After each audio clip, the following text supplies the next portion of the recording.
Muslim. So today we're going to cover the inauguration in detail, just policy side, and we're going to go over, the facts that are going to change the economy over the next 4 to 8 years. JK, hey everybody, it's Redbar. You've been waiting for this show all week. Sup, motherfuckers? Lady We're back. Alchemy. We're back home. What do you guys think of my Lady Alchemy t-shirt? Finally got one officially. Shout-outs to Xander. Got it for my birthday. Oh, this shit. is an official. If you go to shopify.myshopify.ladyalchemy/store, proud Titans. Don't bleed on that by accident because you Magnum might summon a spirit. Opus. Yeah, if you get blood on it, it starts following the tracks of the pattern and fills in the gaps, and then the floor opens up with smoke, and she comes dancing out with her varicoses. With held up. feathers. They pull her varicose veins out of her legs like puppet strings and make her do a dance. Yes. I love the shirt too. It is kind of dope shit. It's a little tight on me, but what can you do? That's why I'm wearing this thing over it today. Well, welcome everybody today to what will be a historic episode of Red Bar Radio. Sven joins me, and I had a couple things I want to say at the beginning before we dig into the fun. I want to emphasize this word fun today, okay? I don't have my soundboard, so I'm going to clap every time that I want to. P-H-U-N. Yes, exactly. There are no problems here. As far as us having some sort of issue with compound media, many of the heads know what I'm referring to, but maybe some people not on social media don't know what happened.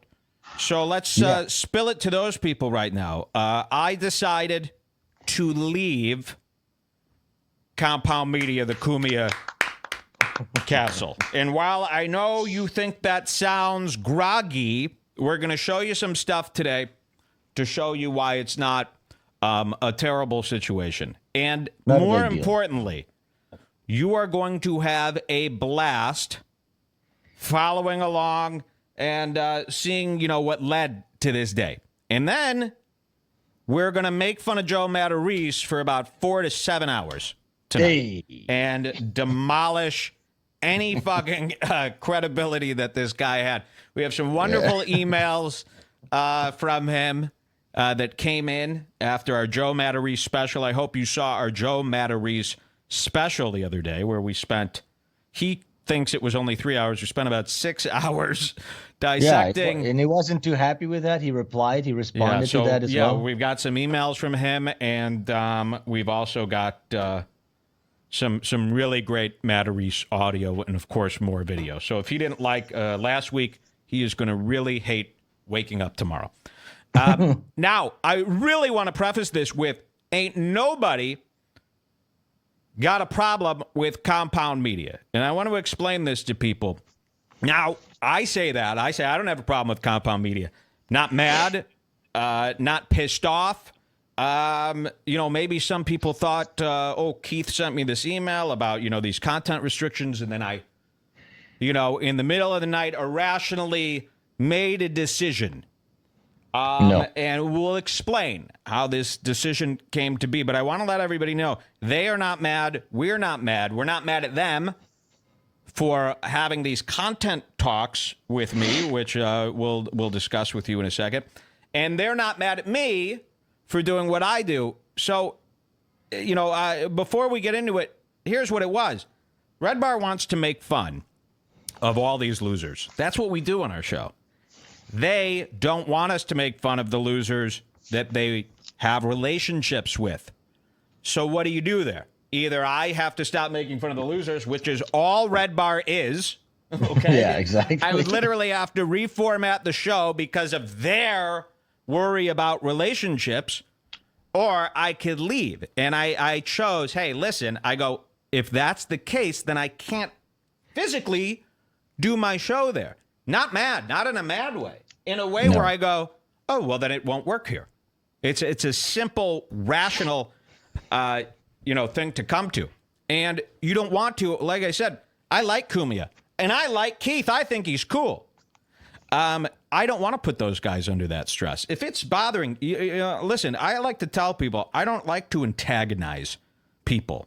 there are some people going, why don't you just nod your head yes and then do whatever the fuck you... I understand you probably heard Iron Man say that, and you think in your fantasy world that that's what you would do. Meanwhile, you're sitting at Macy's customer service on your break texting me that. Oof. So I understand how cool that sounds, but I live in a world where I don't hate Keith or Cumia, so to antagonize them week after week and do exactly what they tell me not to do, that's a piece of shit thing to do. So I said, oh, well, you know what? We gave it a try because you said this was a complete free speech network. And we didn't think that we were under any rules. We didn't think that I didn't think I had a boss. I didn't think content discussions was a strike system were a thing. I didn't think that I was involved in a strike system. And when I found out that I was, I go, oh, okay, well, then we don't do it. No, it's not a huge clashing of ideas, really. Now, that being said, for me, it might be a problem for you guys, the audience. And I say that not to, start giving them a hard time, but I want to say something very important here at the beginning of the show before we go into some of the funnest antics you will see all year here. I told you this week was going to be exciting, and I'm willing to deliver that promise here today. Now, before we go into that, I do want to make a very important point. Total free speech.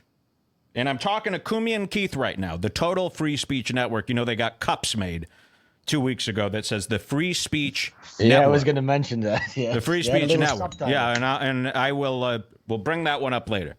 Yeah. Now, I'm saying this to Anthony and Keith. I got no problem with it, but the reason you're seeing a ton of your own fans turn on you this week, which is a problem.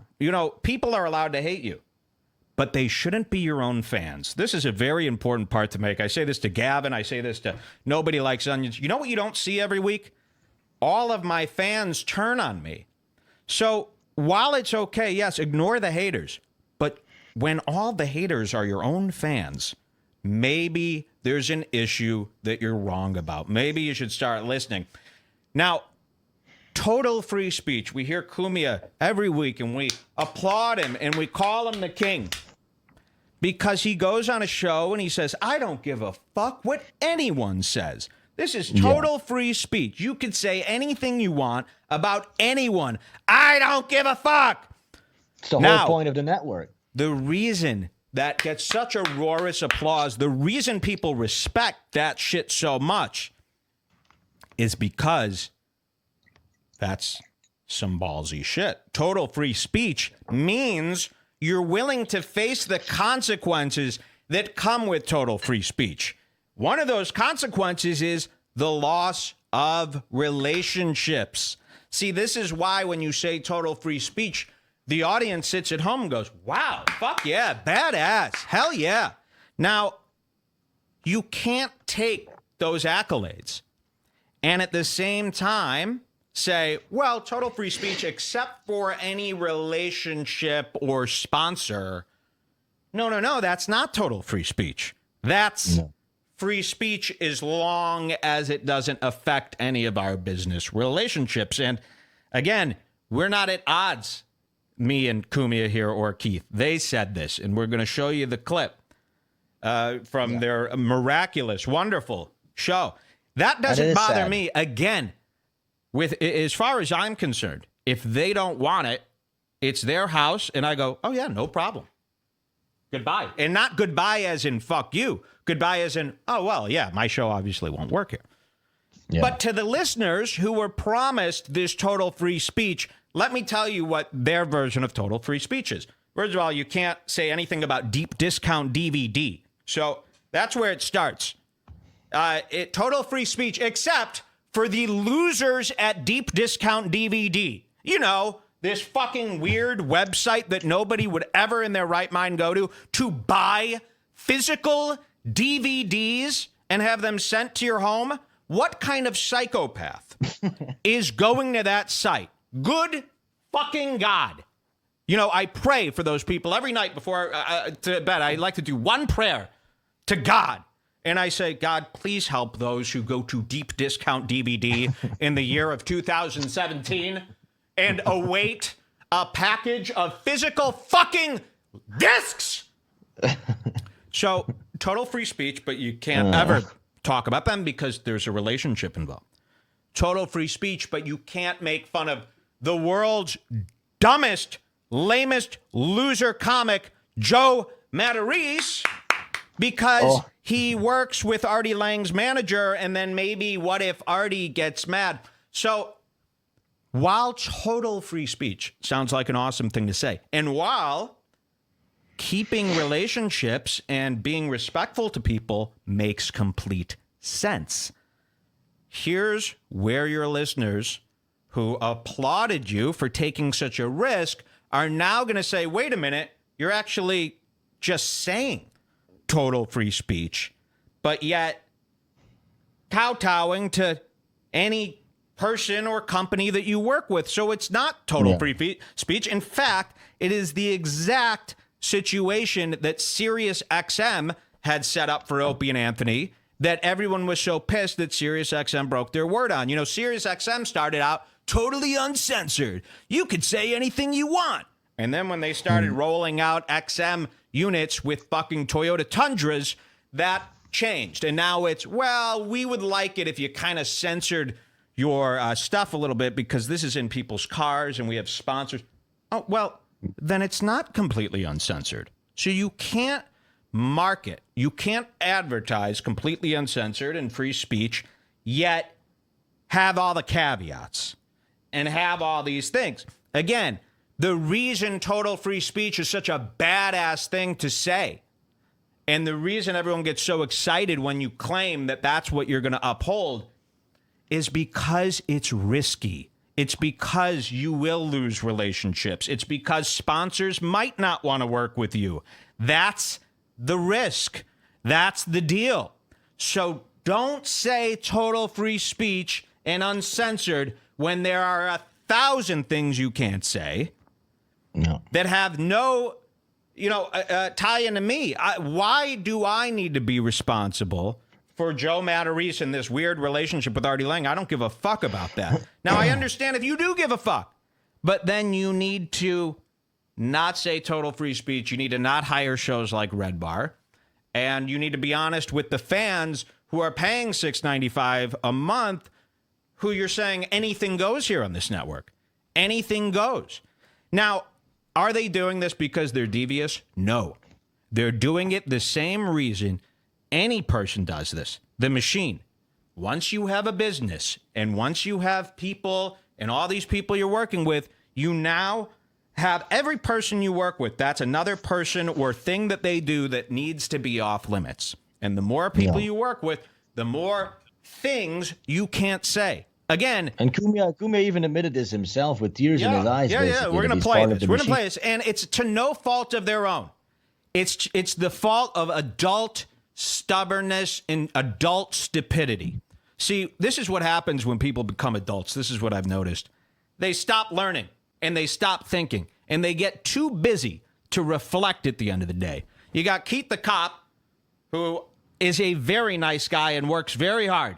He really does, but he's a busy son of a bitch. Do you think Keith is ever sitting there for hours on end thinking about the intricacies of upholding some sort of artistic integrity?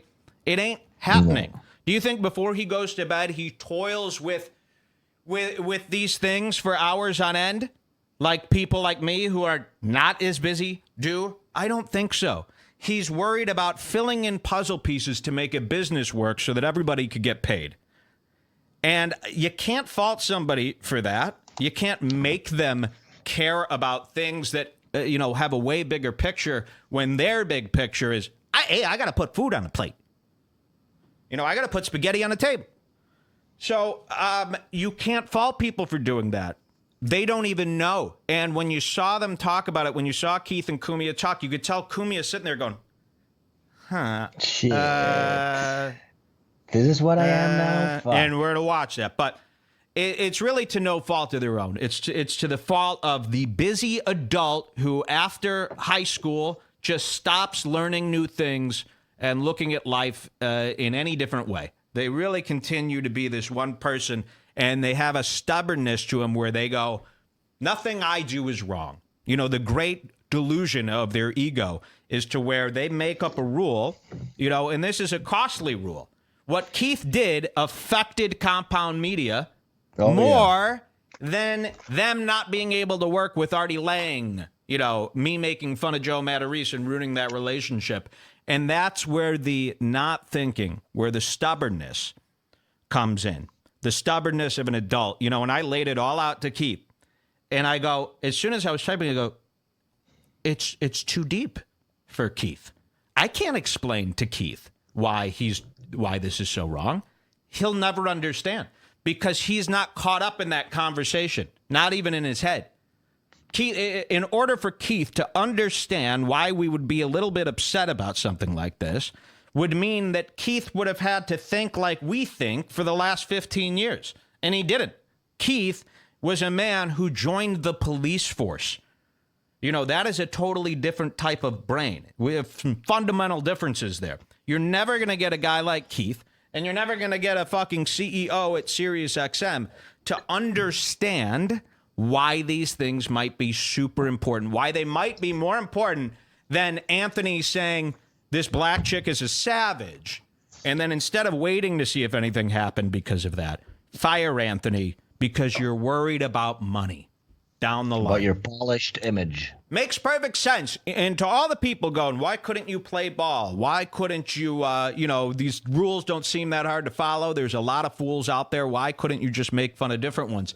Guys, you could take that line of thinking over to your resume class and go start, applying for your fucking little jobs. I live in a completely different world than that. So we have to get that straight. Before we continue this conversation here today, we have to understand that I don't see eye to eye with the fundamentals of play by the ball. So you got to concede to that a little bit. To whereas, oh yeah, this isn't me. This isn't your average Joe that's trying to work his way up even at the UCB by following, not interested in following the rules. The reason diplomacy is for politicians. Yes. The reason you like this show is because there are no rules. And when we say there are no rules, we actually mean it. When we say nothing is off limits, it's true. And that might mean nothing to some people. I think those people are fucking losers, and I don't care about those people. But I know to many it means a lot, and that's what I want to do. I don't want to ever have to worry in my head, I can't say this because it ties to this guy who ties to that guy. Fuck it all. Fuck it all. So we made the decision to leave Compound, and they made the decision to put their fucking feet in their mouths, which is causing a lot of people to leave the network. And they can't be helped. Sure, there are a lot of people who don't give a shit. And we're not speaking to those people today. We can't be concerned with that. You obviously live your life by a different set of ideas and stuff like that. So today, we're going to show you why I had to leave. And we're going to play this episode from Cumia, which was wonderful. And again, I'm not mad at Keith. I'm not mad at Cumia. I'm not mad at the situation. I think it actually was exactly, it went almost exactly according to plan. And that will be revealed in these emails. You're going to see that on before I even started, I got my first content discussion. From minute one, the first From minute one, rolling in. We did not know this was a possibility. So I want to back up to a week before we came on the network. I made this plan to leave the network. Okay. So I want to let people know that we started working on this plan. And just like Keith had a strike system, I had a secret strike system of my own. That's why you saw when this was announced, it kind of just all rolled out as if it had some sort of organization to it, which it did. Upon a week prior to our first show, I made a teaser promo This wasn't any idea of theirs. I said, listen, I'm going to make a teaser promo. I want Cumia to run it, and we'll launch it at the same time. Yes. And remember, when I joined the network, it was, we own our show. We're basically simulcasting it or just broadcasting it on your network. Free. For free. Get paid. I said, I don't want to take any money from you. We're not going to be reading ads. We're going to be doing our show as is.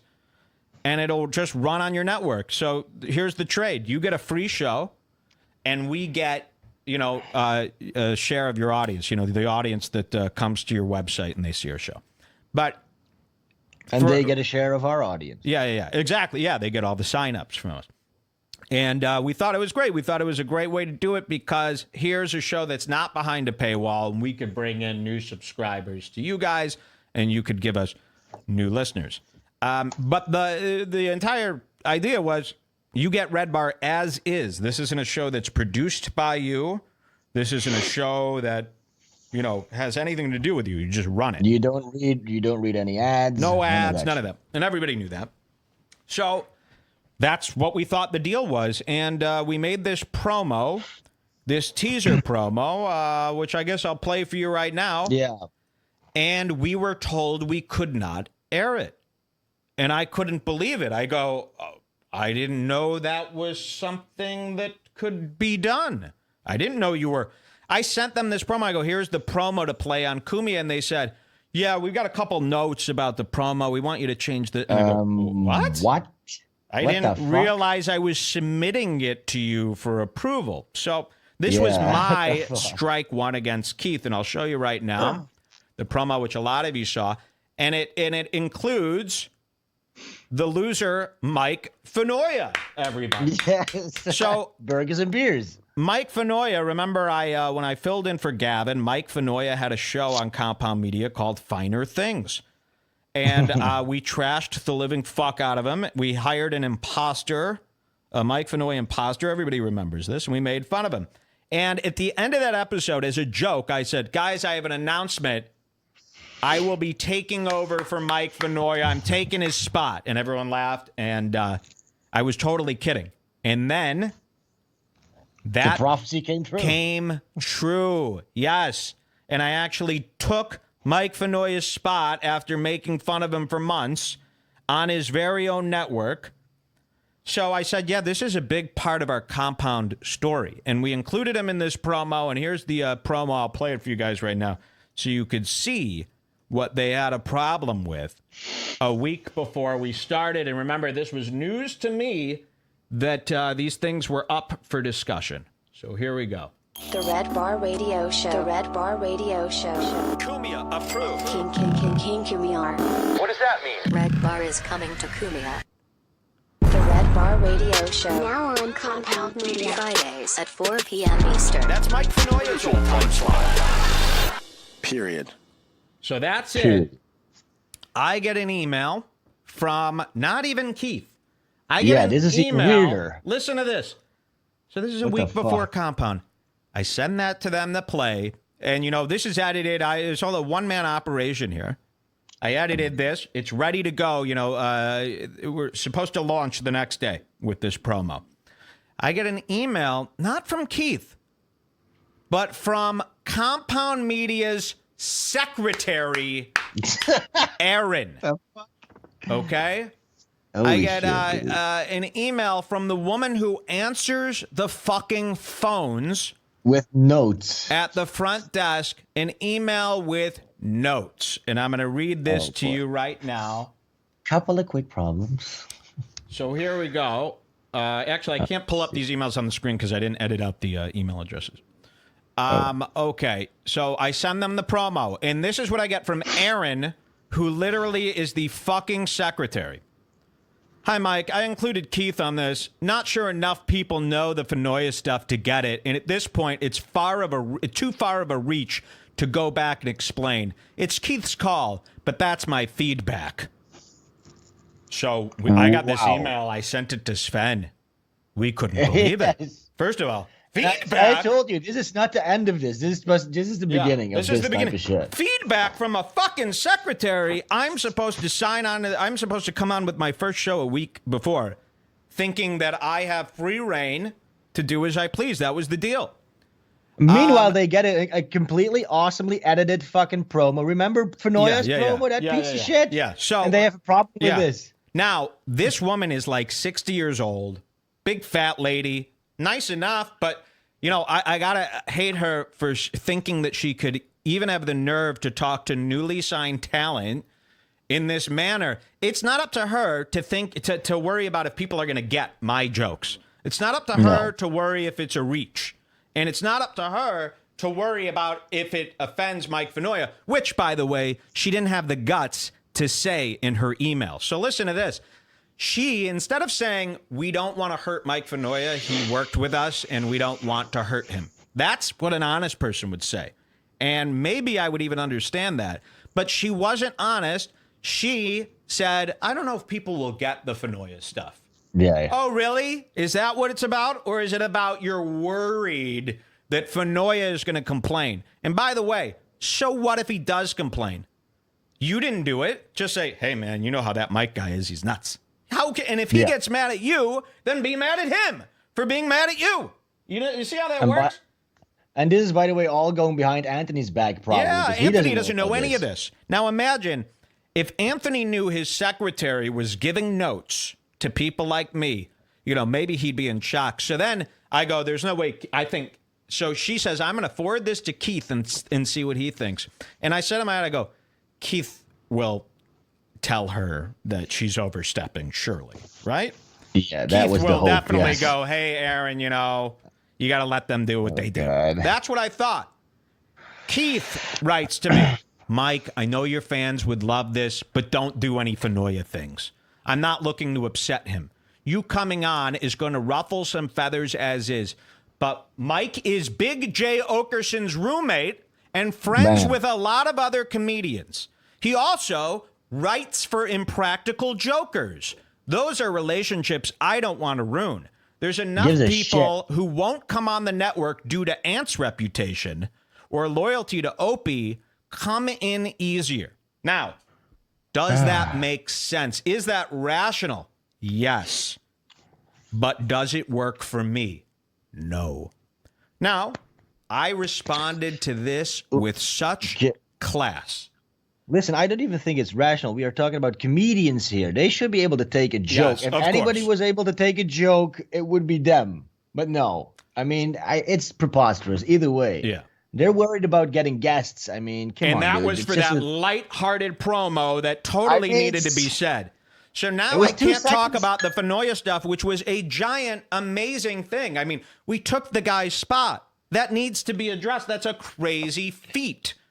Yes. So to get told that I couldn't do that, and listen, I said, you know what, Mike? You are going to be the most grown-up, responsible version of yourself, and you are going to respond like this. You're not going to argue at all, because that's what people are used to. You're going to go, absolutely, Keith, you don't even need to say anything further. And that's what I did. I said, you know what? And I talked to Sven. I go, we're going to eat it.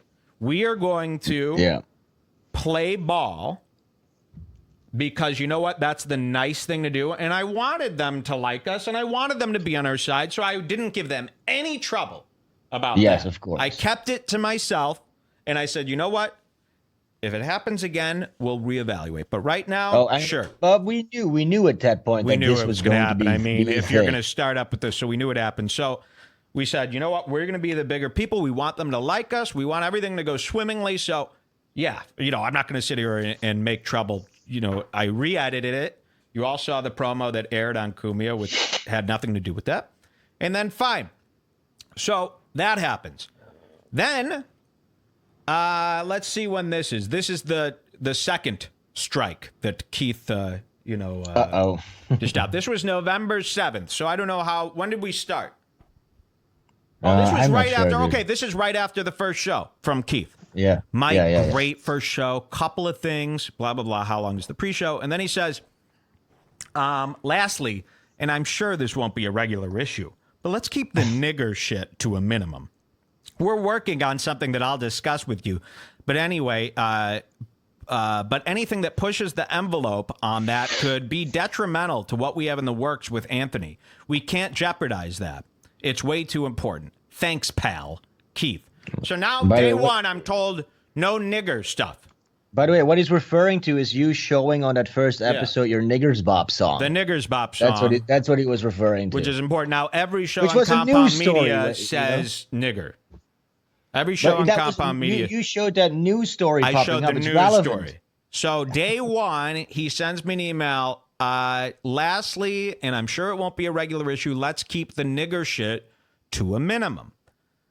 Now, again, I'm sitting there, pretty offended, but only offended in terms of, how far is this going to go? Because it's always going to be something, and now in my head, I go, okay, no Mike Fanoia stuff, no nigger stuff. And now when I'm doing my show, instead of this free stream of conscious stuff, I've got to go, can't do that. Can't do that. Can't talk about. Now, listen, even having deep discount DVD defeats the total free speech thing, unless you don't care about them being offended, which he does because he also emailed me about them.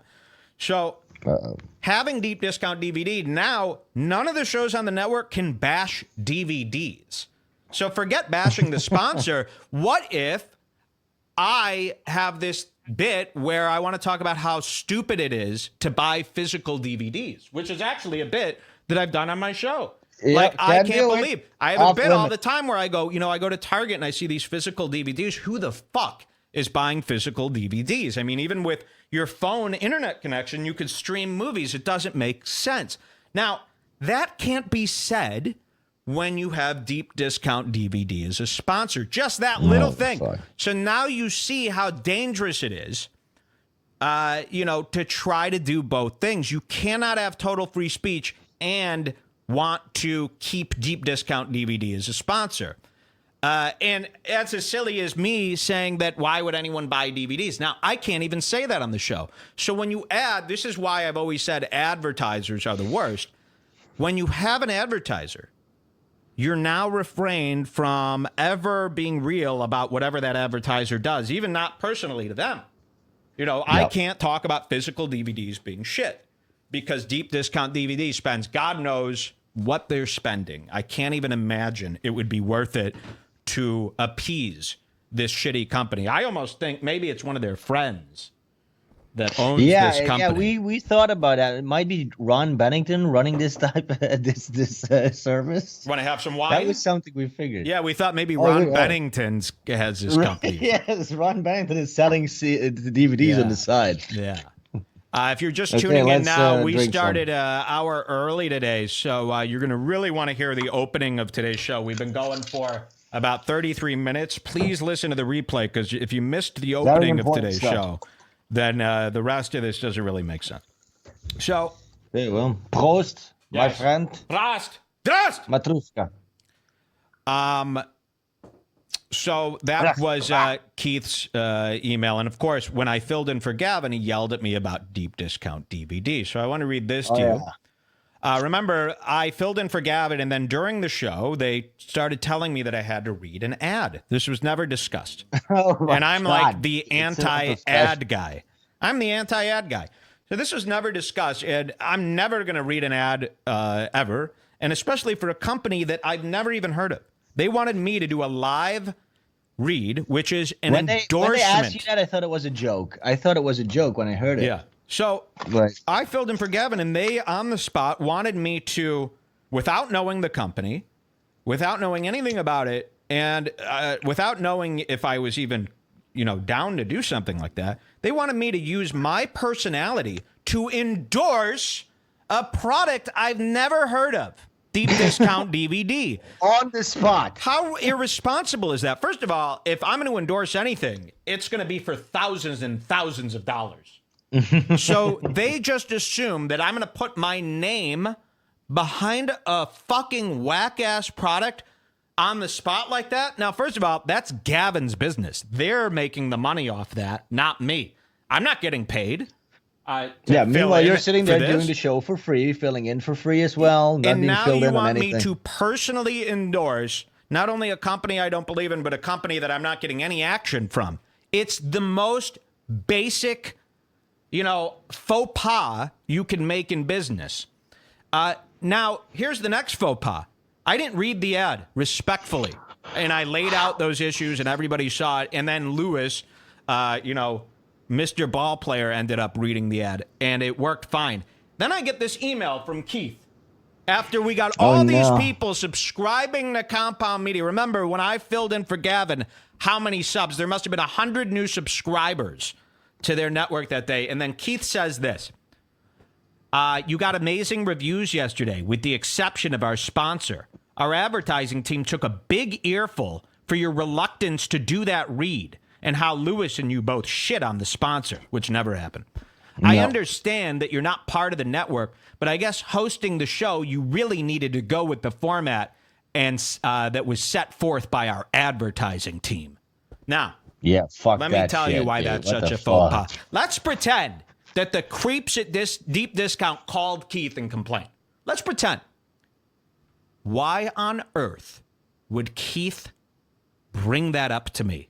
Couldn't Keith go, yeah, hey, what do you expect? It was a guy who was filling in, obviously he shouldn't be, it can't be. That's our business. Yes. We should have not had that. Now, to come to me and be a dick to me about not reading your fucking ads, it shows that you're not thinking. And even how about if it did piss you off. So you're worried more about deep discount than me. You're worried about, because what if now that I'm pissed, you don't care about pissing me off. You care more about this fucking cheesy ass sponsor that only the most retarded of your audience gives a fuck about. Everybody else is going, I'm paying $7.95 a month and you're running ads.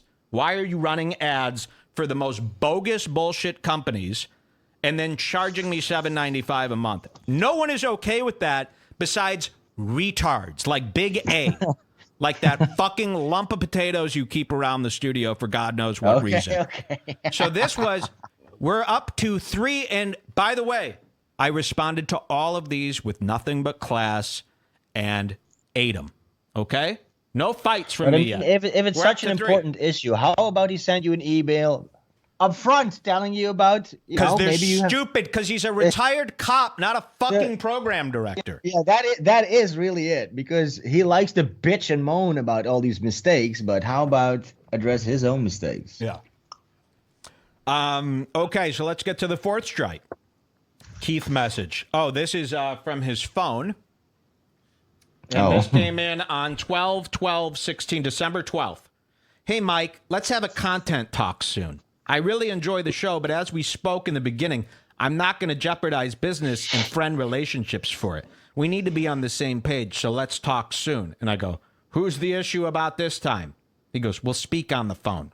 So what transpired over the phone was he yelled at me because one person tweeted to him saying, this guy's making fun of Ron Bennington.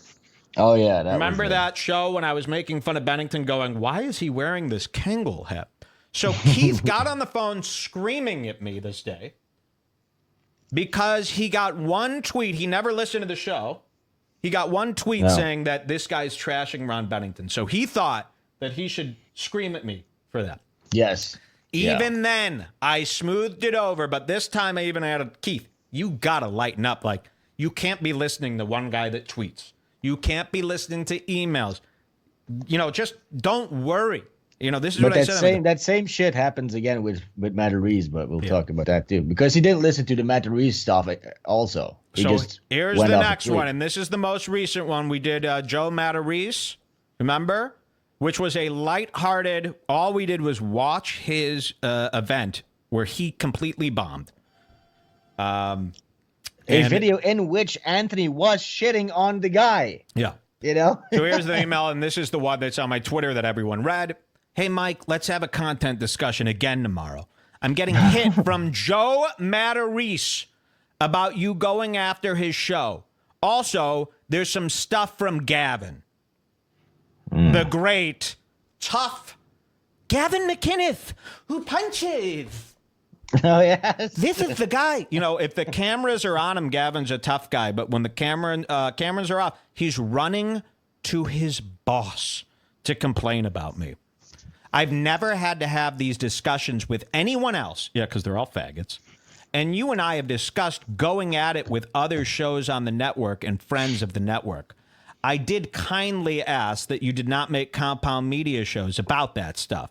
That being said, let's talk tomorrow. The likelihood of this relationship right now making it to the likelihood is that this relationship might not make it to strike 3. And that was it. And this is when I had a serious meeting with my wife. Sven was asleep, but we talked about this for about 3 hours. And I said, you know what? Let's be super nice and say thanks, but no thanks. We're going to take our show elsewhere. And that's what we did. And that's where we're at now. And I think the best thing to do to keep things moving here is to get into this Cumia clip from his show. Yeah, we have to see that clip because that is kind of a bitter. It's very sad. It's very sad. It's very sad to watch Cumia go, oh, so this isn't. And you know what? They got these cups made. I want to show you this. They got cups made. I don't know if you noticed. This wasn't announced, and I'm going to tell you why this wasn't announced. They got all these new cups made for the studio, and they came up with a new logo. So Cumia got a new logo. Compound Media came up with a new logo. Guess what the logo was?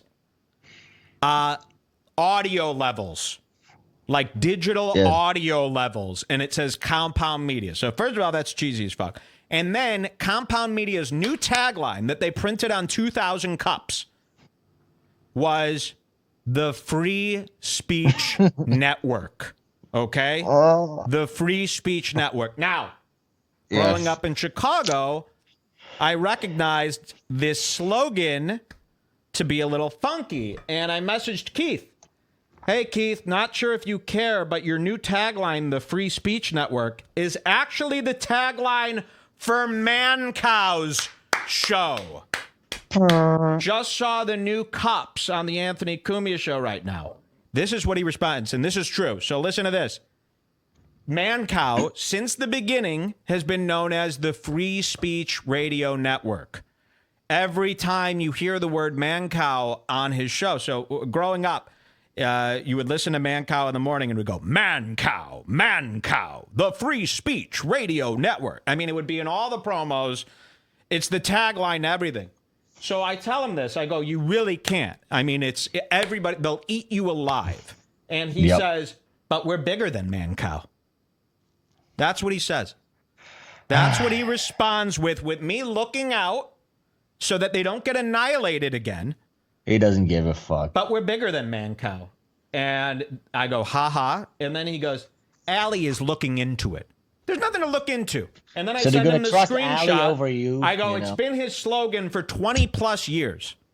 And he goes, good thing we're not radio. And I go, just looking out. He's just an old man. Dude. This is the stubbornness. This is the stubbornness of the adult. This isn't just Keith. This is all adults. They're unwilling to let anybody introduce an idea, no matter how right it is, no matter how calmly you introduce it. So instead of going, fuck, holy shit, thanks for letting me know, they would have eaten us alive, he goes, but we're bigger than Mancow. Okay. Now, why did I show you this? I'm showing you this to establish the character that we're dealing with here. Okay? Now, I say this all the time. I like this guy. And by the way, I'm not even mad. But you might be mad. You know, people might be mad. And the word free speech, you know, the definition of free speech might be mad. Because you can't just say you're a thing and then not do that thing. You have to follow through. And again, you have to accept the consequences of when total free speech goes wrong. That's why it's so badass to say, okay? So they just like saying things. They didn't really think it through. Now, what's so ironic about all this is Anthony Cumia spent his whole career arguing with Keith the Cop, a guy like Keith the Cop, telling them the same thing. Anthony Cumia made his entire career not following the rules of a Keith the Cop.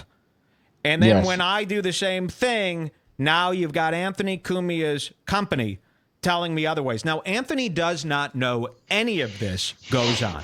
Anthony set up this business with Keith where he said, listen, I want to do my show. You run the business.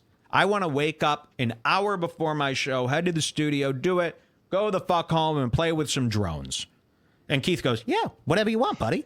And then Keith, day by day, learned as he went and is handling it the way he wants. Now, does that ultimately, to me, I think that's nonsense. And Cumia needs to take responsibility. The network is under his name. It ultimately falls back on Cumia. And you know what? I understand. Cumia is not a man of confrontation. Sit up, Cumia. Have a couple balls and go, listen, Keith, you can't do it like this. Now, I know Cumia hates confrontation. He's too nice. But look what it's doing.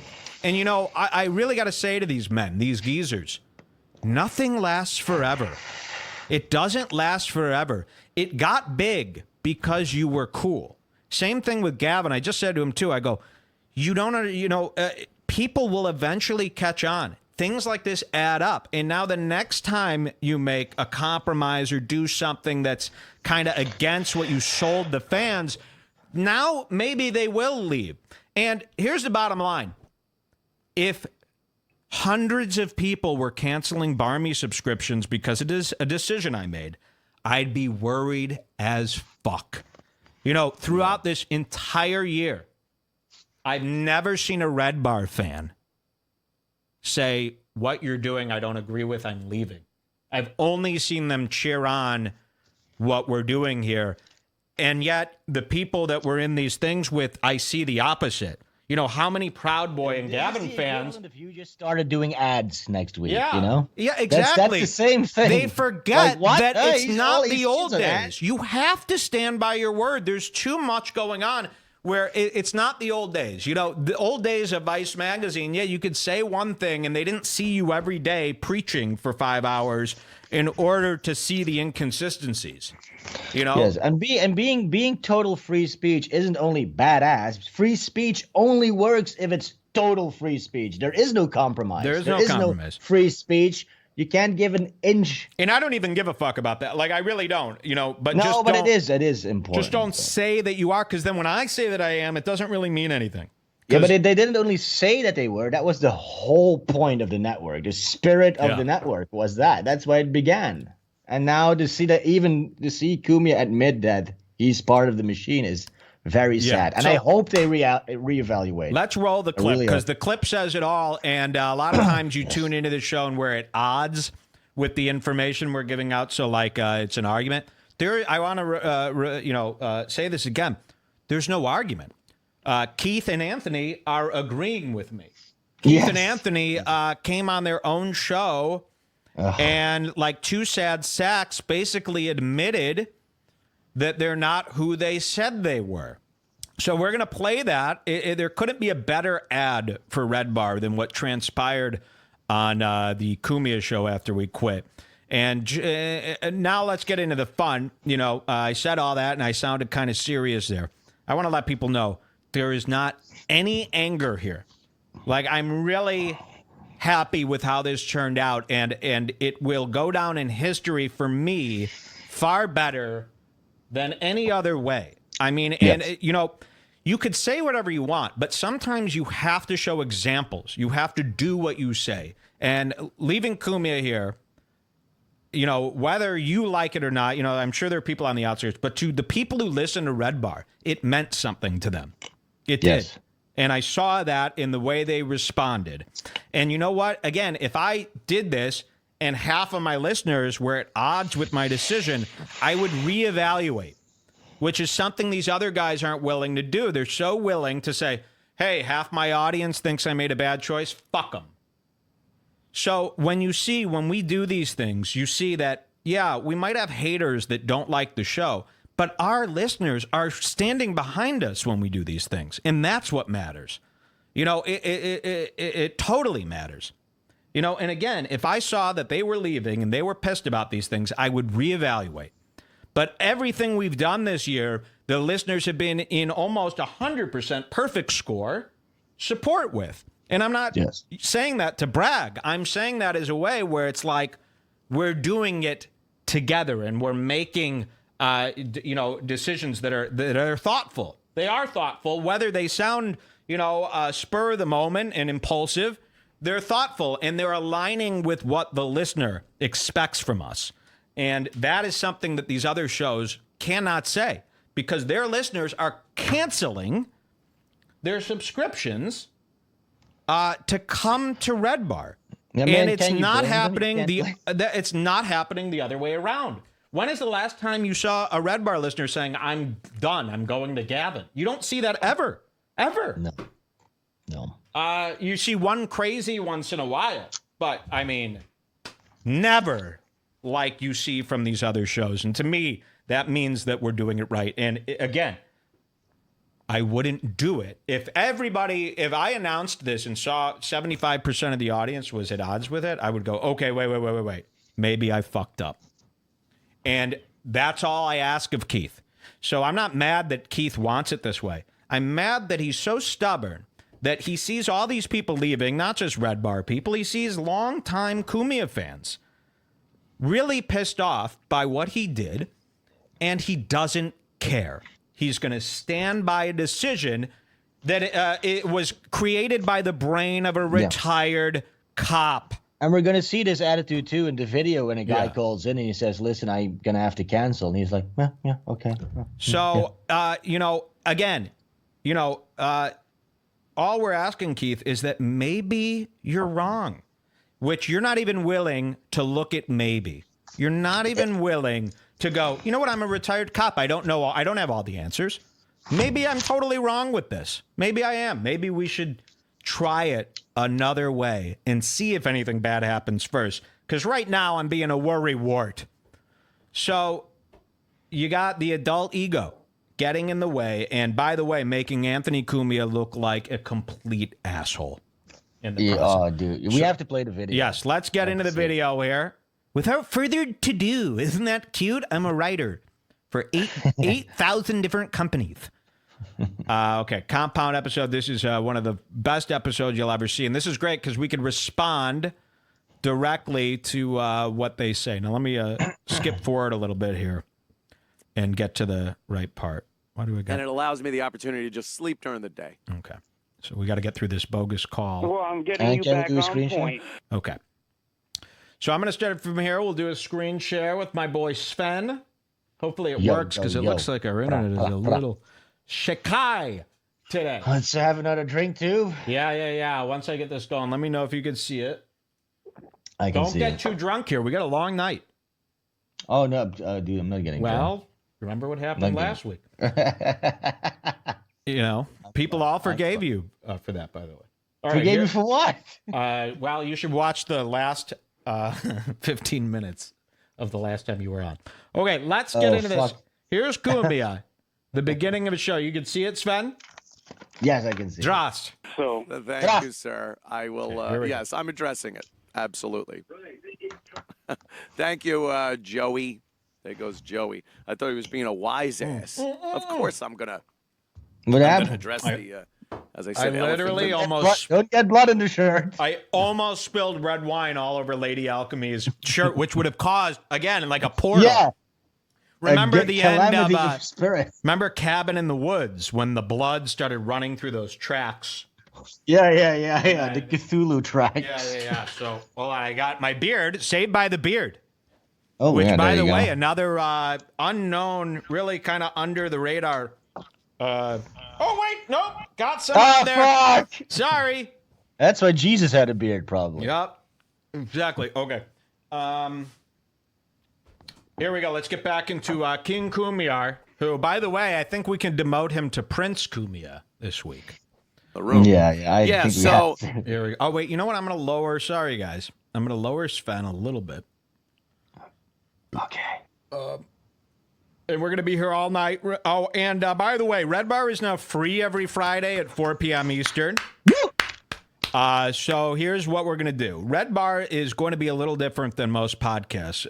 For the past 11 weeks, we've been coming on at 4 p.m. Eastern, doing 2 hours on Compound, and then doing 6 to 8 hours, on our own site. Now what's going to happen? We're going to come on for free for everybody at redbarradio.tv at 4 p.m. Eastern every Friday for 2 to 3 hours. and then we're going to keep going. So Redbar is no longer a show. It is a Friday event. It is a 6 to 8 hour event every Friday. This is not a show. These are not episodes. You come out for an event. That's what it is. So it's always going to be free to everybody. And then the bonus content, I'll always make a decision. Some weeks the bonus content's all free. Some weeks the bonus content is barmy only. Okay? So, and now you don't have that $7.95 from Cumia or $6.95. So please direct that to Sven Stoffels, his Patreon. Yes. He's going to be helping out a lot more here. And you could also direct it over to the barmy. So find Sven Stoffels on Patreon. Patreon.com. And you know what? Maybe give half your Cumia money to Sven here. He's going to be helping out a lot on the show, okay? I need the money. I need the money. Baba Ganoush. Baba Ganoush. Okay, hold on. I'm just going to lower you a bit. Should be good. And then we'll go back to camping. You can see it? Here we go. Yes, I can see it. Here we go. Fuck it. So Mike, we signed Mike up to do his show here. How long ago was that about? 11 weeks. You remember that? 11 weeks ago. Like 11 weeks. Now, wait. Look at Keith the cop in the corner. They're showing the booth. Keith is out of sorts. He is sad.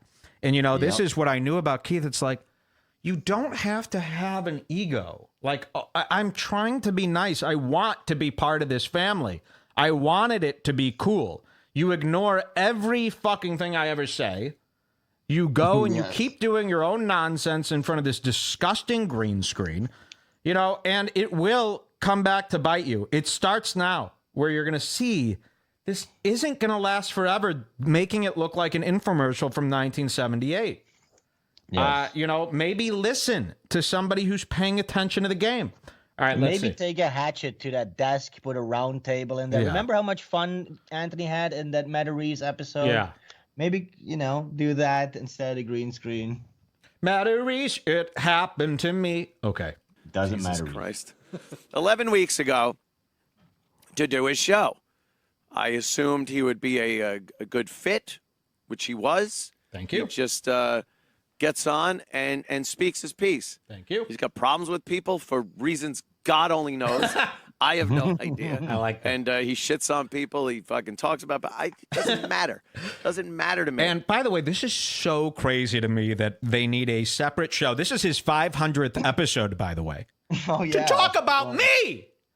And I grew up as a fan listening to O&A. I mean, I grew up listening to this. Yes. To this man. And now he is doing a whole half hour about me. On his 500 episode. You know, man, do I know how to get in there. Same with Gavin. It's like this guy had a whole life, you know, without me involved. You know, a whole life where I was a child while he was making millions of dollars and doing all this. And now I really think that's something. And I always like to step back and go, what business do I... Look what I've done to these guys. Look what I've done. I like that. But, you know, and Cumia is so good. It's like you're going to watch this. You can't not like him, but he is making the wrong decision here. He is making the wrong decision. And maybe he needs some time. See it in his eyes. And I want to let people know, I've messaged both of them and I said, think about it. It's okay to be wrong. And I go, and I know you're getting pissed off going, what is this prick talking to me like this for? I get it. But there's also something you're not understanding, and that's that there's a lot more to the big picture than going by the first plan you came up with. And just think about it. Spend some time not playing Battlefield. Spend some time, Keith, not on your Star Wars game, and deep think, which I don't think adults are doing. I think they're going by the momentum and they're making decisions without really thinking them through.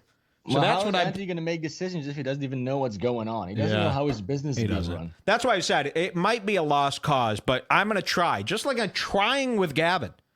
You know, I'm trying. I'm giving them every opportunity to go, I was wrong. That's all. And it's okay to be wrong. What's not okay is to continue to make the same mistakes over and over again. That's how you get to fool's territory. That's when people stop liking you. It's totally okay to fuck up as long as you come back from that and reevaluate and make it better. All right, let's see what happens here. I've always said I could give a shit what anyone on this network talks about. So, like I was saying, I wake up this afternoon and I go through my my Twitter and I'm like, what is happening here? What the fuck is going on? Yeah. I knew there were issues between I love this. Mike and other personalities on this platform and other comics and whatnot and other guests that we've had on the show. And this could be Anthony's fucking problem right here. I don't give a shit. That was my whole fucking take on everything. Okay, well. Exactly. So he's trying to save face with the fans, but it's I one know, big contradiction. but here's the thing. You do ultimately give a shit because you chose, and this is going to be, revealed here. You chose to go with keeping the relationships over. So that is the thing. That and is by just the way, internal battle. no relationship has been ruined yet. It's the worry of a relationship might be ruined.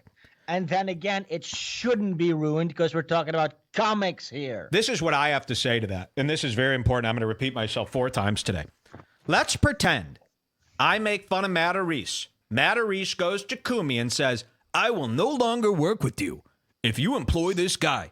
You should not be mad at me. You should be mad at Matarese for having the nerve to end his relationship with you over being made fun of by a guy that you have no control over. Exactly. And the Cumia same should put up- goes. This is why I hate this faggoty industry.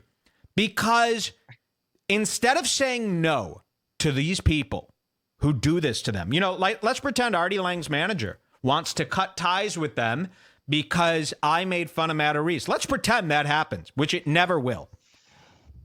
Shouldn't you be mad at the manager, that gross, snaky manager, that he would do that over something like this? Shouldn't that make you go, fuck them? That's what it should do. To pander and to kowtow to that industry is why it never ends. It's why they're able to get away with it. It's why you were fired, Anthony, from your $1 million job. Oh my God. Dummy. And it needs to end somewhere. This is, I noticed it the minute I got that comedy club, I noticed the nonsense and the agents and the managers and how the whole industry works and their threats and how they're going to not do this if you do that. Fuck them. Or play ball, be one of the bitches, but then you can't be Mr. I don't give a fuck because you give a fuck. Yeah. So be a man, and Anthony, stop playing ball with the people who hate you. This is an industry that kicked you out the door. They left you on your ass. Nobody stuck up for you when you were fired from Sirius. Not Norton, not Opie. They both chose the machine, the industry, and they left you on the door. And instead of saying fuck you and doing your own thing and creating your own thing, you're trying to get back in with the people who don't give a fuck that you exist.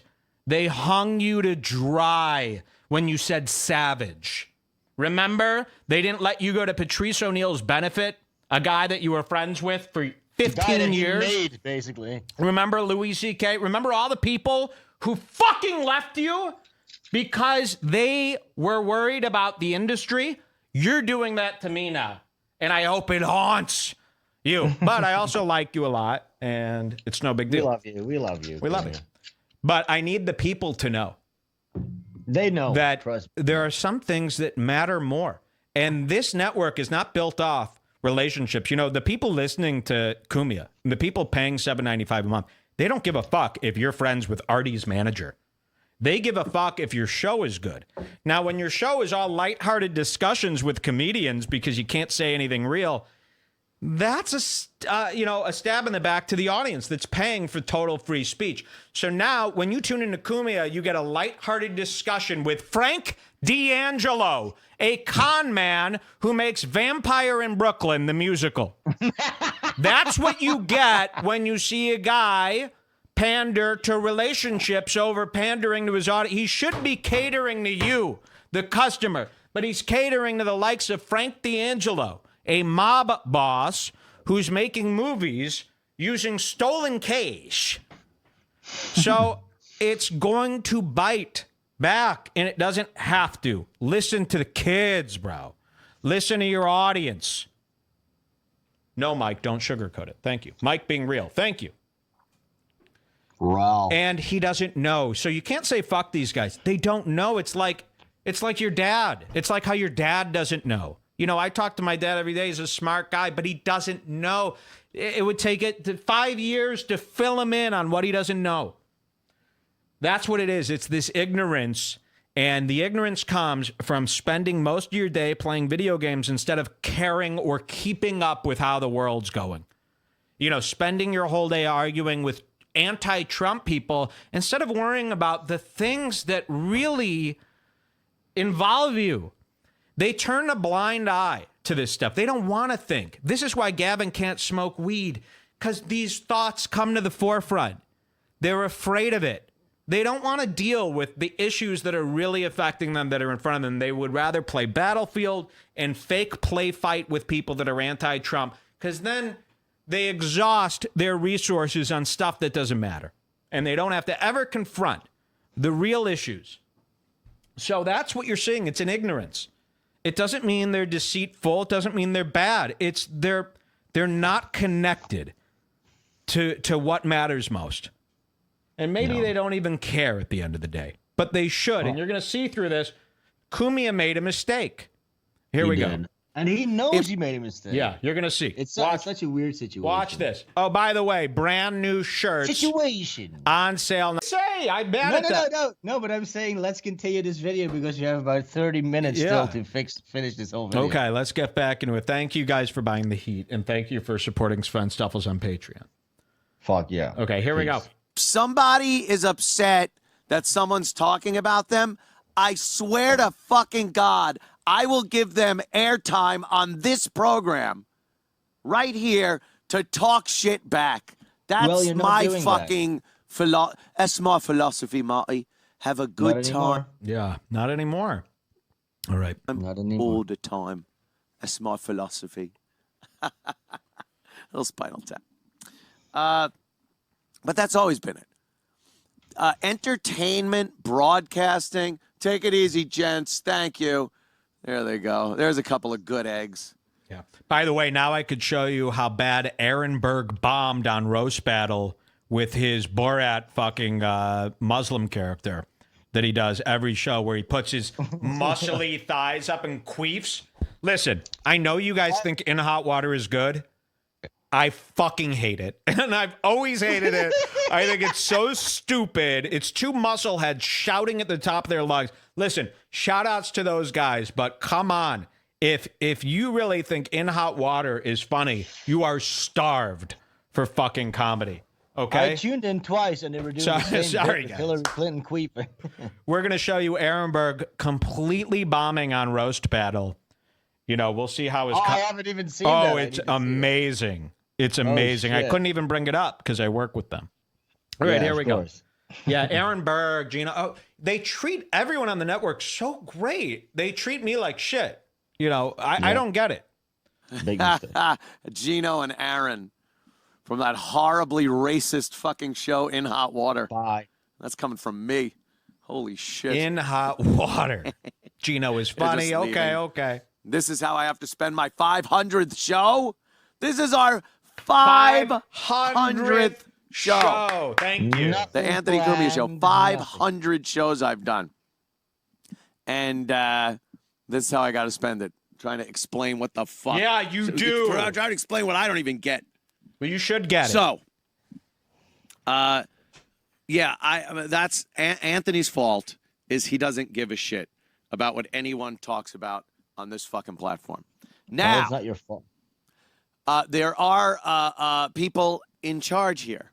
I'm like Colonel Sanders to Kentucky Fried Chicken. I'm the face.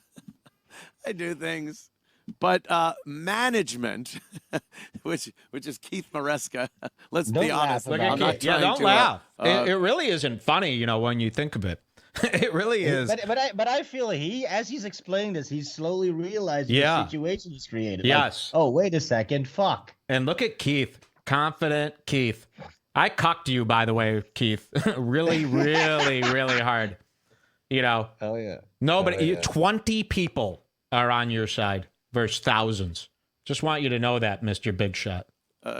Cover anything up or make.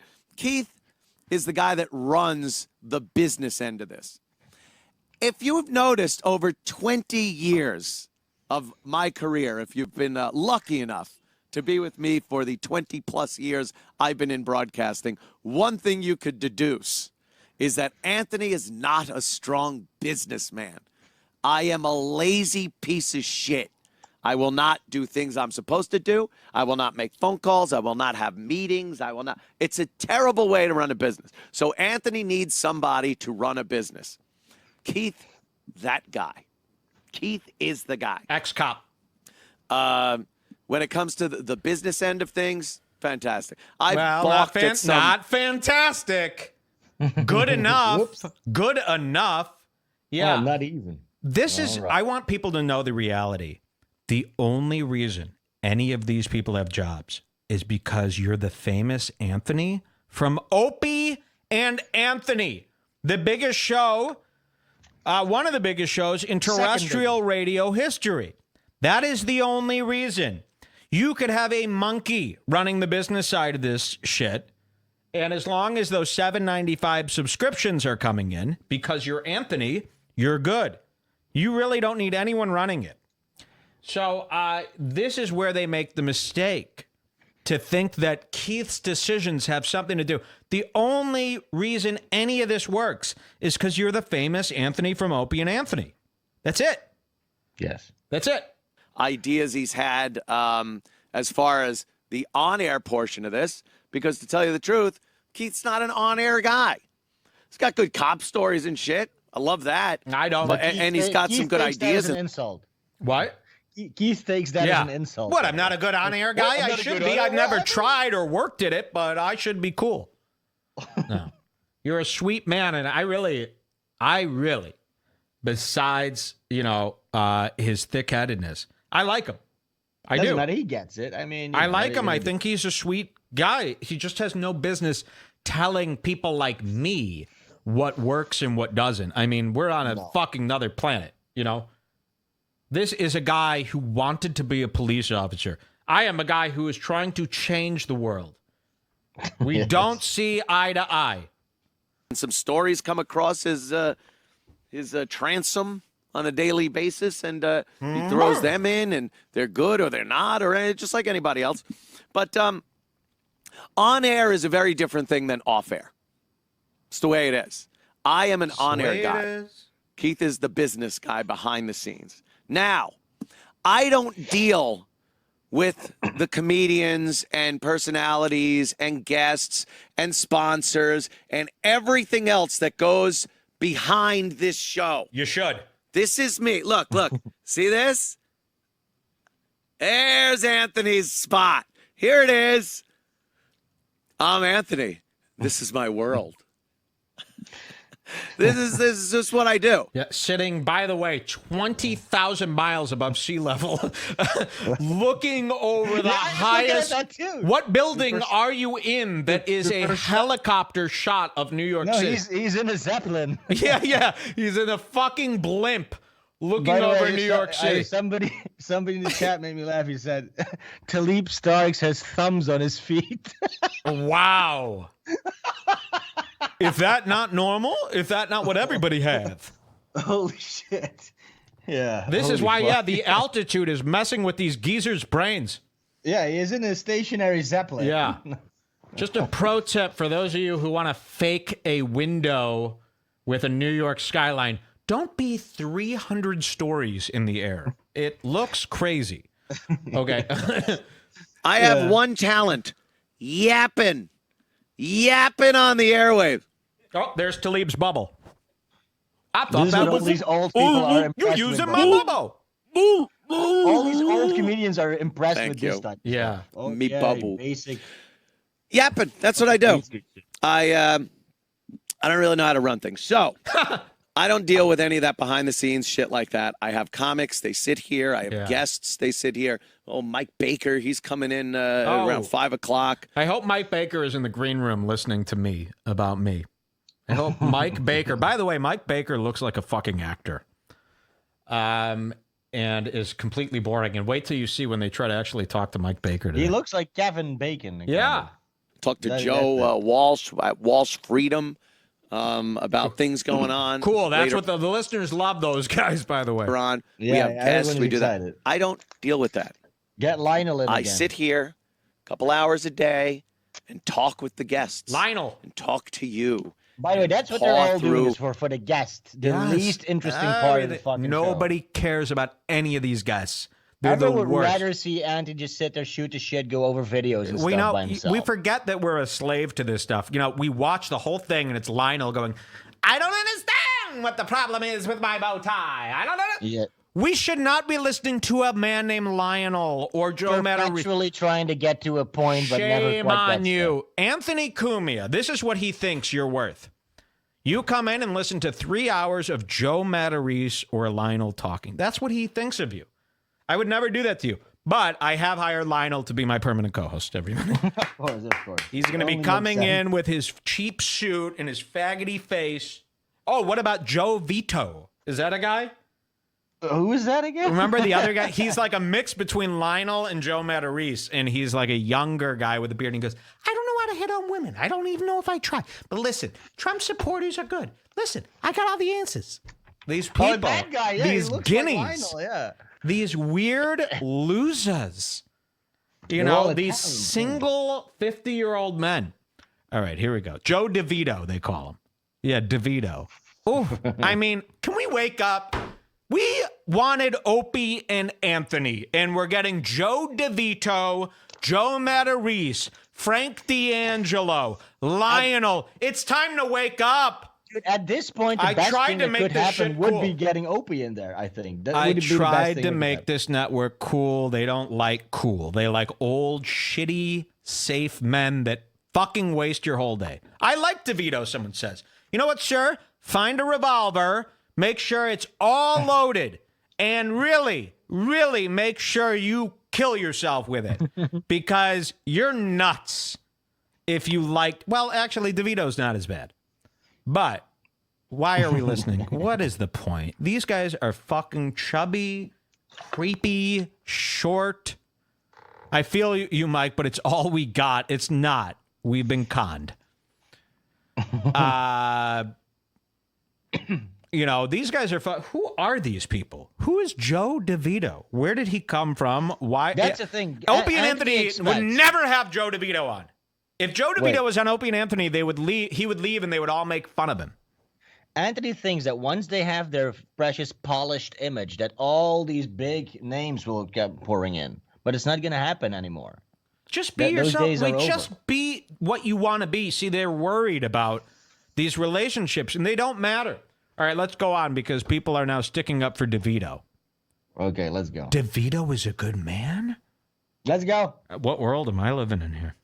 The day's minutia and try to make something entertaining out of it. Now that has been prefaced, it seems that Compound Media has become a 1980s New York pizzeria. That is from a guy in the chat. Lethal Dosage in the chat. That was fucking gold. Yes. that some people don't know that this is a big boys game. Yes. Broadcasting. They're talking to Matarese. Big boys. Matarese. That means if someone shits on you, you don't cry, you don't whine, Exactly. you don't ask that somebody be fired, Joe you don't Materese, fucking he's whatever it talking to is. You react to it, especially if you're a comic. That stuns me, by the way.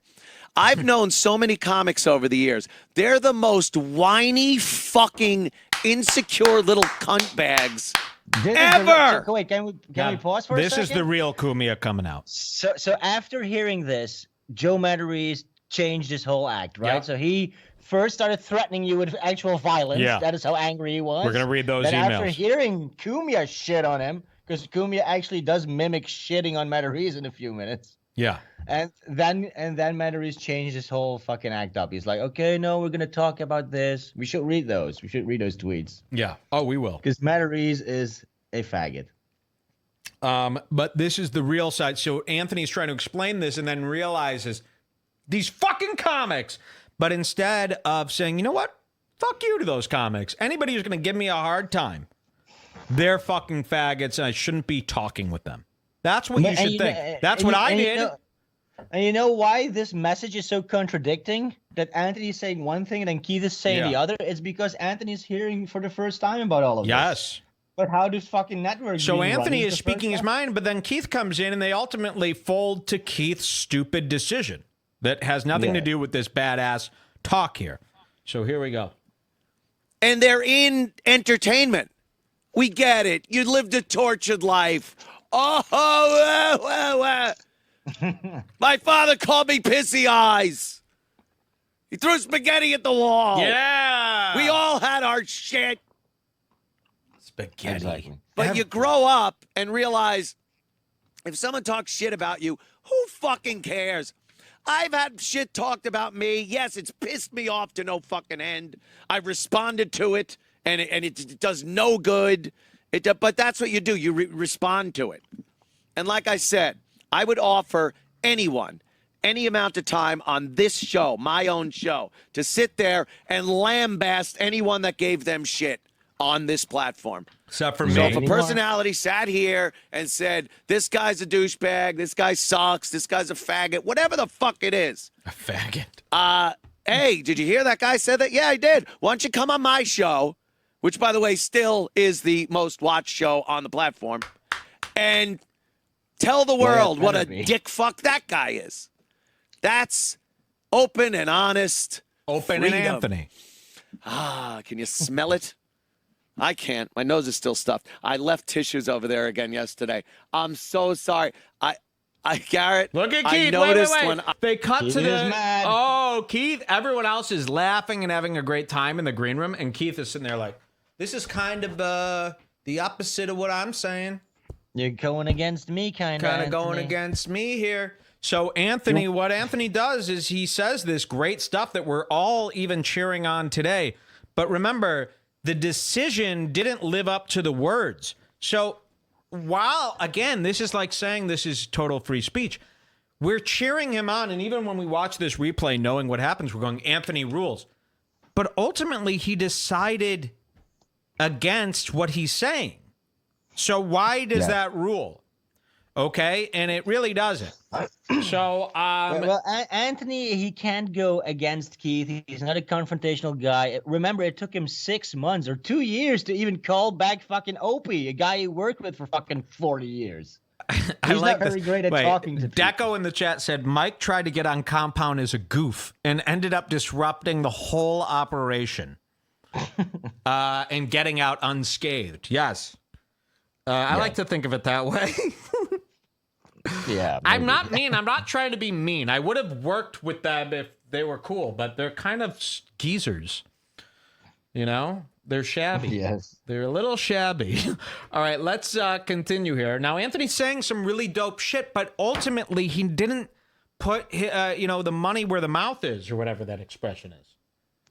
Well, that's right. Ultimately, he chose to keep the relationship with Joe Materese, who we're going to fucking really destroy make. I don't want to say destroy. Months. Joe, we are never going to do anything that is illegal to you or unfair. We are going to make fun of the things you do for years. I mean, rightfully so. You will have no one who could look you in the eye after what we do to you.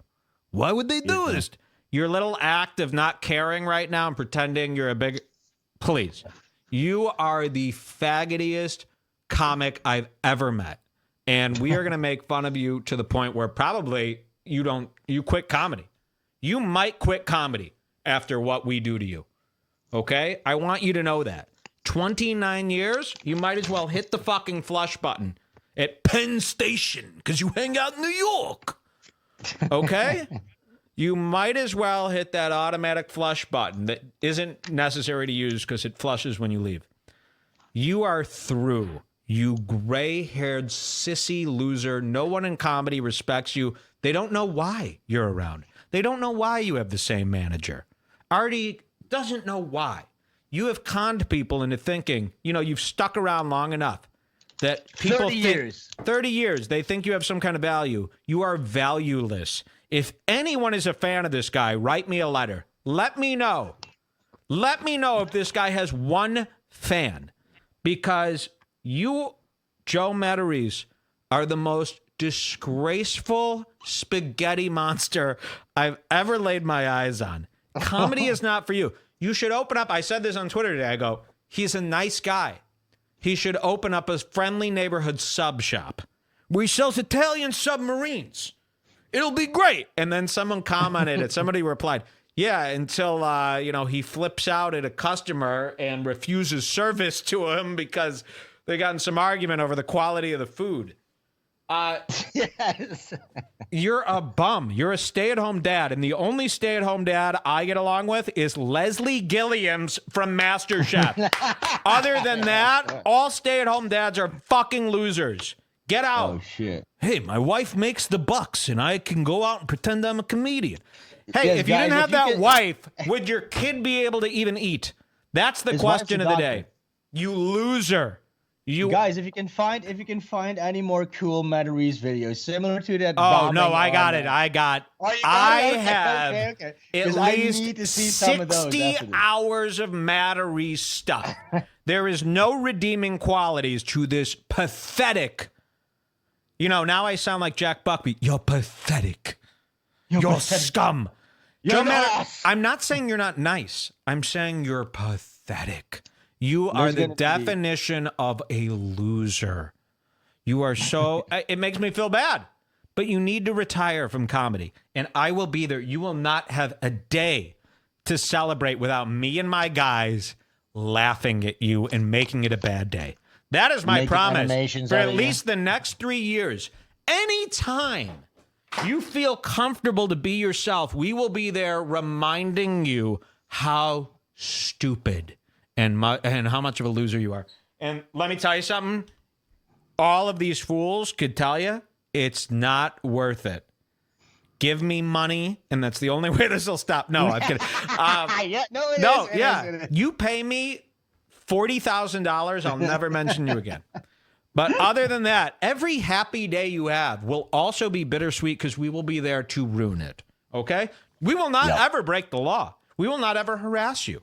We will We don't want to clearly get you fired and none of that only shit. comment on what you're doing. We don't do anything sneaky behind the scenes. We We're will talking about critique your all work. we're going to do is critique what you're putting out to the public. And we will do this forever because not only do you need to learn how stupid you are, but you also are really funny to make fun of. You're the perfect fool because you're bitter, you're vindictive, you're a loose cannon. You're everything that I have built my career on making fun of. Hey, all I want to do is wipe my kid's all ass. I'm trying to Hey, do. My kid's bent over. I want to wipe his ass. It's gross. You're through, Matarese, and I'm going to call your manager and go, what the fuck are you doing? This guy is a bum. No. No, We don't wanna get not fired. This is all on the up and up. I have every right okay. to say to this manager, because you know what? The manager needs to take responsibility. Anybody working with Matarese needs to look me in the eye and tell me why you're putting your chips behind this loser. Is it a As a matter favor? of fact, Do you he's feel our manager bad? now. Do you feel bad for the bum? He had kids. This is Joe Materese. He's like one of those guys who's like, can I just get 5,000 more bucks? I swear. He keeps going to loan sharks. That's what the managers are to him. I feel like Joe Materese goes into his manager's office and the manager's like, Joe, I don't know what to tell you. I got to let you go. You're just man. not charismatic, You're Joe. not good. You're cold product. And he's like, I swear. need to let this go. Listen, I just had a kid, man. Please give me one more chance. Again, like fucking Mikey from Swingers or John Favreau in Maid sitting there going, hey, man, I just Give me had one a more kid. chance, Please. Hey, give me one more job. I swear to you, I'll come through. I swear. And you know I'm good for it. You know I'm good for it. And they're like, all right, Joe, I swear, but you keep fucking this up. I don't know how long I could keep putting food on your little girl's plate. That's what's happening in their Italian nonsense world, the big mafia man. He's a He's fucking 100% bum. Italian. And anyone paying him, it's like paying a guy to sit there and talk on the phone while he works. You're losing money when you pick Matarese.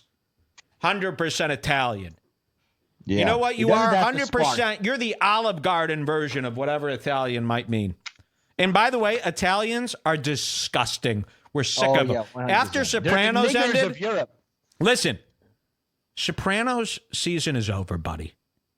The days of the good fellas being somebody we look up to are done. We look at mobster types and Italians as idiots. The internet came along, and the Italians still want to sit outside on a fold-out chair talking about the pasta pizzone and how their mom makes the best of salsa. Shut up, you fat, thick-headed shitheads. Wearing bowling shirts. You look dumb. You're trash. Your family is trash. Your mom doesn't make the best sauce. You know who does? The American new restaurant that opened up in the hipster side of town. They make the best sauce now. Your mom's sauce was only good when we didn't have the internet to go, oh, there are other sauces besides my mom's spaghetti. You stink. And listen, I can't even watch these old mobster movies. I used to think it was cool like everyone else. Casino, Goodfellas.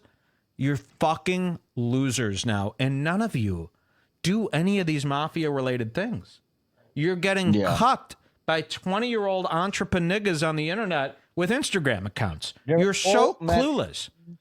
Yeah, these movies are like fantasy trips for these type of Italian old men. Like a child pretends to be Spider-Man, they pretend to be Vinny Gamagool. And you know what, Joe Materese? Can you pick a movie that's not 30 years old? There's never been a movie come out that inspires you to be cool anymore. The mobster thing is over. There's not even such thing. Where are the mobsters? They're gone. Okay. They're dead. Okay. You're getting tuckered out? I just got the hiccups here. Yeah. Let's play that Sven. Yeah, we're into crime, also sugary tomato puree and preservatives. Yeah. Yeah, exactly. Yeah, we're into crime. You're not into crime, by the way. You can't even take a guy making fun of you. Hey, you know 'cause I'm that's 100% Italian. Everyone's Italian. You know how many people are Italian? You can't just have a New York accent and you're Italian. Yeah, there's 20 million Italians in Italy who you'd hate. Hey, if Mikey, you met we'll put on suits and they'll give us this shit for free. Those days are done. You know what Las Vegas is? Nightclubs with fucking Flume playing. Okay? Nobody is listening to, you're mean to me. Why must you be mean to me? Wait, that's Joe's song. Official theme song. Hold on. This is the official theme song of Joe Materese. Hold on. I'm going to play it here. Hold on. This is the official. Oh, come on. Who sang it? It can't be. Wait, mean to me. Can you hear me type? Let's see what comes up here. Brett Eldridge. That can't be right. Mean to me. Billie Holiday? I don't think No. so. Who covered it like to make it Sinatra-y? Yeah, what's that fucking guy? Oh, shit. Isn't it? Somebody will pull it up. God damn it, I wish we were quicker. Mean to me, Frank Sinatra. Is it Sinatra? Well, they all covered these songs. Hold on. Oh, that sounded like it. You know, oh, here we go. Come on.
It's his official song. I like the more upbeat. There's a faster version there. That is Billie Holiday, I think. Well, they all do them. You know, those are the standards, and they all would redo them. You know, I bet Tony Bennett did it. All of them did it. Yeah, and that one fucking guy, I forget his name. I forget his name. Those days are over, you old fucks. Keep up. You know, Joe Rogan's the same age. He doesn't do this old man stuff, though. He keeps up. This is why I respect Rogan. He doesn't fall victim to remembering the good old days. He keeps up, and he keeps improving. And everyone's capable of that, but you decide to be these fucking spaghetti-sucking monsters where you never want to look reality in the eye. And listen, the people will eventually give up. Let's go back. This gets even better. Mike, can I go and take a quick spray out of my... You know what? I got to take a spray, too. I got to take a spray, too. Okay. We'll be right back. Have, like, about 17 pee holes? Yeah, I got pee holes in the side. My cock hat looks like a spider's face. We'll be right back. I'm going to take a piss. Okay. We're just going to take a quick break. Another drink. Yeah. All right, we're coming back here. Thank you guys for listening to Redbar, the free show. Every Friday at 4 p.m. Eastern for free. And we're covering... we got to get back into Cumia here because we got... Yeah, we need to finish this one up because it's so good, too. And before we blow all our energy, because there's some good stuff coming up here. So let's get into that, and we'll get into Matarese. We got a lot of great Matarese stuff coming up later here tonight in our all-night event, okay? And the next 3 months. You could hear that coughing in the background. Sven, were you coughing? No. You weren't. Somebody saying Mike you were cheating cigarette. Yeah, this is Don't even address it because you'll get mad again. Fuck him. Kathleen Madigan is what he meant to say. Oh, that's it. All right. Singing his son to sleep. Yeah. Joe Materese, you are a stay-at-home dad. You don't make money off comedy. You bought fake followers. Your son has a cleft palate. Does he? Dude, now they're talking about my son. Listen, let me guess. No one talks about your son. Yeah, we know parents. Don't talk about my son, all right? I'll be sleeping with the parents. fish. You know, every time a parent, they want to be P. Diddy. Oh, nobody talks, or not P. Diddy doesn't have kids, but we get it. Your kids, shut the fuck up. That's a sign of an idiot because we're not talking about your son. We're talking about a hypothetical thing that we made up. Yeah. It's not your son. Nobody talks about, we know. We all know your kids mean everything to you, yeah. Okay, let's get back into it. This is Cumia. And let's have a drink. Yes. I was driving on the train going home. I needed a tissue. And I'm like, oh, maybe I put the... Fuck, I left him again! And by the way, this day, the day this was happening, Keith getting slammed on Twitter. Go type into Twitter. You could search Keith's username. I forget. Hundreds of tweets. Thousands. I mean, all day, people telling Keith the business. And Reddit, too. Reddit was fucking lit. My God. I mean, really, I didn't even know. You know, and when I saw Keith do this, I said, you know what, Keith? Enjoy Twitter today. And he's like, Mike, come on. This isn't fair. And then Twitter, really, for like 2 days straight, relentless. I mean, Keith must have been miserable. All right, let's see. I almost texted you a picture of him, but I felt like you would feel too bad. I realized last night I felt so bad again. You know what I just did? I blew my nose before the show. I put him in my pocket. Throwing those jeans out? Yeah. Yeah. Oh, God. So, yeah, that's what you do. You come on here and blurt it out. So. Oh, you do? That's my take on this whole thing. It's utopian. It's a perfect world. We ride in on a unicorn and respond to someone's nastiness with other nastiness, whatever it is, because we're big boys. It's not even nastiness. No. Just kidding around. It's joking. I'm nice. Now there's reality. Uh-oh. And reality is Anthony sits here alone because these fuck babies don't come on my show because someone's fucking making fun of them or saying bad things. We don't care. We like because they're all faggots. Whoa. They're all faggots. So he's talking about, I make fun of these guys and they won't do his show because of it. I mean, in there, you see Anthony's anger. He goes, because they're all faggots. That should be how you handle it. Well, Joe, you know what? You're not going to come on my show? You're done then. And no one liked you anyway. You were filler. You were Tuesday filler. I have to do 5 shows a week. You're filler. You're He's an filler old by bum. definition. You're free. You're filler. And I sit there and I go, yeah, when you talk. Because nobody gives a shit. That's why nobody interacts with you on Twitter. That's why no one cares. And you're on Cumia all the time. You know what I mean? I mean, doesn't that go to show? You're on Cumia all the time and nobody cares. Nobody is. You go to Joe Materese's tweet, he can't get over 3 likes. It's 29 years. Hey, I'm not that big on Twitter. I get a lot of likes. We should go over a typical Joe Materese episode and see all the awesome, we will. We got a whole year. Interesting point. Joe Materese, we are going over every piece of footage you've ever done. Hey, that's some of my my wife. All right. That's how this game works. So while I sit here and go, come on the air. Let's vent everything right out here in the open. Keith has to deal with the phone calls and shit from agents, managers, talent's wives, fucking sponsors. Pause. All because of me? Do you think that Joe Materese's wife called in? Because he's not saying nothing. Both. Joe Materese's wife. It's all he has. Please stop making fun of my hubby. So this is what's happening. I make fun of people on this show. Agents, managers, wives, comedians. They're all calling Keith the Cop. This includes Gavin McInness, by the way, your tough puncher and doesn't that guy. Say a lot about the state of comedy. Shouldn't these comedies be the harbingers of fucking free speech? I would never in my entire life run to anyone being made fun of. And people go, oh, yeah, Mike, prove it. Okay, how about 14 years of you watching my every move? How about that for proof? Have you ever heard of somebody saying that Mike is complaining that he's being made fun of? Never. I want to see Materese's wife. You never hear me complain about being made fun of. You know what I mean? It's like, you know they're doing it. You know what happens. Yeah. So that's what why am I able to deal with it? Why am I able, the guy who makes fun of 17 men a day, and these people come after me, why is it okay for me to come back every week with a smile on my face? But to them, it's the end of the world. You know? And this should tell Anthony, hey, you know what? Maybe we'll just say fuck you to those people who can't deal. They can't be part of this universe. Yeah. They want all the things that Anthony gives them. You know, they want the new fans and stuff that comes along, but they can't take when people don't like them based on who they are. It's not unfair. You know, all these people wouldn't make fun of you on Twitter if you didn't suck. It doesn't, you know what I mean? They wouldn't do it if you were nice and cool. All right, just look at his fucking appearance on Americans Got Talent. Yeah, here we go. Every other thing that goes on outside of Anthony's little fucking world. Oh, yes. Yes, the green screen. We got it. Sucks. Two effects. So, safe space. Keith has to make decisions. He has a and one of the decisions was, look, we have Mike on. Thank you. That's you. And it was prefaced before Mike was even on this platform. Yes. Look, we know what you do. Shit on whoever the fuck you want. Except. But we have a kind of a family here. Ooh. You know. Ooh. Gavin. And at the time, was Fanoia still on here at that point? I said, no, he was long gone. The list of faggots. But he still shit on him, right? Yeah. Like I said. See, you're laughing because it's good. You know I'm right. You taught me.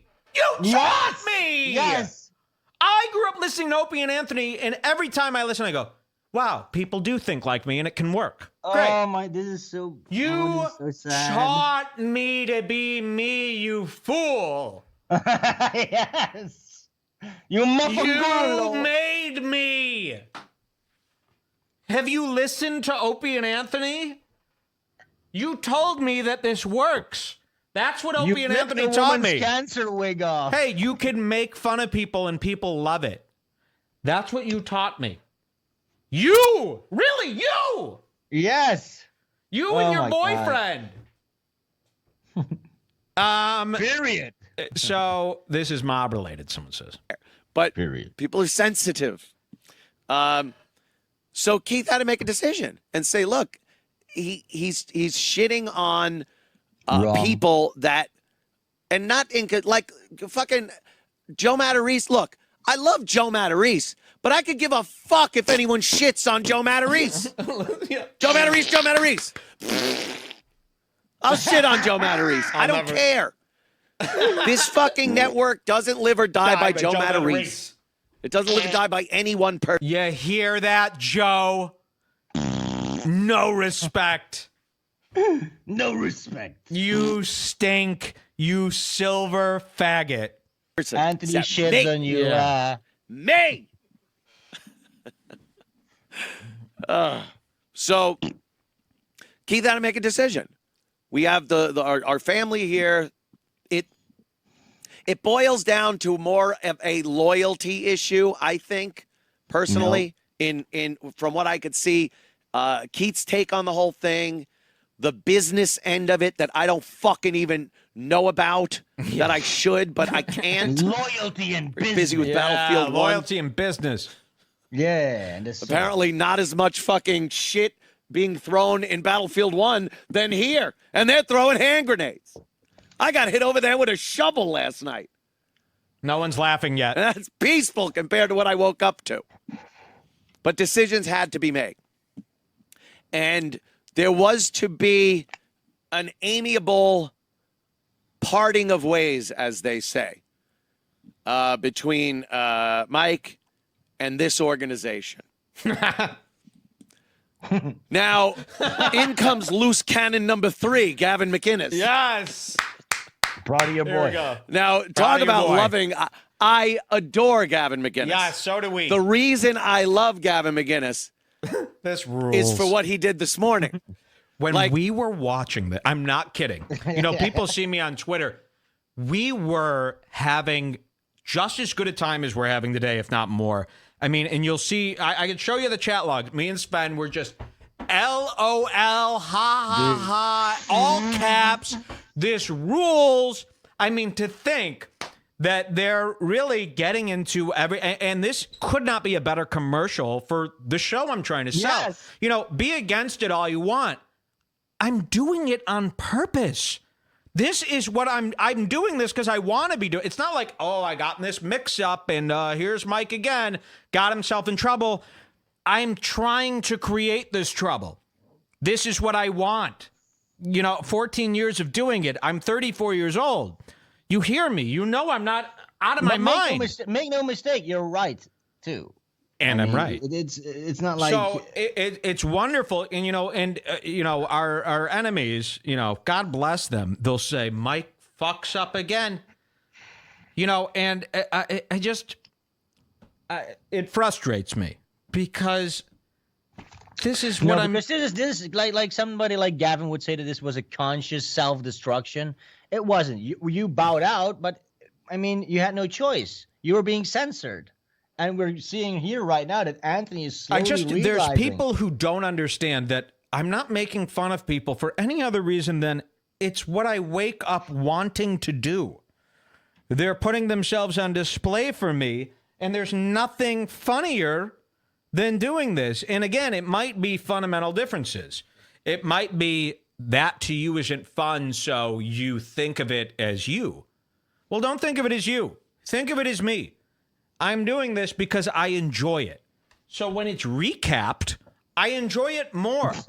Yes. When it's recapped by this giant show, this historic broadcaster, and Gavin's involved, Yes. I give myself a pat on the ridiculous. back. There's only pats on the back. This isn't spin because I screwed up. This is beautiful.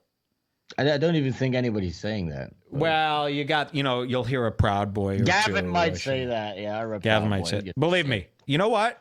I'm going to beat up Gavin. That's what I'm going to do. I am going to, you know what? You saw how he because throws you're punch. a fighter too. I'm going to show you. I'm going to beat up Gavin.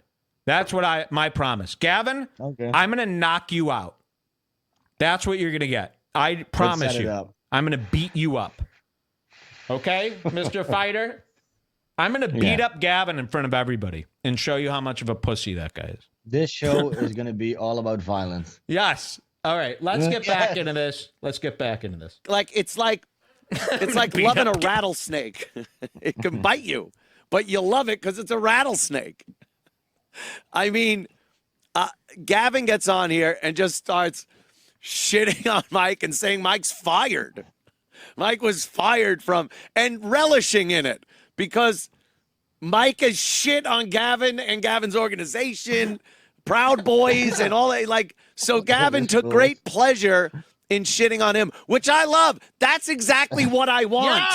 Yes. Right here. Cumia, you get to see it happen. Mike shits on Gavin. Gavin shits on Mike. I love it. That's my perfect fucking world. Yeah.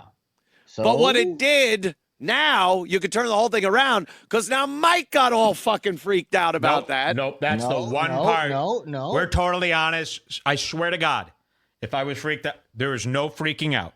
There was, wow, you're going to blow up my spot, you fucking bitch. Oh, cool. So Gavin, nice. for those of you who don't know, Gavin came on his show and lied to his audience. He is a liar. His mom calls him a liar. He lies, I would say 3 to 4 times a day, pure lying to his audience. Yes. Let me show you the video of what Gavin did. So remember, I emailed Keith and told him I quit. And then I guess Keith talked about this to people and told Gavin, and Gavin does this. Are we allowed to talk about Redbar? Is that a secret? Well, it's too late now. I already let the cat out of the bag. I think he's done. I think he started attacking Anthony's guests, and it got to the point where he couldn't get guests. He was losing guests because Redbar was attacking them, or at least one. What's his name attacking there? them. He talks what's his name from Fast Times at Ridgemont High? Look, Joe now Materese. He's going to make fun of him. Joe Materese. Yeah, Joe Materese. Strike one. I got to take pills because I was losing my temper so much. Yeah, what's about losing your temper? You got it. This is what a man. This is what he needs. You know what? He's so stubborn. You know? Boy. And by the way, the next day he quits Fox News and then wants, you know what I mean? For the exact same reasons. So listen. It's fucking awesome. No, I would get really mad. I would like kick cars and punch. Yeah, that's pretty good. Fucking get mad. Okay, so he announces that, and then I wake up to everyone going, "What? They fired you?" And I go, "You son of a bitch, Gavin." So Motherfucker. It wasn't freaking out. It's that this little weasel blew up my spot, and I emailed him. I go, "You ever blow up my spot again, there'll be big trouble." I did. Fake news, somebody said. I did. Gavin is fake news. He lies to you. I know you think that the persona that he puts on, it might seem cool if you're a boneheaded Alan J. Erickson. You know, I saw when Gavin did his girly punches to the guy. I want to see that again. Oh, yeah, we're going to go over it. People are like, oh, he's so cool. Is he cool? By the way, Mike, he's doing that. He thought about that for 2 months. Mike, to impress you. Can we also watch the Hunter video where he tries to make the Proud Boys fun again? Well, so that's what Gavin did. Not freaked out by what he did, pissed because we even talked about it the night before. I go, we got to announce my quitting. So I'm going to be honest with you. This is what Sven and I said. This is what we should do. We should not quit yet and then quit live on Friday's Compound a live quitting media show. I go, how badass would it be to stick this out till Friday, go on Compound Media, and then do the show that I'm doing now was supposed to happen on Compound Media. Yeah, but we were going to read the emails from Keith. Fucked it up. So we were going to wait. The only reason we didn't come out before Gavin did is because we were waiting to do it on their airwaves and fucking cuck the shit out of Keith on his own network and then go, bye, tune into Redbar Radio. That was the plan, and we've got it all in writing days before Gavin said this, if you really need proof. Gavin, we didn't think, we even brought it up in our messages. We go, but what if like Gavin blows our spot? So we should come out. But we go, it probably won't happen. We're overthinking it. And then the next fucking day, Gavin comes out and blows our fucking spot up. So we were going to read all of Keith's emails and his strike system and then say, I know swear what? to God, Fuck and we you, have it all. quit, I mean, please, we have proof. It's all in Facebook messages and it's time coded. If we really need, if anybody really objects It's there. So we were going to wait till Friday and do it on the air because we go, that will be the most epic. That will be the most epic way to do this is live on their airwaves. And Gavin fucking ruined it. And that's why we had to come out right after Gavin said that. And then we got fucking Patrick Melton going, he was getting fired, so he says he quit. Ah! You son of a bitch. And we even predicted that he would say that. Yeah, yes. We were so mad. But I mean, there will be payback. Gavin McInness, you're getting paid back for that. And I know you don't like to involve your wife. You might involve your wife. You're we're getting violent. Very. You know what? I'm going to save it. Because I know that gets you. So, Gavin, you will get paid back for that. Or you could apologize. But I will, I've been light with you because we were on the same network. I've been like jovial. But now, I got some Gavin secrets still. Uh-oh. I've got some Gavin secrets still that I was being a gentleman about. And maybe I'll let those go because you thought it was so funny to say that I was fired. And now I got to do this extra lifting to convince the people you lied to, like you do all the time, like you did 2 weeks ago when you said, we dox your guys. We don't dox. Oh, yeah, that's shit. And he never cleans this shit up. You have a responsibility. And this is why.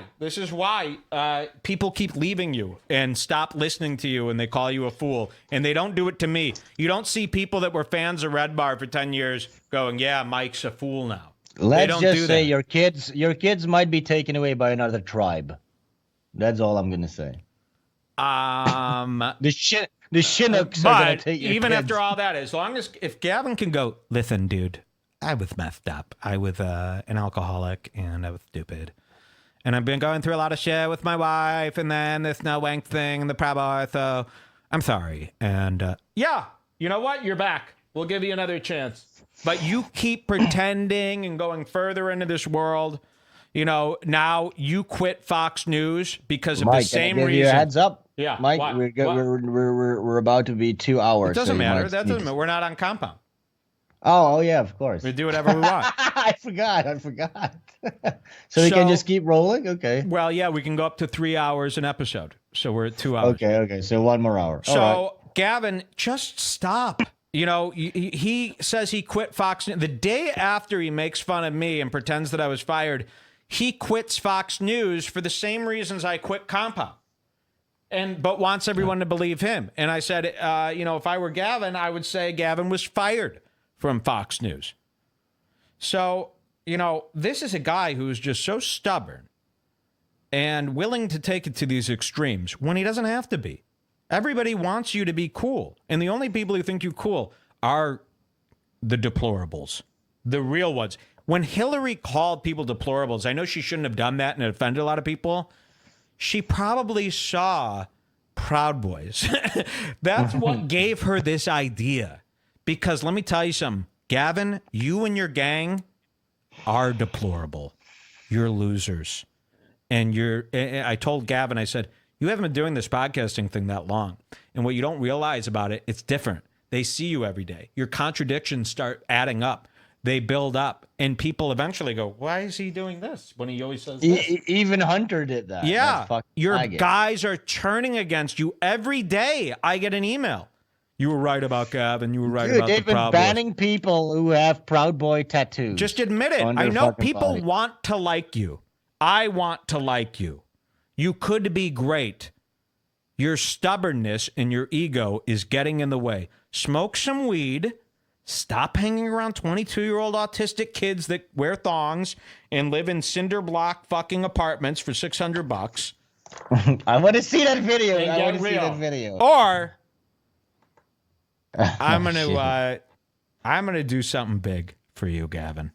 I'm gonna do something big. My next one is going to be big. I promise you this. All right. Let's play the video. All right, let's get back to the video. We have 30 minutes. Mike, please, they're saying. Please what? I don't know. Hey, all I'm doing is keeping you on the edge of your seats. I'm doing a great job. You all tuned in. You're all having a great time tonight. Of course. Ain't nobody having a bad time, and that's all my goal is. Okay, here we go. Back to Cumia and his shirts. Somebody says even Bugby stole his magazine. Yes, it's all fucking embarrassing. People need to just stop thinking that I'm talking out of my ass for one day. and just go, okay, listen, he's not here to just. Bugby Shane Smith, Gavin's new Meg. Why is there a Mike? You can't. Shut up, guys. You can tease. You can tease. You can handle it. Even though beforehand, you guys were already talking about some way to part ways. Here comes Keith. Jesus H. Here comes Keith. So then when Gavin comes out and spills the proverbial beans. Correct. Yeah. Correct. Mike and I had exchanged a couple emails. Right. And from the beginning. I know we saw them. Oh, yes, we did see them. Yes. Yeah. Here we go. And look at you. Mike has been, yes. And Mike will always. You don't do this stuff to Mike, because Mike sits here. He's got all day to just do this. There are no relationships in the way. The only relationships I want to keep are with me 100% every time I do this. So it's best not to, even if you're right, it's best not with me, because I'll do it all day. And I really go to a place where adults don't go. I do it for the kids. Posting the emails Mike has between been. Keith and DMs from me and shit like that. thank you. Which, again, I don't care. Right. Don't fucking care. And we like Mike. Mike knows we like Mike. You know, I think Mike is fucking hilarious. Thank you. I love it. He just sits there with a drink, just fucking. Thank you. Yeah, this guy's a fucking piece of shit. Yeah, see? It's hilarious. the first time I noticed Mike was when Listen. Mike was shitting on you, On me. Danny, about the whole situation of what happened. Yes. And I reached out to him and I told him straight up, I said, Mike, you hit the nail right on the head. Everything you said was legit. Yeah. So fast forward, you know, he had shit on some people that were friends of ours, part of the networks and everything. And Were they dear friends of ours? oh, look, he had his These Fanoia, are dear friends of ours. his Fanoia thing, he had his Metzger thing, and Listen. you know, Fanoia had left. He had come in, and I don't understand the whole thing with him and Gavin, because Gavin had him come in here and host the Gavin McInness show. Yes. Right. Exactly. So Yes, that's right. That's how we got to know Mike in the first place. You know, when I started talking with Mike, there were people that were upset we were talking with Mike. And then you and I had the discussion. I said, look, I like Mike. I like what Mike does. Yeah. And I think he's a good fit. I then, you know, we had the discussion. Mike did the show on our network for free. And we put him on Fridays in Mike Fanoia's spot. Which, of course... You hear that, you fucking loser? I mean, this couldn't be better for me. This is amazing. You know, anyone who is going to shake their head at this, when I was watching this, I just said, if I died now, this is all kind of, you know what I mean? This is great. This is exactly how I wanted them to say I don't know it. what you're talking about. This rules. I mean, I Yeah. don't think anybody's complaining. No, I am so happy when I see that. Yeah. All right, let's see. Wait, So I Mike need to grab a Fanoia, quick bottle of you know, water. Keith is so stupid that he's doing my job for me by saying all this stuff. upset Mike Fanoia. And I had Now, Mike Fanoia, for the record, left the platform of his own accord because he got another gig. Right. That he didn't have time anymore to do the show. Let's be real. He got another gig, and also no one gave a shit about him here, and we're making fun of him daily. So you could do both. He got a writing gig for Impractical Jokers. What do they have, 6 episodes a fucking decade? He could have done both. guys suck. You could do 1 Those hour a guys are week. so Italian too. Yeah. Impractical They Jokers. fucking suck. It's so cringe. Mike Fanoia, like anyone connected with that piece of shit bald fuck. Hey, bro. So Okay. why would he be upset that Mike right. Redbar was taking the spot that he Oh, didn't why have wouldn't anymore? he be? Correct. He left to go do a show and do some writing and everything. So Yeah, right. I when people found out that we were bringing Mike on board, I did have to field quite a large amount of texts and phone calls People got all pissy. from people, and I said, look, So listen, here's your heroes, by the way. Kurt Metzger went to Keith when I got hired and begged him to not hire me. Sherrod Small, another one of your heroes, went to Keith. He's saying it right here on the air. He had all of these people come to him that I have made fun of in the past, begging. Do you see how sneaky these fucking Do you see guys how are? sneaky? They really deserve These are the zero guys. respect. And this is what I've been preaching since our comedy club, since before that. These people are faggoty frauds. Rats. They go and they run and they beg behind the scenes. They don't say shit to my face. You'd Could see you it. imagine? This is you what's even happening. imagine? Could you imagine? Why would Imagine Kurt if Metzger Patrick care? Melton Why got would hired Kurt by Metzger Opie? care? And I even went out of my way and I said, Kurt, listen, let's be friends. And he goes, yeah, no problem. These people are that weak. Imagine being Kurt Metzger. You've won an Emmy, and I made fun of you one fuck time, and you're running when you hear the news to Keith. You're running. You're running. Ugh, I can't what a wait till I'm sneaky 45 and you all fucking under me, because I'm going to destroy what you've worked for, you pussy faggots. Seriously. You really fucked up because you got a guy who does not give a fuck about your industry, and that's the only thing that keeps you people safe, is this worry that everyone else has about staying, getting gigs and all this stuff. I'm going to expose every one of you little piggies. But Kurt, you're cool. It would be nice to get some apologies from these faggots. These are your heroes. And they all talk the talk, but they don't live up to it. And behind the scenes, they're whining. They're calling this guy because I got hired. He's saying it right now. How pathetic is that? From day one, really he's been says a telling me lot. Kurt Metzger and Sherrod Small have been begging him not to hire me. That's You're the Butler. truth. That's the truth. Why? Why are they so affected? Because one time I made fun of them? Mild fun of you? Fuck off. It's a difficult situation! Sorry, I'm a little drunk. I'm getting ahead of myself, but I promise you, this is just the beginning of what I'm about to do.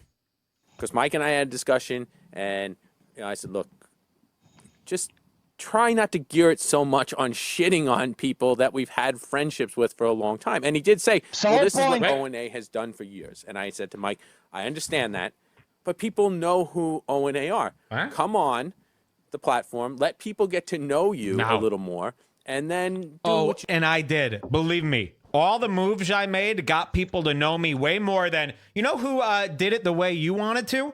Talib Starks. Mike Fanoia. Who else? In hot water. In hot water. What other... do any of those losers have the fucking hype that we got in 11 weeks? No. In 11 weeks, I've turned your dumb fucking green screen shithole on its head. Wait. And don't forget, what he's talking about here is that 2-second little piece of Fanoia in the promo. That's what he's talking about here. First, that was his big problem. Let them get to know you. Yeah, take I'm going to let them get to know me. What are you doing? I mean, and it's not even a risk. It's so mild. Like, you guys are a bunch of conservative faggots, basically. There is no other show on the network that has come in and within 11 weeks done what we did. None. No. You play East Side Dave for 6 months, and yeah, the most retarded of your audience will eventually go, I like it, I think. I don't know. I like anything. It's like Sesame Street for adults. No one likes East Side Dave is shit. And you know what? At the end of the world, no one's remembering East Side Dave over me. No one. So you're making the wrong decision. You should always think, at the end of the world, what are they going to remember? And at the end of the world, they're not remembering Talib. I don't remember Talib now. When the world ends, nobody really gets to remember much. I mean, it's the end. Anyway, don't tell me how to do my show. I'll make the mistakes myself. Listen, if I go in and make fun of Mike Fanoia and that turns out to be a tacky, bad move, no one will like me. But I went in and they all loved it. Everyone loved it. The only people who didn't love it were the Proud Boys. Was to be kind of a gossipy type of thing. Yeah, let's be honest. The only people who don't like me on Compound are Anthony's elder listeners. You see once in a while on Twitter, they go, Anthony, I don't know why you hired him in the first place. You click their profile, it's like a 67-year-old guy. With 5 and you go, kids. oh, please, this In a trailer moron. park. And then the other people who don't like me are the Proud Boys. But other than that, everybody likes it more than these other shows. Way more. And everybody is entertained. And that's why so many people voiced their opinion in favor of Redbar. You know, people that didn't even really listen to the show that much, they understood. So don't tell me what you would do, because I don't need to. I don't care what you would do. That's why you're the manager of this fucking stupid. Well, this is the point where it gets interesting, because this is the point where Anthony starts realizing, wait a second, and you can really see the tears in Anthony's eyes when he has to admit that he now became a shill for the This gets better. Here we go. You do, you know. So we gave Mike the opportunity. Mike came on the network, and like right from the get-go, it was the Fanoia thing was in the promo. Yes. And then it was taking shots at Talib because he didn't care for the way Talib started. No. First of all, that is a lie. That is just somebody. He got a tweet from somebody, and we were very nice to Talib, and nothing but love for Talib. We did make fun of him on the first episode. You even reached out to Talib. Hey, let's be friends. Yeah. And then Talib messaged you. Yeah, we're friends. So that was a reach. That's a reach. That's a reach. Now I'm going to make fun of Talib a lot, but back then I was like Talib. With his network, with his show on the network, and then into the whole Proud Boys Gavin thing. And listen, look, you know, I think the Proud Boys is a gay organization. Let us bow to our Lord. Oh my God! This is my favorite clip ever, and I'm gonna let me impress. Look, I think Proud Boys is a gay organization. He's serious. Yes. Can we rewind that, please? The Fanoia thing was in the promo, and then it was taking shots at Talib because he didn't care for the way Talib started off with his network, with his show on the network, and then into the whole Proud Boys Gavin thing. And look, you know, I think the Proud Boys is a gay organization. I'll now get all the angry emails. Oh, that's a good one, isn't it? Oh my God! You know what? We clipped that. We had somebody clipped that, and I tweeted it to Gavin. I go, "Hey, Gavin McInness, your boss says you're gay," and then I clipped this. What a cock! Your boss thinks you're gay, Gavin. Your boss says you're gay. Your boss. You work for this guy, not me. Not me. I don't work for retired cops, you faggot. Do another read for some fucking why don't you do pajamagram reads, Gavin, you bitch? Faggot, bitch ass nigga. yeah. Fuck you, nigga.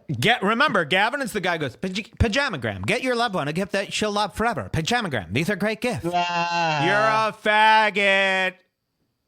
You're a fake actor, Gavin. And we're going to take your kids. It's, listen, I think the Proud Boys is a gay organization. I want to see it one more time. You're gay. We own you. One more time. Okay. The opportunity, Mike came on the network, and like right from the get-go, it was the Fanoia thing was in the promo, and then it was taking shots at Talib because he didn't care for the way Talib started off with his network. And Anthony is sitting there going, yeah, you know what? Yeah, all these cool. guys, I like this guy. I think the same thing. All right. With his show on the network, and then into the whole Proud Boys Gavin thing. And look, you know, I think the Proud Boys is a gay organization. I'll now get all the angry emails from them, like I've been getting all the angry tweets and everything from Mike's people, and I understand that. But like you said, it just comes down to a loyalty thing. And people that we've done business with for a long period of time. We don't want to censor Mike. We want Mike to say whatever he wants to say. That's all I fucking want. But you this did platform is complete fucking openness, the ability for people to come here and say whatever they want. That it's too perfect a thing to actually happen 100% of the time. It's too perfect a thing. No, it's not. People are. You just need to not give a shit.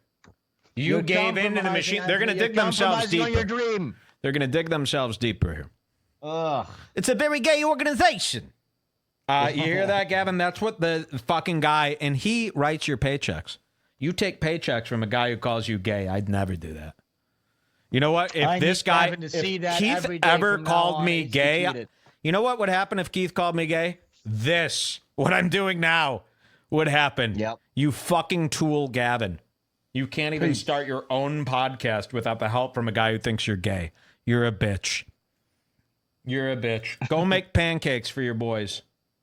That's all you're good at. Those cute pancake designs. Or come back to reality and we're friends with you and we love you. All right, let's get back into this. They're fucking babies. They fucking can't take shit. I can't stand that. But that's the reality of the situation. Correct. So he knows. I this is where it gets reached sad, out to Mike early. I said, let's have a discussion about it. I made an analogy about baseball, so of course that people. Oh right, yes. But I said let's just talk about it, and we talked about it once before.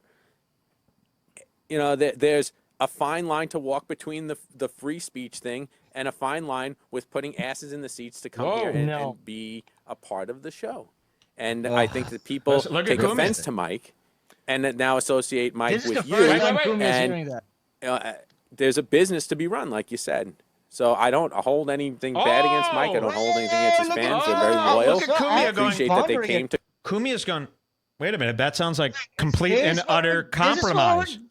Is this what we're doing here? Cumia's sitting there going, wait, so it's only free speech unless somebody complains, and in that case, we have to... Wait, I didn't really know about... I guess... Cumia's making Cumia's literally doing what they would do in a sitcom to show that he doesn't agree. He's going, huh?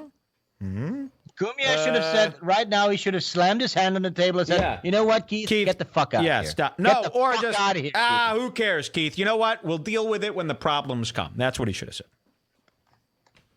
Okay, let's see. You guys enjoying this episode? You enjoying this? By the way, Gavin makes $60,000 a year at Compound. Can we rewind that People point were asking. where you can see it, in Cumia's eyes? Wait, yes. People were asking what Gavin makes $60,000 a year. Okay, here we go. Let's just talk about it. And we talked about it once before. There's a fine line to walk between the free speech thing and a fine line with putting asses in the seats to come here and the free speech thing. As if I know the free speech thing sounds good. But, it's more about money. How about you replace the free speech thing with the word compound media? Because that's what it was supposed to be. And you know what? The free speech thing is the reason you exist. That's why they subscribed. They thought they were getting no holds barred stuff here. They thought they were getting the real scoop without any compromise to that. So that's what it's about. You have to... respect that thing. You can't say it's free speech. You can't get those cups printed with the Mancow logo and then say this. You really fucked yourself. And you know what? I would have had to do all the heavy lifting again. I was going to have to come on here and convince you this. He's doing it himself. He's saying exactly what you would hate. He's admitting that they're frauds. And Gavin is willing to sell out for... Let me tell you something. Gavin has $4 million to his name. At least that's what that celebrity thing where celebrity net worth site says. Okay? He got a lot of money. He is willing to sell you Pajamagram to keep this $60,000 a year gig that he could make way more. If Gavin just did his own show like I'm doing and charged $7 a month, he'd make more than $60,000 a year doing that and never having to sell out. He chooses to sell out. He does Pajamagram ads. That's all you need to know. That's all you need to know about him. He is willing, the $1 million man. If I had $1 million, I would take my boner and shove it through these guys' faces. There would be never any doing ads for anybody. Gavin doesn't want to do Pajamagram ads, by the way. He hates it. But he does it because the boss told him to. Yes, Gavin listens to this guy. But let's not downplay the free speech angle of compound media.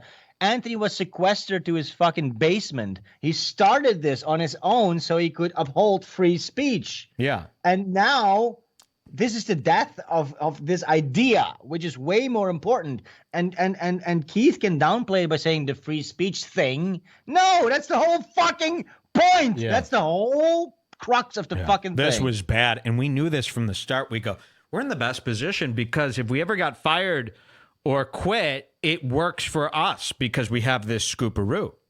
This is more valuable than staying on for another 3 months and letting them terminate the contract for the renewal. Yeah. This is way more valuable. This story is part of this show's history. It's part of let's be honest. What was going to happen? Next week, you get another email or you make fun of Mike Bichetti's lisp.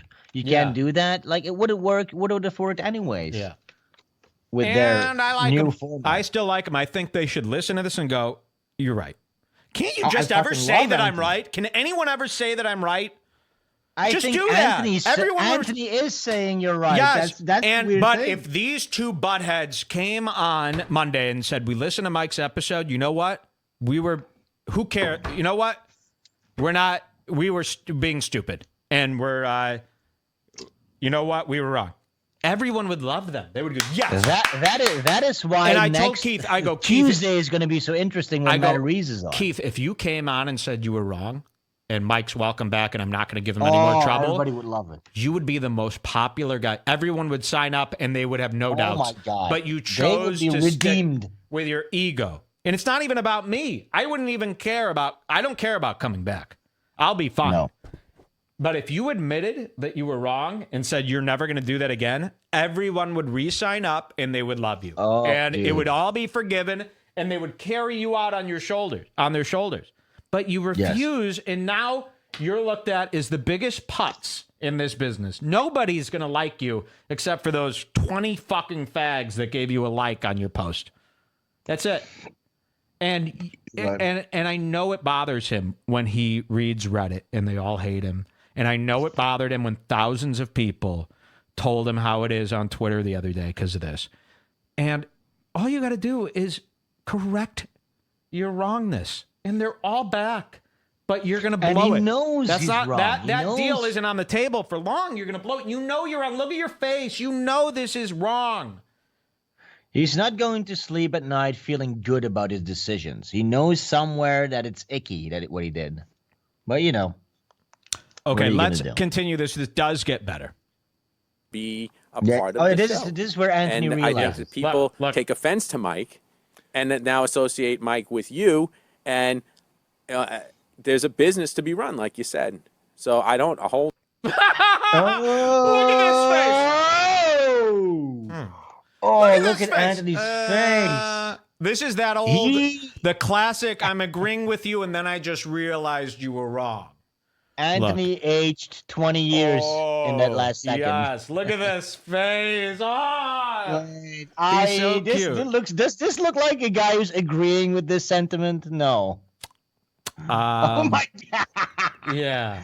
And he knows throughout, this even gets worse where he goes, then he has to do his little spiel and he doesn't feel it at all. Yeah, watch. Anything bad against Mike. I don't hold anything against his fans. They're very loyal. We appreciate that they came to Compound Media. We'd like everyone to stay, but it just, when sometimes you have to look at what the bottom line is when it comes to the aggravation factor that comes with some things. It's crazy. And I have to weather the storm now, and I get it. And I'll weather the storm because that's what I do. Part of the job. It is part of the job here, and there's making the decisions. You wouldn't have to fucking weather doing the storm if you were real and you uphold the fucking ideals of this fucking. This is what you should do, Joe Materese, and this is what Sirius, and this is what all these companies. They get 3 stinking letters, and they pander to the people who send the letters. This is what you should do. Joe Materese calls. Hey, you got this guy making fun. Hey, man, we don't run his show. Take it up with him. Bye. That's it. Who gives a fuck? And even if Anthony would have read his fucking emails on air and laughed at it, Joe Materese would have come around, as he did. I mean, Joe Materese was wrong with being such a fucking pussy. Or his wife, as I like to think. His wife called him.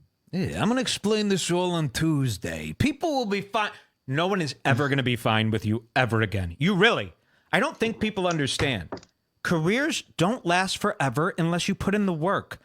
You can't just keep making errors. You can end. He's been trying to get one for 30 years. They really don't know. These old guys don't realize you can't say one thing and do the other. They'll eat you alive. Here we go. It's like fucking Bonnie, too. Bonnie McFarlane. I'll bring that thing up. It's like she had a big problem with Pat Dixon when I was on sabbatical. She had a problem with Pat Dixon doing the show. And now she won't do my show. What the fuck is that about? Exactly. Fuck her. That's what you should say. That will teach them. Because you know what? What happens is they threaten you and then you abide. And then they keep doing that to everybody. And the industry keeps working that way. You need to set a standard. And that's, we're not going to take your threats. You don't want to do the show because you got made fun of by somebody else here? Fuck you, pussy. Then you don't get to be in entertainment. How retarded is that? Bonnie McFarlane, by the way, is a tremendous cunt, and anybody that has respect for her is a dope.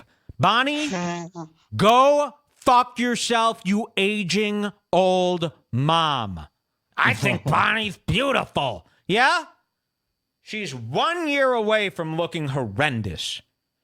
If she's not there already. There. Enough with these old-time losers, these cabaret acts.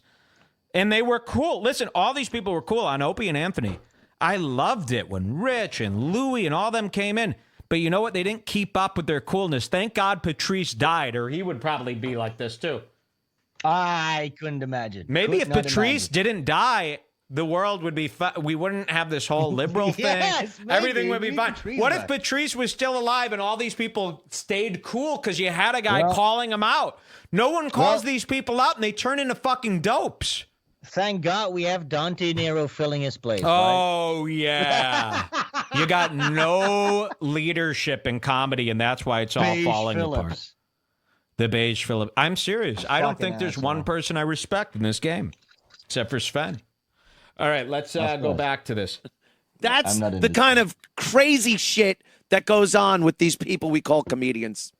I would love to have Bonnie and Rich on. And as much as I'm at odds with Gavin and them, how many times do you need to hear comedians are faggots, pussies, and liars until you believe? I've been saying this for, 10 years now. And everyone thought, oh, it's just because Mike's butt hurt because these comedians didn't like him. You hear it from everybody. It's like, and now, I mean, if you're not a liberal, you know it for sure. Look how the comedians acted with the Trump thing. It's like wide open now. All I'm asking for is, just a little bit. I'm not just saying these things. Just common sense. Just common sense. Here we go. Time and talk about shit. But she's got a problem with Pat. Pat's on the platform, so she won't do my show. It makes no sense. So, you know what we should do? You suck now, Bonnie. That's what you get. How about Bonnie won't do Cumia's show because Pat insulted her? Pat Dixon, by the way, if you don't know the story, Pat Dixon was making fun of retarded people, and Bonnie was there. Bonnie has a retarded sister.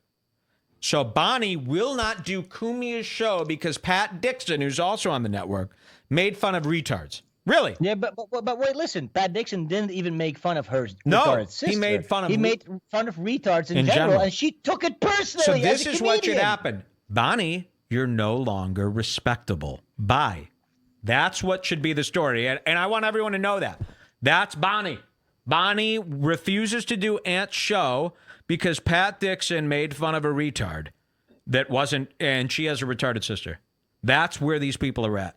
And these are the comedians. Oh, you're so great. Because they script their little jokes. Enough with them. Kurt Metzger. Yeah, they all run and complain.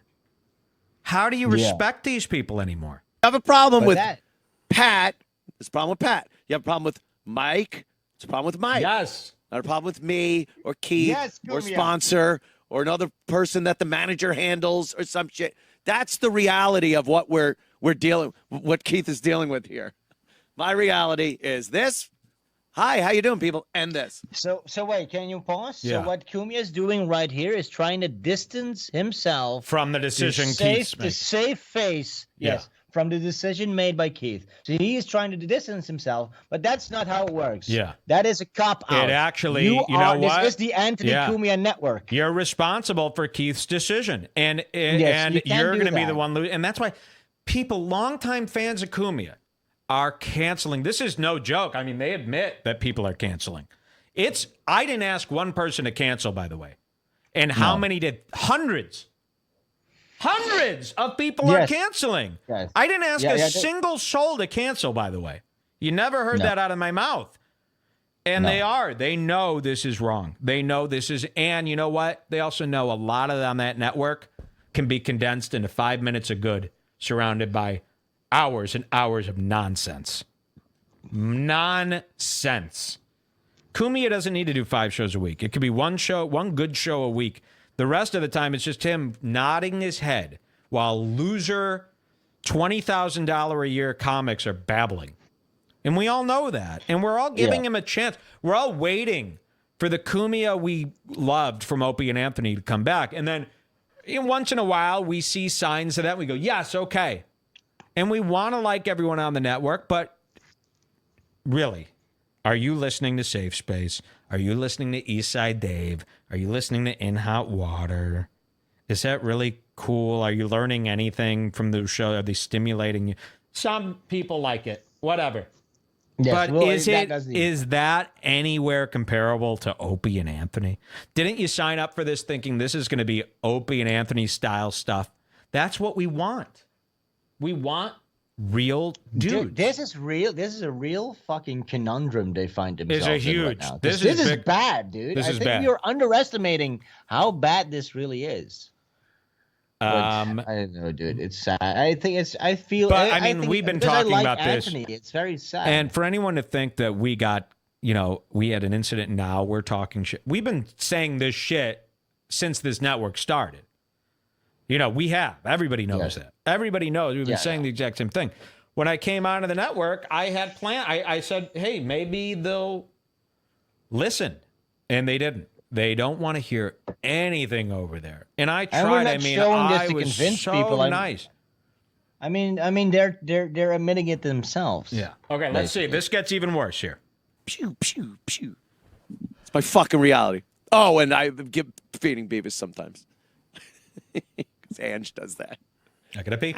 Anyway, that's what it is. So I've been DMing Mike and trying to at least, smooth things over, as is he. Me and Mike have no fucking issues.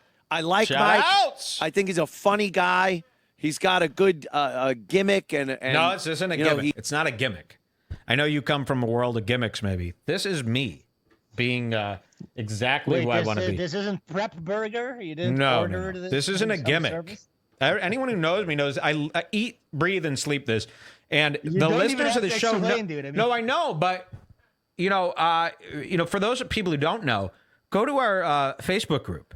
This is all I do. If this was a gimmick, then I've dedicated my entire life to a gimmick, which would be equally as admirable. But this is what I would be saying if I didn't have a show. So it just goes to show that these people, everything's a gimmick, everything's an act. He knows what people want from him, and he gives it to them. That's exactly a good fit for here. And we've exchanged some DMs and stuff, and some of the stuff. Look, I don't agree with everything Keith does. Keith doesn't agree with everything I do. That's for fuck sure. See, again. Wait, stop. So what he's saying here is, I don't agree with what Keith is doing. That's what he's saying. Yeah. But he's saying here, I don't agree with this. What he's saying is, I don't agree with what Keith is doing, but we're partners, and I'm gonna just. But he is such an unconfrontational guy that he's not willing to put his foot down and just say, "Shut the fuck up! This is retarded. What we're doing here now. I don't believe in this. I don't believe in this choice. This is a mistake." Yeah. He's too afraid to do that. Yeah. Here we go. But we're gonna have if we run a business. That especially a business that's talent and business related. It's two things. And I've been through this my entire career in radio. Usually the management end is really clueless about the talent end and vice versa. That's how it works. That's what it's a real now. Except I'm not vice versa. I would actually be an asset to your business end as well. Yeah, but what he's of course. But what he's saying is the management end is clueless. Yeah. Yes, yeah, you're right. We agree. All right. Weird relationship to have because a lot of times you won't agree with what's going on. At this point, this is where we have to go. I love Mike. I think he's hilarious. I still think right now he's a great fit for this. I think people should man up and not be such faggots about getting pissed off and then refusing to do business with us because of one show on the platform. That's retarded. but that's part of the reality. So for the foreseeable future, we're parting ways. Mike's going to still do what he does. I'm a huge fan. I support Mike wholeheartedly. And if any way, shape, or form it could be worked out in the future, I'd have him back in a second. Absolutely. I'd have him back in a second. I can't imagine a better fit. Okay, well, here's how it could work out. Keith, just say, hey, I was wrong. I'll keep my nose out of it. There, now I'm back. Yes, and you get to do with impunity what you want to do. That's And it. That is the only reason it can work out. And you could bring it up to me if something happens, not your thinking that something may happen. You know, this whole thing is, yeah, you got a phone call, you got a couple, but nothing has happened. Nothing happened. How about before you complain, also listen to the incident first, to the supposed incident. Yeah. Before just going on blindly what people tell you that's going on. Well, they'll learn the hard way. And someone that comes on here and just talks shit. That's what we want. Yeah, then what's the problem? Yeah. It's just been a clusterfuck, and I hope at some point it can be rectified. And I said to Gavin this morning, I reached out to Mike this morning on an email, and he emailed me back about Gavin. Now, I was taking care of some things with my family this morning. I had no idea. I sent him an email. I said, hey, let's talk today. And he just, said, you told Gavin I was fired? Get ready. Have a good day on Twitter. Yeah. Oh, God. You said have fun. I had no clue. So now I had to, reach out to Gavin. And I said, did you say Mike was fired? He's like, oops. Listen. And, look, if that's part of their shtick back and forth that's not. Yeah, that's with the Redbar guys and the Proud Boys and Mike, and okay, that is what it is, but it's not what we intended. No, not at all. Right, and Mike wasn't fired. We exchanged an email. Mike were going to talk. Fired. He decided and he said, "Hey, maybe it's not such a good fit." I don't like to. So you see how Gavin went on a show and lied, and then when Keith goes, "Why'd you say he was fired?" He goes, "Whoops." So while that is, I guess that's funny. That is but funny. Gavin is a liar. Listen, but it has to do with, he says these things to you, and the people who love Gavin, they think he's being real. Like, they don't know he's lying. And he does this with many things. Like, in order to make his points, he will lie. And they're not even the Proud Boys are figuring that out. Yeah. Right, as we established. And that's what I'm saying. So it's different. It's like, I understand how that's funny, but it's also, you're a liar. You're a liar. I like the idea of a back and forth between you and Gavin. I like that idea. But yes, Gavin is kind of a liar. Yeah. Yes, that's true. Okay, here we go. Look at Keith, by the way. Told about my content. I said, look, I understand that. And, if that's the decision you want to make, we support you and we understand. So. Oh, no, Mike, listen to the camera. Best of luck, pal. Let's go to Look at these pathetic. Dan, what's up? Our king. So I just wanted to say that what Mike was saying was actually on an after show. It wasn't even on the actual Compound Network show. Uh-huh. So I don't know if that factors in at all. Look, I wouldn't care if it was on his show. It's like I said, there are some people that just can't fucking deal. And then get rid of them. I'm more confused by that than I am by anything. Yeah. Mike said. This is the first time we know, of course, because that's what you should be doing. You should hate Matarese, not me. Yes, and he does. So what's the fucking problem? What are you guys doing? What's the problem is Keith made a decision and he's backing Keith out of loyalty, but putting his foot in his mouth. I mean, everybody is mad. Yes. You fucked up. What a Anthony, bunch of idiots. just say Keith was wrong. He's not the smartest man in the world. I mean, it would be delusional to think every decision he made is right. Just say, listen, Keith was wrong. He apologizes. Mike's back. Sorry. We fucked up. How fucking weird. These are women, basically. These are a bunch of women. This is how women These are trans. I don't want to sound like McInness, but these are trans people. Yes, they're all Everyone trans. can see it. This is a woman in a wig. Tranthony Cumia. Tranthony.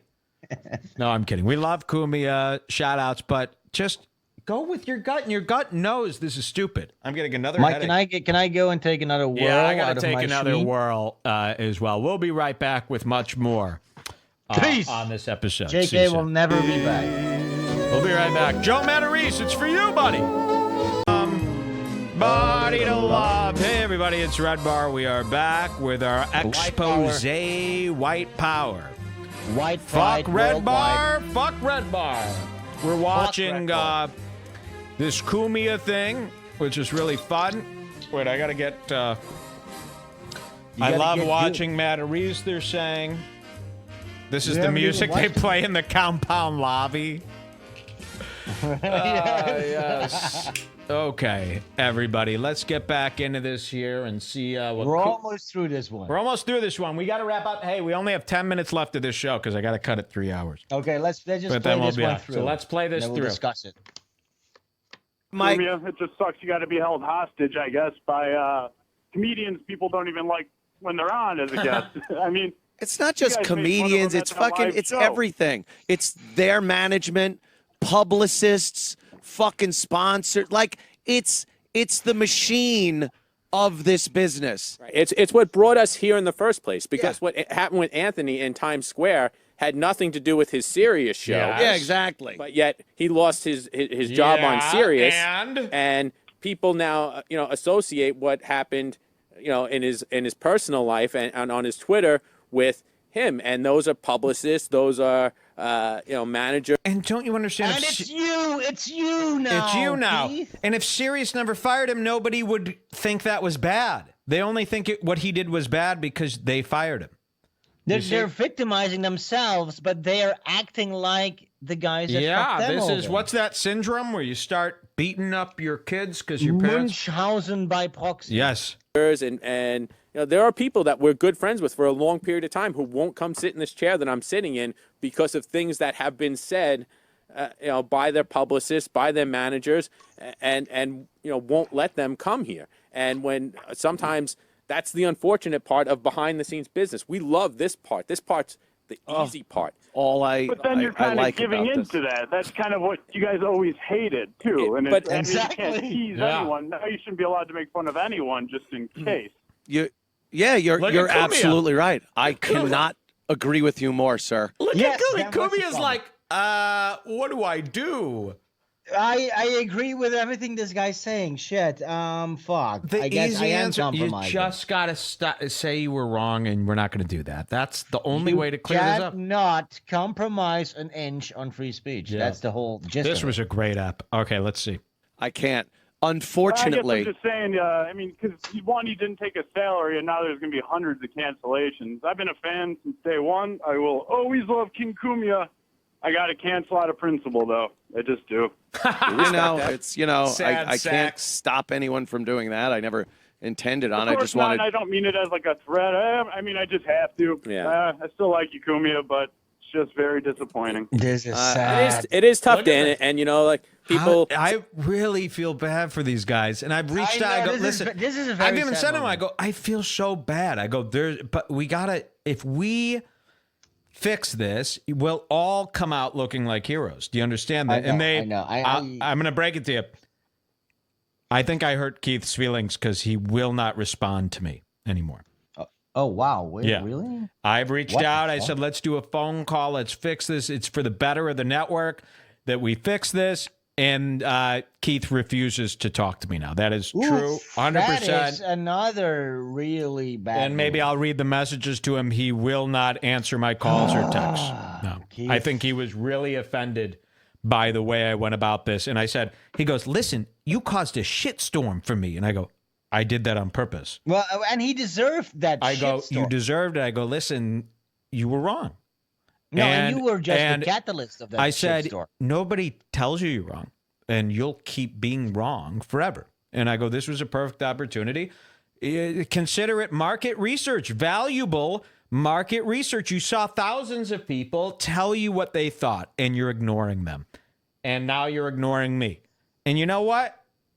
Now you're known as a fucking loser. And that's what you're known as. No one's And ever. the saddest thing They're is, not going it to shouldn't believe have- you anymore. They're not going to believe you when you. It shouldn't take thousands of people to make his point. Like it's just common sense. Common sense should tell him that he's making a mistake. Well, but, they don't know. They don't know yet, and they're unwilling to learn.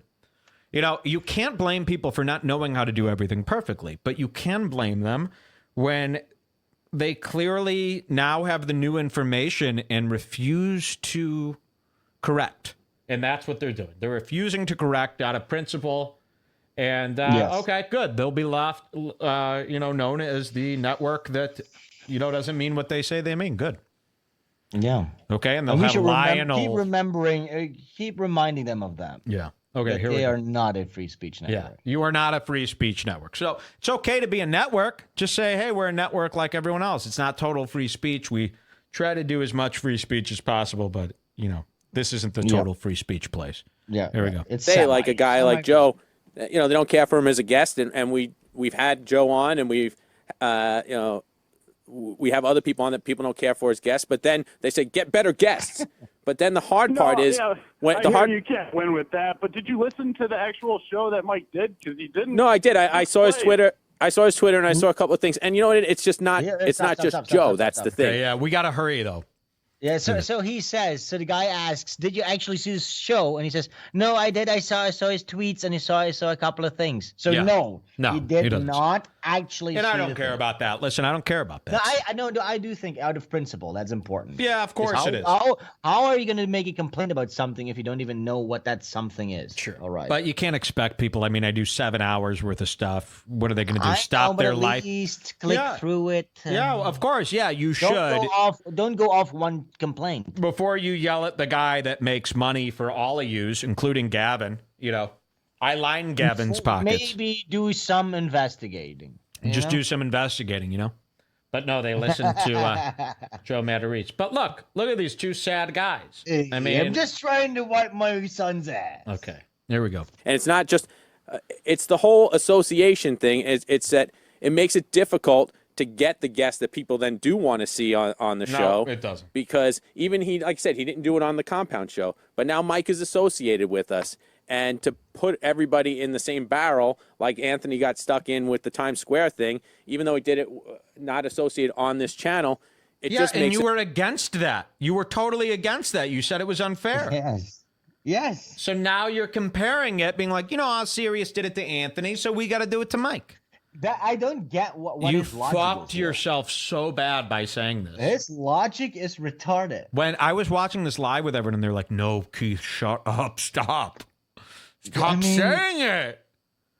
You're really, and even people who don't listen to Redbar were listening to this with their jaws open, going, what the fuck? Yes. So, especially knowing Cumia's history here, So he's comparing himself to Sirius management. Yeah. The guys that they have deemed evil. The guys that ruined Anthony's life. Yes! What the fuck? Ruined his life and the legacy. His point? Let's not forget, Opie and Anthony was on pace to be remembered as one of the best shows in radio history. And now the memory is you have Anthony here, who is a racist biter. I'm not saying that, but you have Anthony, who is a racist biter on his infomercial network that only the alt-right listens to. That's what they think. And then you have Opie, who's hated by every fan in the world. So Sirius XM was responsible for destroying a legacy show. They destroyed the legacy of the show that did no wrong. The show that had a perfect score. And now they're imitating that move right here. Yes, and they're admitting it, and somehow that's logical. I don't get it at all. And I'm not saying that I understand these situations, but look what happened after Anthony was fired. You got Opie, who isn't respected by anybody but retards, and then you have Anthony Cumia, who is known as the hen biter. Opie is only respected by the interns that pretend to respect him. Yeah, nobody. He is the biggest faggot the world knows. And what a disgrace, what a disgraceful way for one of the best shows to go down. And it didn't have to go this way. But they all were stubborn, all of them. It should have been Anthony was fired, and then Opie and Jimmy quit, and they started up the Opie and Anthony show on a podcast. And none of this would have ever happened. And now you see both parties go deeper and deeper into the abyss. Because they're too stubborn to change or to just be truthful. Or they're playing too much Battlefield and not really as concerned as they need to be. But you know what's going to happen? At the end of the day, Opie and Anthony is going to go down as a not a fun feeling anymore. I mean, how every day it gets farther and farther from remembering how awesome that show was. I don't even remember anymore. I don't even remember I was anymore. the biggest fucking fan. Okay, here we go. A little more difficult, and that's all the conversation I wanted to have with Mike.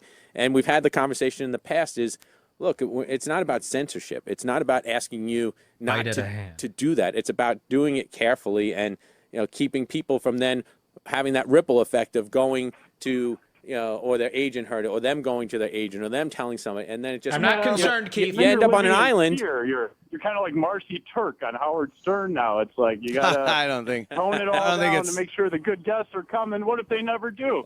I don't think it's that far, and it's not so much just. It's not any one thing. It's not like, oh, we want guests, so we can't have this or that or the other thing.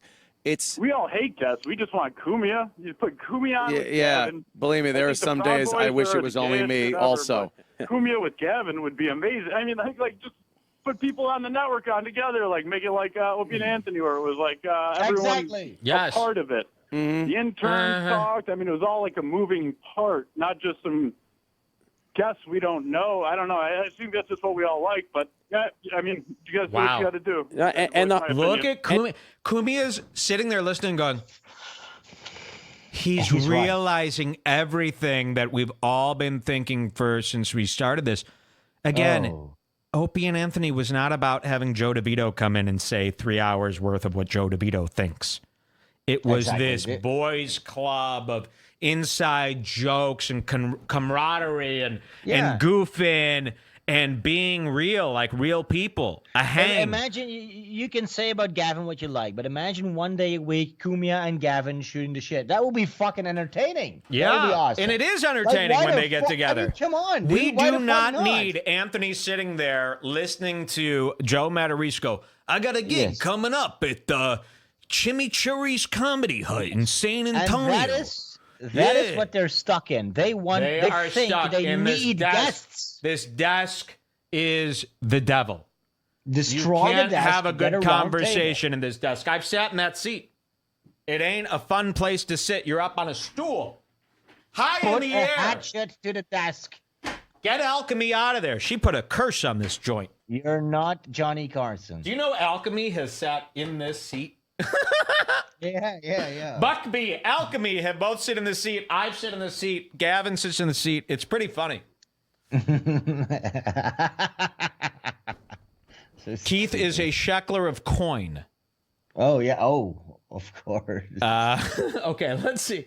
We got to wrap this up. Keith plays coin. We got to wrap this up. Dan, the hard part is, too, is that, that for every Dan that says we don't want guests and we want Anthony alone, there's somebody, else that then says, well, we want guests. We want to see Anthony with guests. We want to see his interaction because he's a great interviewer, and we want to. So those people it's that fine line that you have to walk, and you have to make those decisions on.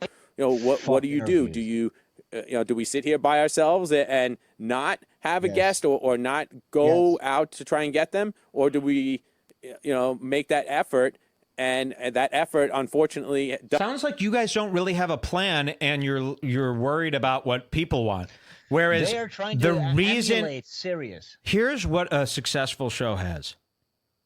They know what they want to do. They give people something they didn't know they wanted. This is what Opie and Anthony did. This is what a musician does.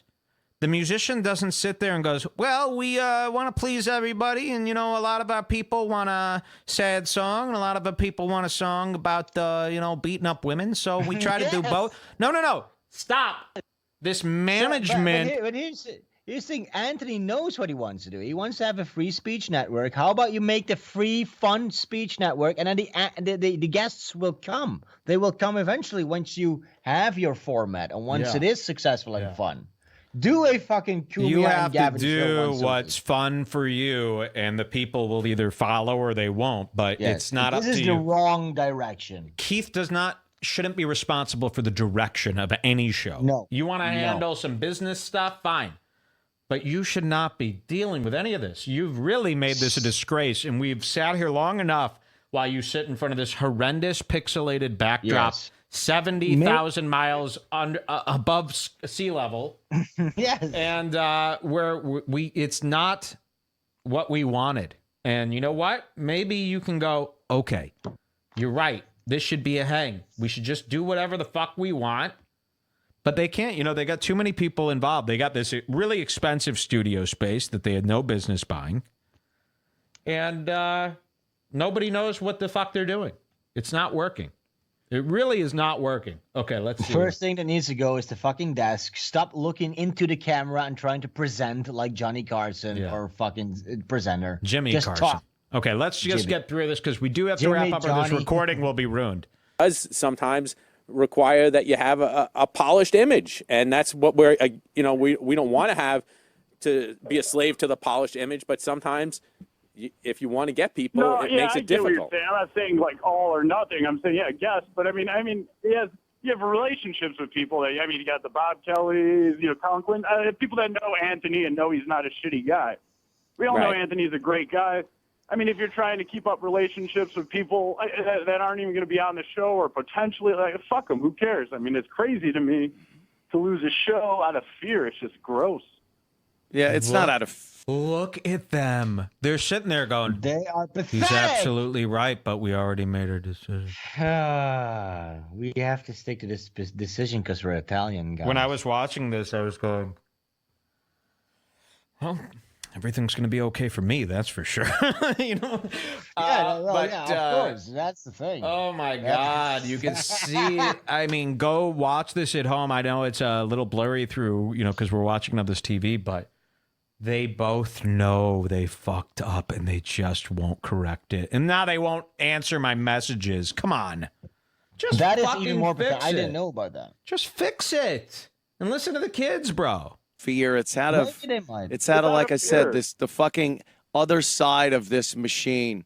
The machine. This other side of this show, the show you see and the shows you see here is a machine that has to fucking work. And I never wanted that or want that part of it. But unfortunately, I know you just want to play Battlefield. I feel bad for you, Anthony. You don't want exactly. This has been Unfortunately, when you're renting a studio in Midtown Manhattan and you got to worry about things like bandwidth and distribution and sponsors and guests, then you have to compromise. Kind of interesting. Because it's kind of what I've been... That's not even true. It's not even true. It's not even true, but it's what they think because they're so used to that environment.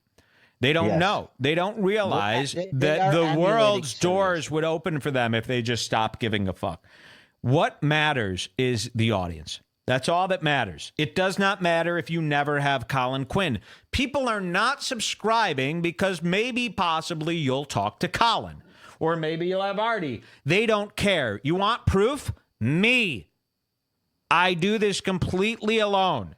To many people's, as Anthony would say, chagrin. And the show is bigger than it's ever been. And we didn't need James Fritz. We didn't need interviews with comics. They thought they wanted that. They were wrong. This is more exciting than any of the episodes we had giggling it up, riffing about nonsense with comedians. That's not what people want. That's what people think they want, because there's this subliminal thing where they feel like they're in the room and it feels fun. But ultimately, think back to the last year of Legion of Skanks and you go, sounds like a bunch of boys just laughing about butt sex. And did we really learn anything there?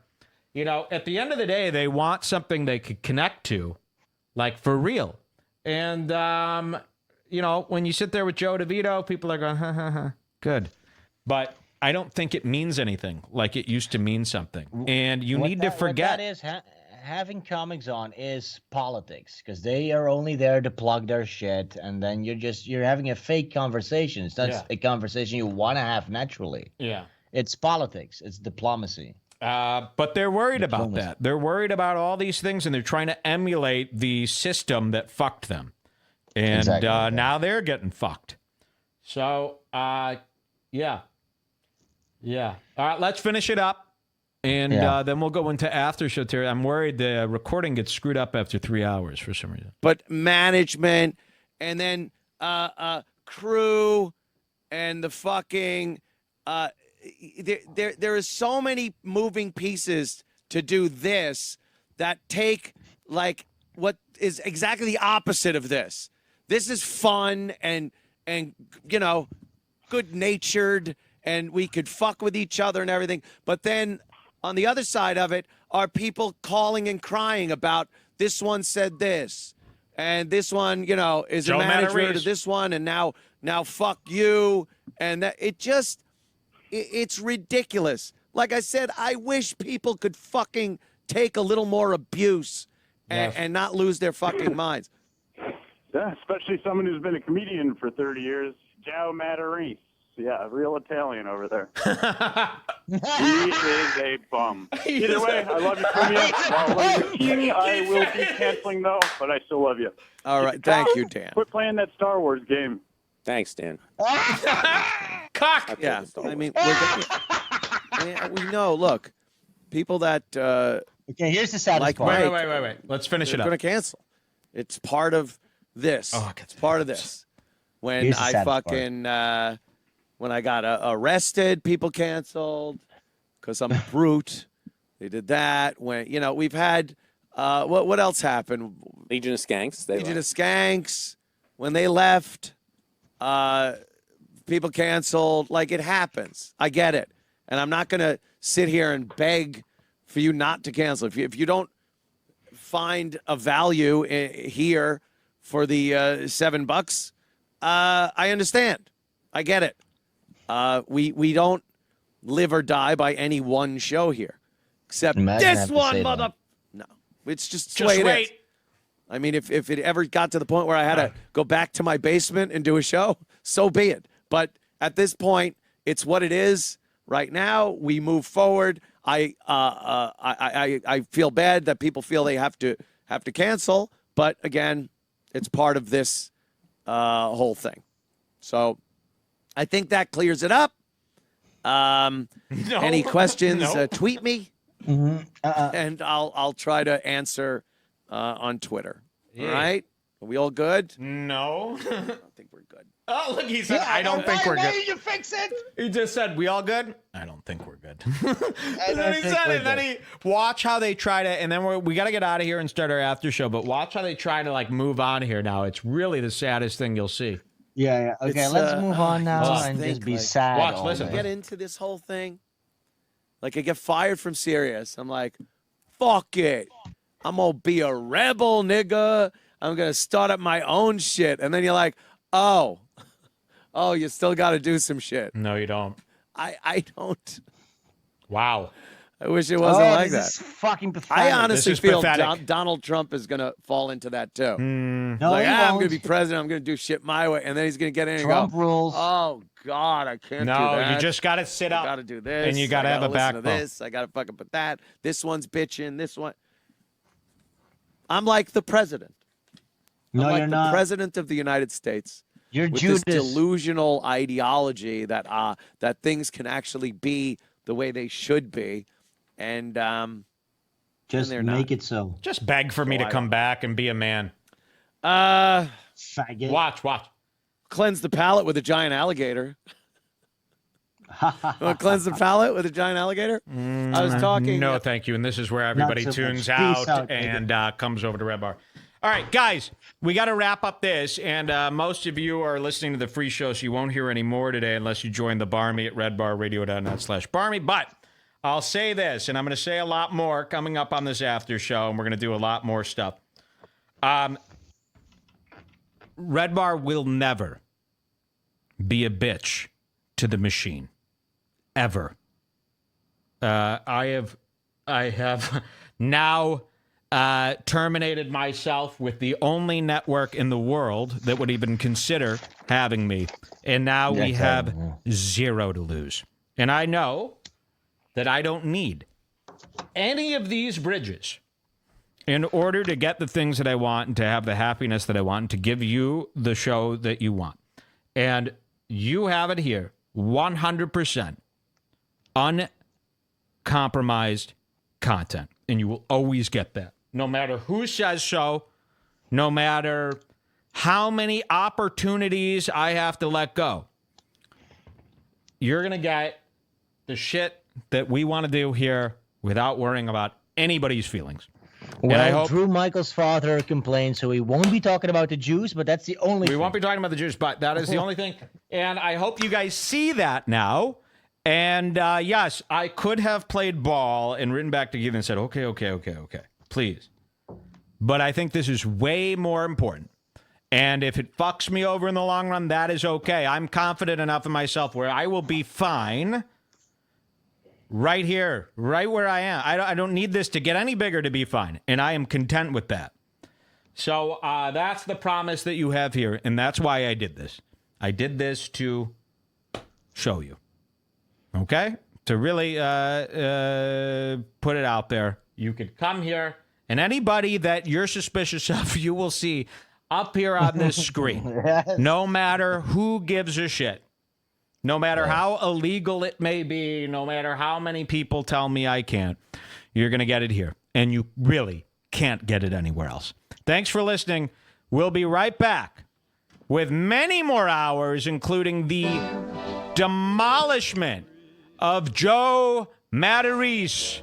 Hey, I just want to wipe my kid's ass. We'll see you in a bit. We'll be right back. Yeah, that's good. So let's get into this. This is we did that show about Joe Materese, and then at 6:36 p.m. the day after, I got an email from him. Joe Materese, the subject line, why? And here's the email. I just have one question. Why? Joe Materese. Now, I responded, let's see. I emailed him back saying something like, just busting balls, you bombed hard, it was funny, etc. And he emails me back with this. No, not cool. Send me the audio so I could hear it. Okay? So I respond to him. I replied with, sack up. It happens. You bombed hard. It was funny. Grow from it. Move on. Nothing but love, Mike. Okay? He replies, have you got your ass kicked yet? Ooh, that's an have you got escalation. your ass kicked yet? And it's like, okay. And he thinks, normal people think, they do go in these back and forths. And a normal guy probably would have gotten all mad and, hey, what? No, what are you going to do about it? Not me. Watch how I respond. This is going to drive him nuts. I responded with, best way to handle getting made fun of after 29 years in the biz is to take it like a man and not give a shit. Getting defensive only makes people make fun more. Take care. Oh, so I guess after that, he responded responsibly? Nope. He responded with, you saw Goodfellas, right? Remember the guy who wouldn't shut up? Yes, I did see Goodfellas. I now could never watch that movie. I watched that movie, but I don't remember the guy who wouldn't shut up. Yeah, I don't even know what he's talking about. You saw Goodfellas, right? Remember the guy who wouldn't shut up? It's like, oh, God, I'm guessing he got beat up or died. What's your point? You got a horse. Are you going to beat me up or die me? You faggot with 3 kids? Yes. Must be sleeping with the fish or something. And then I said, I don't think I'm going to correspond with him anymore after that one. And I never did. Let's see. Then on Twitter, the same night, he deleted this tweet, but we have it here for you. He did a 180. So I post that, and then somebody tweets to him saying, imagine what Redbar did to you as a learning experience. Learn from your errors and correct them. No need to get all snippy, Joe. And Joe responds to this tweet, now deleted. You know I'm 100% Italian, right? Ooh, fuck, yeah, oh, shit. You know what? I think he should getting his ass kicked as a learning experience. And then deleted that tweet right away. So our meme, we've been laughing about this all week. The reason I'm not head over heels laughing right now is because we've had a whole week to laugh at this. So 100% Italian is the new meme for him, 100% Italian. And you saw Goodfellas, right? I mean... Please. I mean, this guy is so out of touch. And then, so here's some of the memes. Joe Materese, 100% Italian. It's him holding some pasta with meatballs, of course. Also, the fact that this guy thinks that saying you're 100% Italian is still some sort of a threat. Yeah. Like, nobody gives a fuck about Italians anymore. I wouldn't give a fuck if you were 100% ISIS. You fucking faggot. No one is afraid of physical threats. You're 100% Italian. What does that mean? What does that you're mean? Testosterone-ridden, unrational retard? You're an old woman who cooks all day? What the fuck? This is what I want to do with all these guys who brag about, all these New York guys who brag about being Italian. I want to set them on a fucking bus to fucking Sicily and see how much they like it. This is all fucking retarded Catholic retards. Hey, this all sounded good on paper, but this has been like our 7th lunch in a row. Do you guys ever do any stand-up comedy around here? All we've been doing is dining in your Olive Garden. And it's not even the restaurant. It's a literal Olive Garden. Hey, why are the roads not paved? Yeah, I mean, hey. the church is here. What the hell? All the stores close at 4.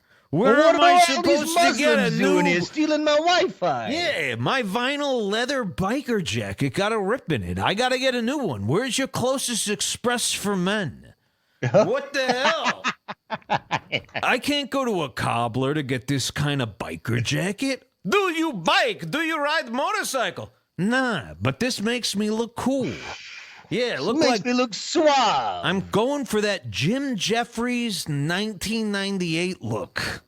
You're a fucking loser, behind Mr. the Man. tie. Yeah, go to Go to Italy.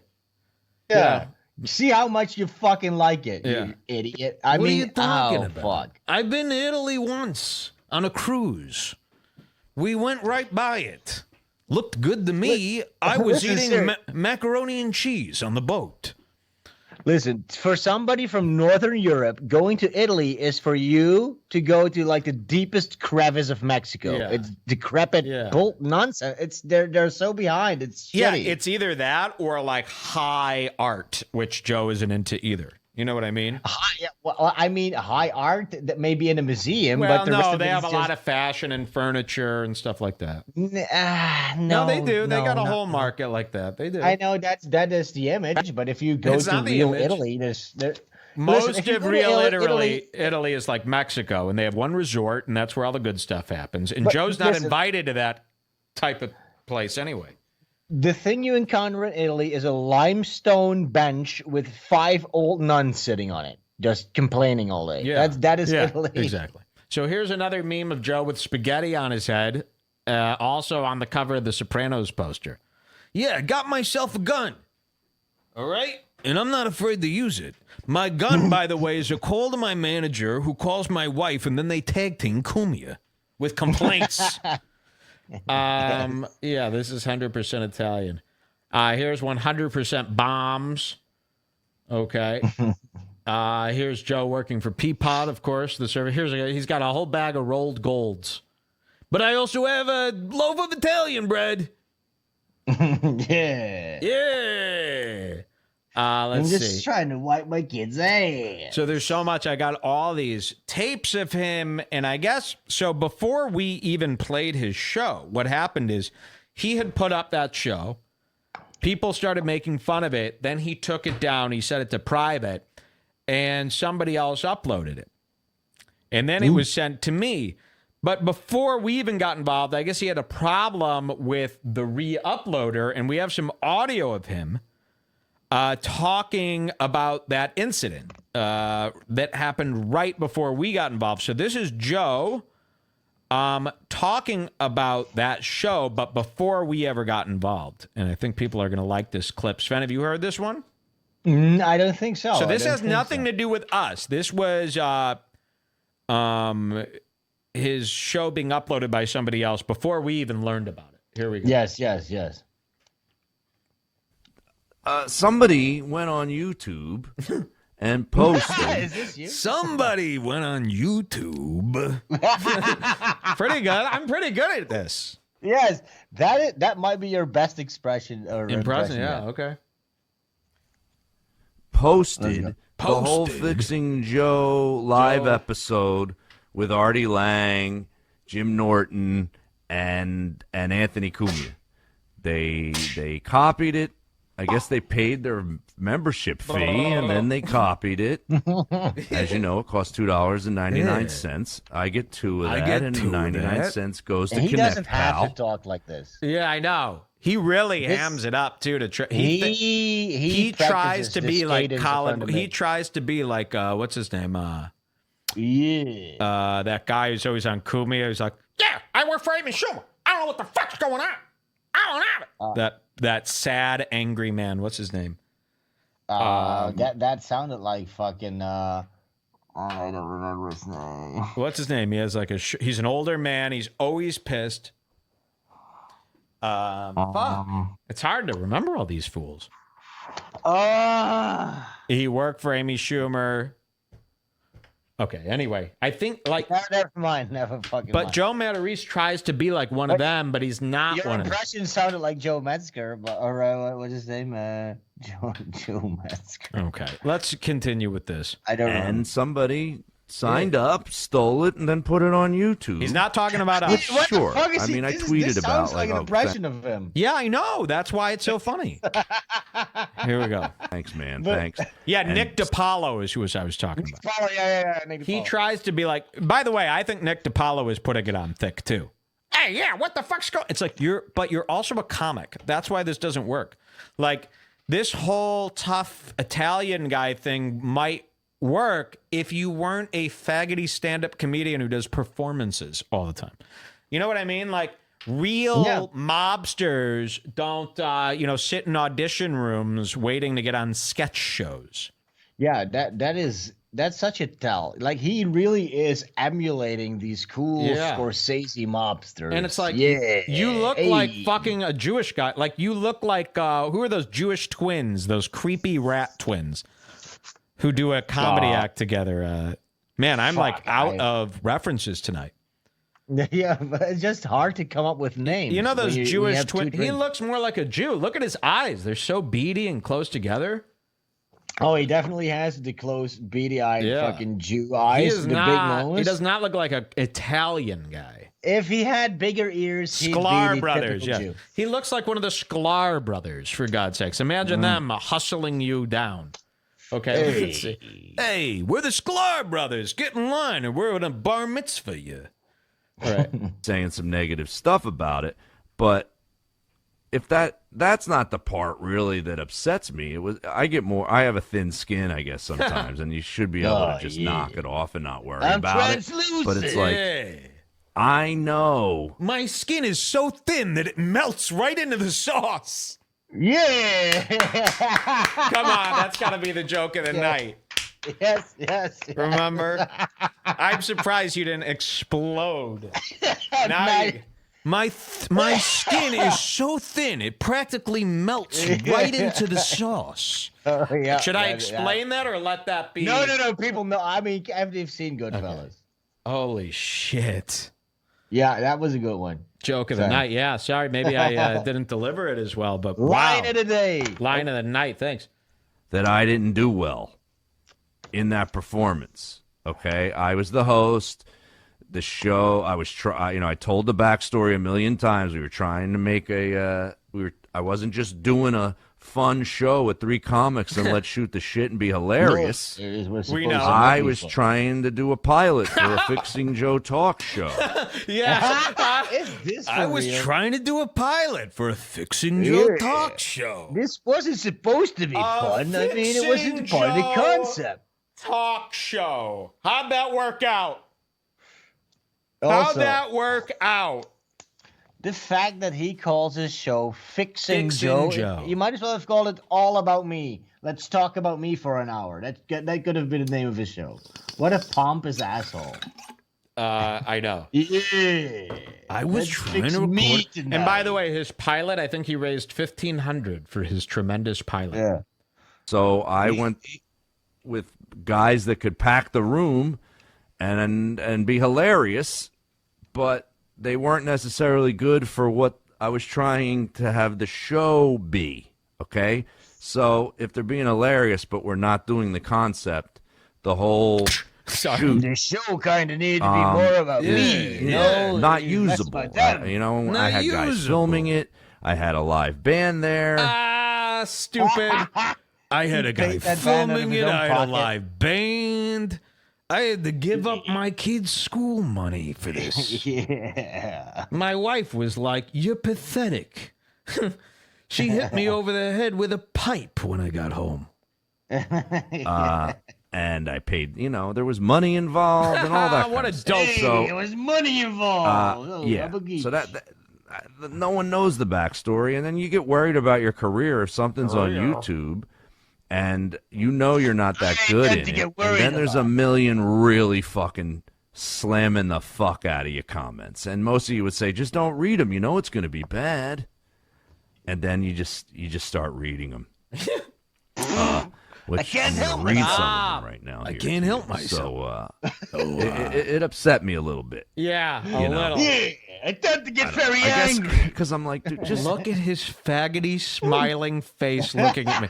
I keep going and punching it because it's so gay. It's like, so when you were smiling for this gay photo shoot that you set up where you said, I need some new pictures. You're good with the camera. How about you take some of me smiling like everything's A-okay? So when you took this, did you realize how shitty your life was going to be? Did you think these headshots were going to bring you some work? You are the world's fool. The best thing you could do in this situation is try to pitch a reality show called Joe Loses, where every week you attempt to do something and lose miserably while all your peers, friends, and everybody laughs at you. You are a joke. You're a living, breathing, washed up joke. You're the definition of that romantic story that we all know where somebody goes to Hollywood to make it big and now they're 50 and it just never worked out. That is exactly what you are. So how dare you ever smile for a photo? Your photo should be you looking away going, ah. You know, Sven? Oh, it looks like we lost Sven there. Did I lose? I think I lost the internet here. Hold on.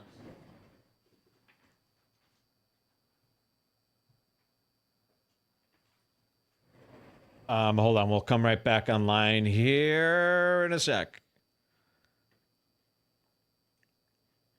Should be good now. And it just... Yep. Okay. I'll call back Sven. Sorry about that. I kicked out the line. Where did he go? Coming back. Nice. You're back. Was that my fault? No, it was mine. Oh, okay. So, Joe I was just saying how stupid he is. Yeah, and I was saying how this might be the best fool yet. It really might. I mean, he should get his own HBO special about him making, blunders. He makes such basic mistakes for such an old man. He's not very wise. That's why he's great. Everyone knows, and that's why everyone picks on him immediately without any questions asked. Yes. Okay, he's 180. Let's listen to more of him sounding like a putz. Wait, before we do that, maybe we should have another drink, smoke some more weed. Yeah, okay, I'll take a sip. Are you smoking? I've been smoking. Yes. Okay.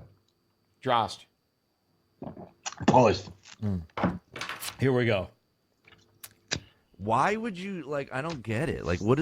Why go make a copy of an hour and 10-minute thing? Because it was very valuable to people. They wanted to laugh at you. See, he doesn't get it. He's sitting here going, why would you make a copy of something you don't like? It doesn't make any sense. You don't like it. You shouldn't be watching it. It's like... Yeah, I mean, why would you make fun of me? I'm a nice guy. I know myself, but why would you make fun of me? I'm a dad. I'm just working to try to get spaghetti on the table for my boys. Yeah, sometimes it might end up on the wall, but I'm a good dad. Yeah, pasta rigatoni. We really need better Italian real word. I don't know enough. Can somebody, there's got to be a link to classic Italian words and phrases, and I'll keep that up as a cheat sheet. The only one I know is maffangulo. I don't even know. I say baba ganoush, and I know that's like a Mediterranean Middle Eastern dish. Oh, really? I thought it was just something even... that said, hey, gabagish. No. So I need some, I don't know a lot of Italian, even though I am actually 90% Italian. Yeah, but I just don't, I don't really give a shit about it. I told Joe, he goes, I'm 100% Italian. I go, oh yeah? I'm 105% Italian. Now what?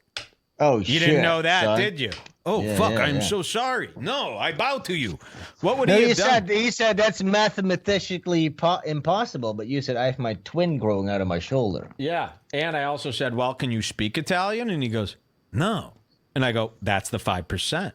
He goes, you're right. I'm sorry for even questioning you. Oh, shit. We're friends I don't now. even speak Italian. Didn't even realize. I'll give you the money I was going to give my kids. Yeah, fuck college. You want to see my butt? It's like two Macintosh apples picked from the orchard. Not big ones. These are small little apples. I got a little butt, and I also get my genes from J. Crew. Yeah, I treat myself. Yeah. When my kids are school, I get to go to J. Crew. I say, listen, you got any jeans that are on sale? I don't want to spend too much. Like, I'll spend $49 on jeans, but I'm not spending no $100. Holy shit. This is stuff that he But this, you are doing him 100%. Thank you. I can't hear the difference. Really appreciate that you like it. I hope I don't disappoint you guys. That is one of your best impressions. Thank you so much. I really Listen, you've been doing this impression the whole night, and then when we put on the tape, he really is an impression, a caricature of himself. Yeah, okay. What a fucking douche. Yeah, let's hear more. And then post it all on YouTube. Like, what do you gain? I don't know what you gain out of it. Unless it gets 10 million hits. You stupid. That's 3.9 thousand. You're not going to make any money. Only 3.9 thousand people think I'm a fucking idiot. Yeah, that's a lot of folks. Hey, listen, I don't like dislikes. I mean, I would understand give me a if thumbs up 10 or million something. people. Hey, Joe, the only reason 10 million people aren't making fun of you is because they haven't seen it yet. Once they do, again, if I aired this on Fox, everybody would be, you would have that 10 million. I don't know. Fox really isn't pulling in the same type of numbers that they used to. Shut up. Look how narrow. You look like Jason Lee right here in the eyes. Okay? And older. Look at your hair. What's wrong with my hair? This is 100% biker. Hey, it's on point and in a point. I mean, it only makes sense. I wear a green shirt. Off of that. I like What the is your camera reason? stuff. Is that what you do for a living? It's always some weird name. If you click on this guy, he's only got 79 subscribers. This is his, he his doesn't have a version lot of of. shitting He on doesn't a know. troll. Yeah. The guy who re-uploaded it doesn't even have a clear name. My name is Joe Materese. This guy's name, That's strange. Honky Hanky 64. Like, come on, bro. I have a wife. Supposed to take that serious? It's like it's not even his real name. Yeah. Subscribers, unless he opens up a different name for every time he does this. I just don't know the reason to put the work in. Yeah, you're a dope. That's why. Unless Hey, for some I reason thought they were these mad guys at are living me. in their parents' basement. Hey, am I What right? is this guy? Get a life, right? Like me. This guy probably has a very shitty job, right? Hey, Am I kids, right? I'm so sorry. Daddy will be back soon. He's got to do a weekend in Nebraska to pay the bills. He's getting $25 a show, though. If he's good, they'll let him come back in middle. Hey, guess what? Daddy's leaving you again. Yeah, Daddy's got to hit the road. You know Artie Lang, right? No. Hey, good luck getting raised. Am I right? Peace. Hey, remember when Artie Lang got up and left mid-show while I was Googling out of fear? That was embarrassing. Yeah, Artie's the man. Hey, Daddy does what he does. Yeah, I shave my beard on a 3. What do you shave yours at? I don't want a full beard, but I want something there to look manly. I choose the 3. Yeah. Okay. That I was charging for it. I'm like, isn't that what a lot of performances is? We charge for it. Like if a new show is made and it's put on Netflix, Netflix had to pay the actors. They And had I to pay. know about made. I'm a made man. Yeah, You know, I should You be got to making big bucks. Louis making $24 million a special. I lost $800. I lost $800 from you fucks. I mean, Louis talks about his kid's vagina being wiped. I want my kid's ass. I mean, it's similar. This is the best thing that could have happened in his career. We're equals. This is the most eyes that are ever going to be on you, and now you're known as a putz. I could do an arena. Yeah. I could do the Colosseum in Italy, gababoo. Wait, what is an Italian? I'm like a minestrone soup. I'm a bunch of leftover ingredients. And I suck. Okay. I'm 100% Italian. Yeah. Well, 100%. Yeah, I'm 100%. Sure. Yeah. Everybody to make that show, they put a lot of money into it to make Netflix really good, right? And to make you want to pay what is it? I don't know if it's $10 a month now. It's changed. I don't know. It's changed. I don't know how much I'm paying a month. Netflix is always changing. That's besides the point. What a loser! You got caught up in this idea about I don't like change. Yeah. What is it? $10 a month? I don't know. I don't have Netflix. For Netflix, but you pay these things because there's shows on there that you like. So you go, I pay it. Now someone takes the show, copies it, and puts whole episodes. Yeah, that's I mostly like old movies from the 70s, preferably by Scorsese or something, you know? Fuck yeah. I go to Netflix. Oh, Reservoir Dogs, I'm in. I have to watch it. And whenever I see it pop up, I have to watch it every time. I've seen it 1,700 times. Joe, they rip this. Everybody, here's what happens on the internet. If you bomb on the internet and you have a public video up, they rip it. Because everybody knows, we've learned in this, 7 years of dealing with fools online, fools usually post stuff, and then when they see the response is negative, they take it down. So what happened is you posted something publicly, and people saw how bad you bombed. They ripped it because just in case, because they need to show people what happened here. Now, I believe you made something public and for free, and then took it down. I think that it's not the same as stealing something and giving it. No. Because of course. I think you made something public. People ripped it because it was so unbelievable. And what you're doing is saying that they can't, now they have to live with this unbelievability, and they're telling their friends, but they can't show it to them.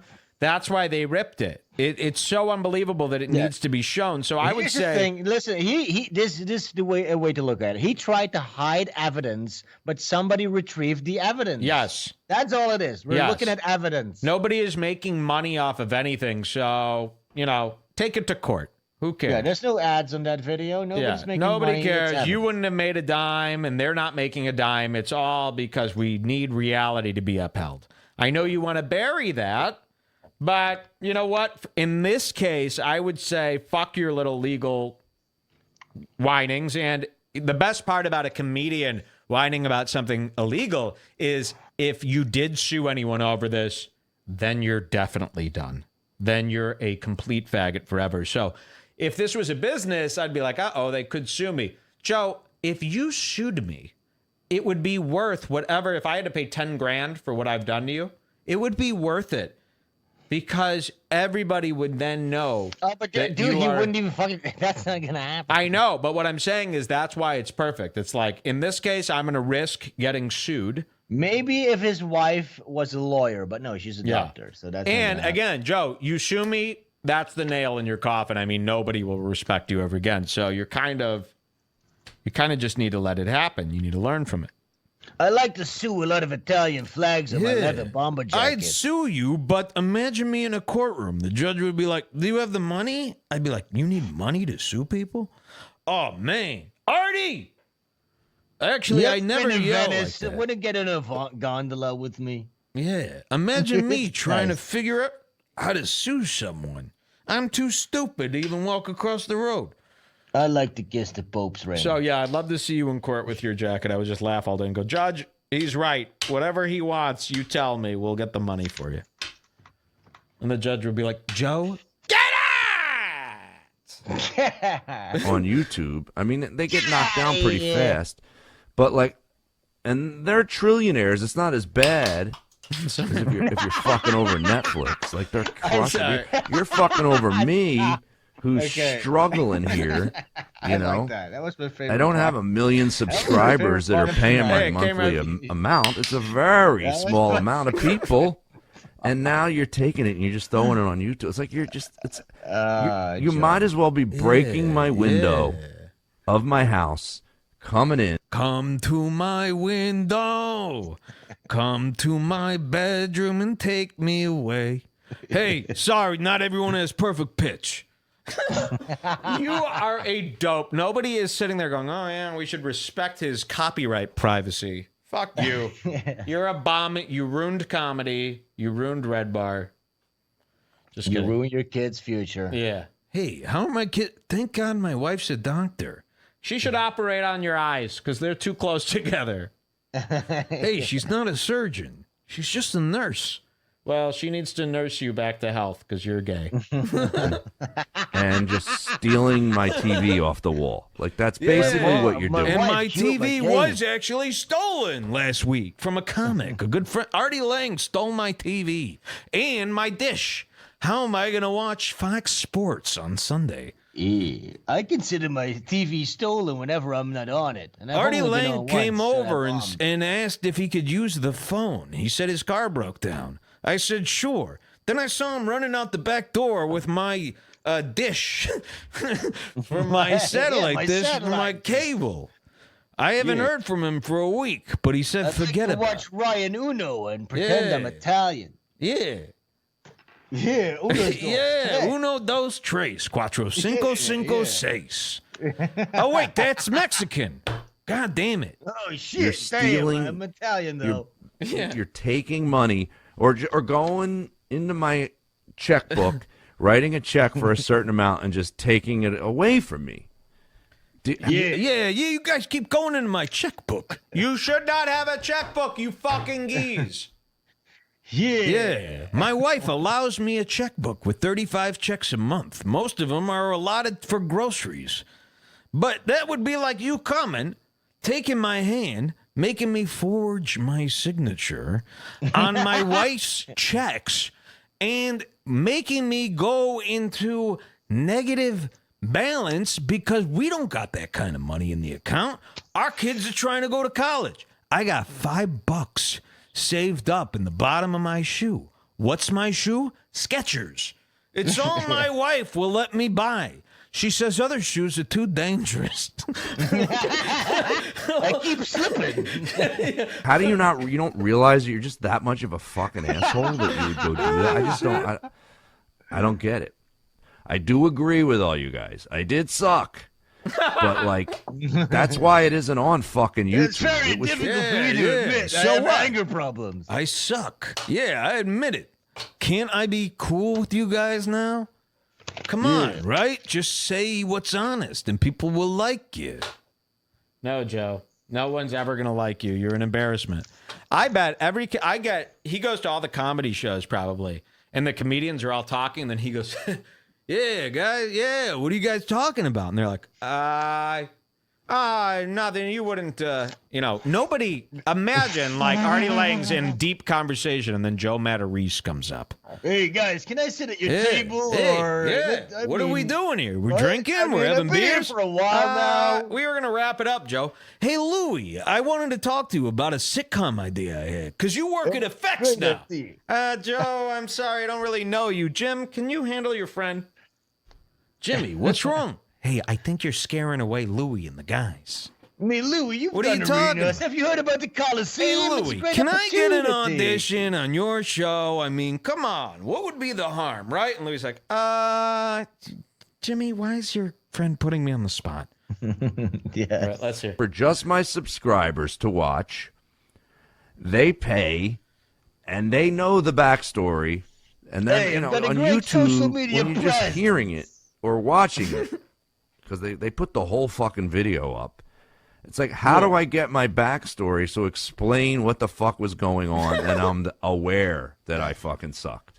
How do I get that? You never got it. YouTube You're a loser. there. Because I hate negative publicity. I'm a fucking nut. All I wanted to do was make a show about me, a pilot about me, but they made it about them. Why did they do that? Listen, this would have been the next Seinfeld had that guy not re-uploaded. Yeah. People love me. They say I'm just like Elaine. All I need is that spotlight just for a while. Yeah, come on. Okay. He is so People pathetic. get to know. All right. I guess it wasn't as long as the subject as I thought it was going to be. I just wanted to get that out. Okay. So that was pathetic. Wait till you see his Patreon. His Patreon has 10 subscribers. Oh wait, I have 5 times that. And they've got to be like his wife, his manager, a cousin, because everyone feels bad for this schmuck. By the way, 30 years of comedy. 30 years. The wife's out working. He's at home. Hey, taking care of the kids is tough. Yeah, it's a job on its own. Yeah, Venerate the house. It's a bob man. on the lasagna. Yeah, lasagna. Come on, venerate the house, man. Yeah, I'm doing comedy over here. Wait, what did he say the other day? Some of you had some great Matarese stuff where you're just mocking him. Do I dare read Twitter today? Sorry.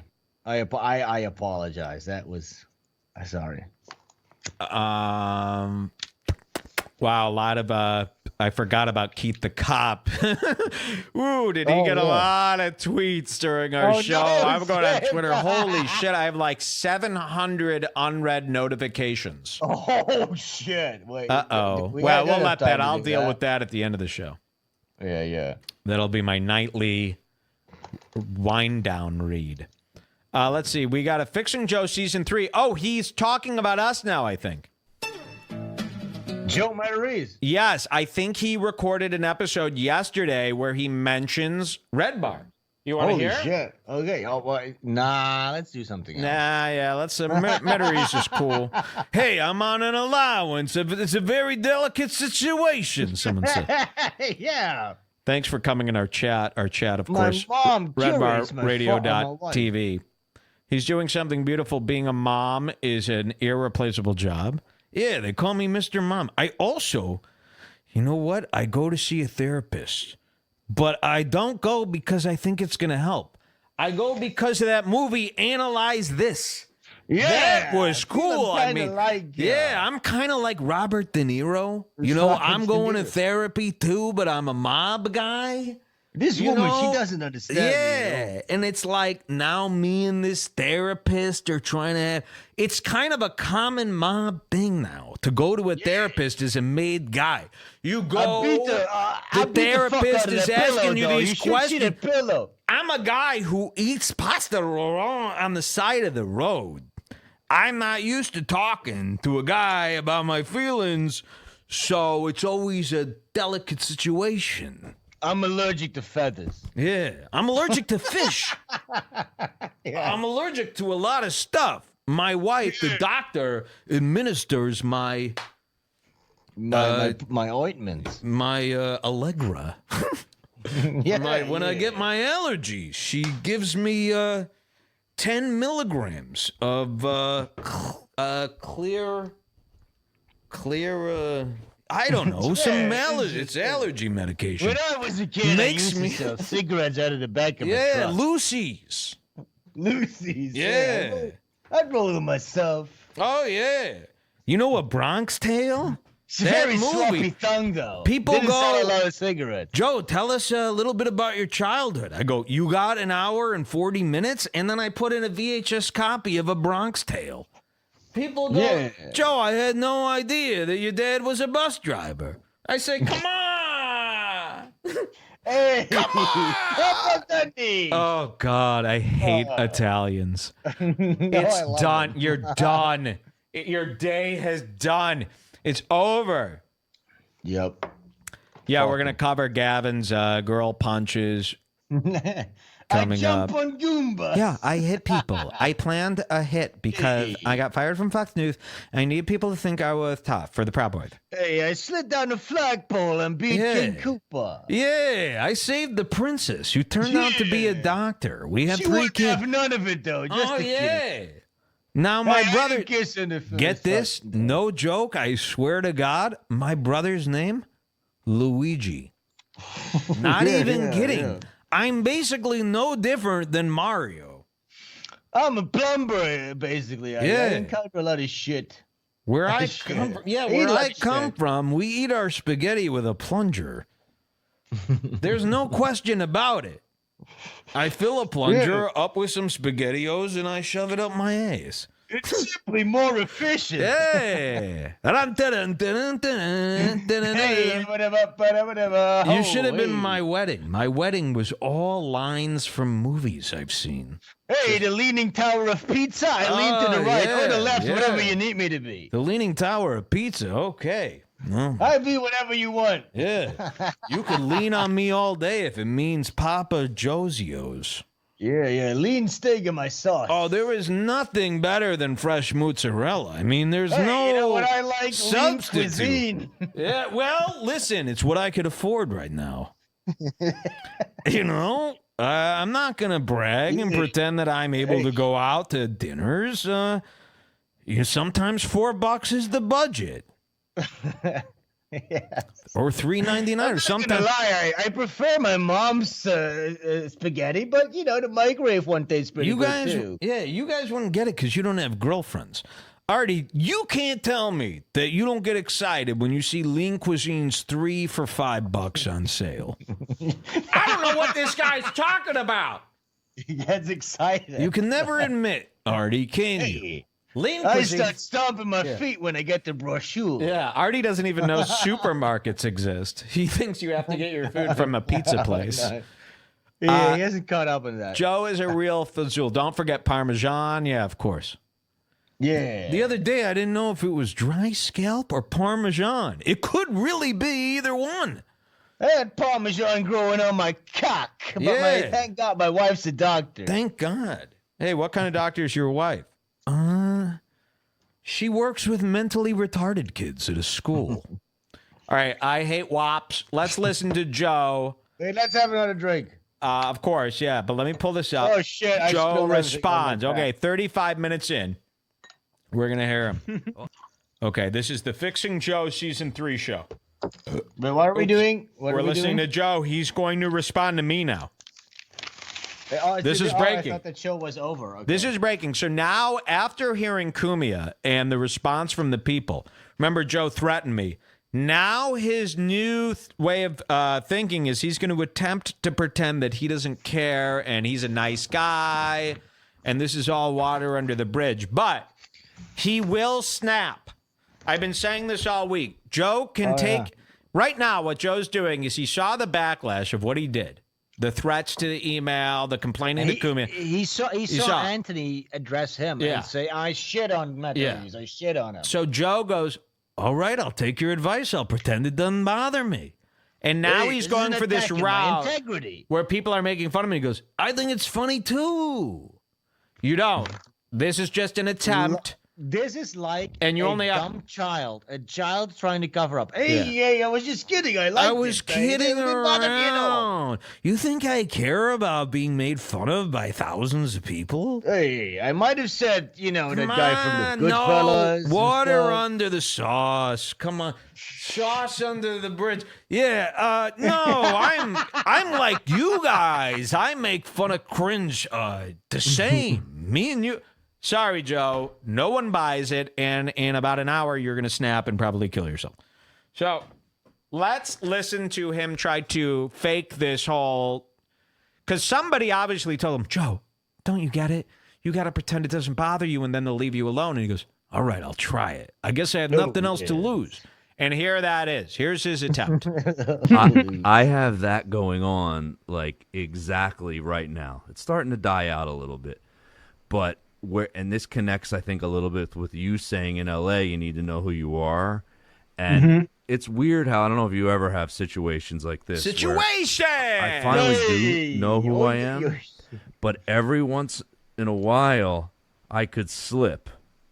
And you know what I mean? Dangerous. I don't know. Now, he could slip. That's why he gets his special shoes. Yeah, remember? I slip. So that's why my wife doesn't let me go out unless the ice. My wife tells me these shoes what you get, they're dangerous. She says, "What did I tell you about black ice?"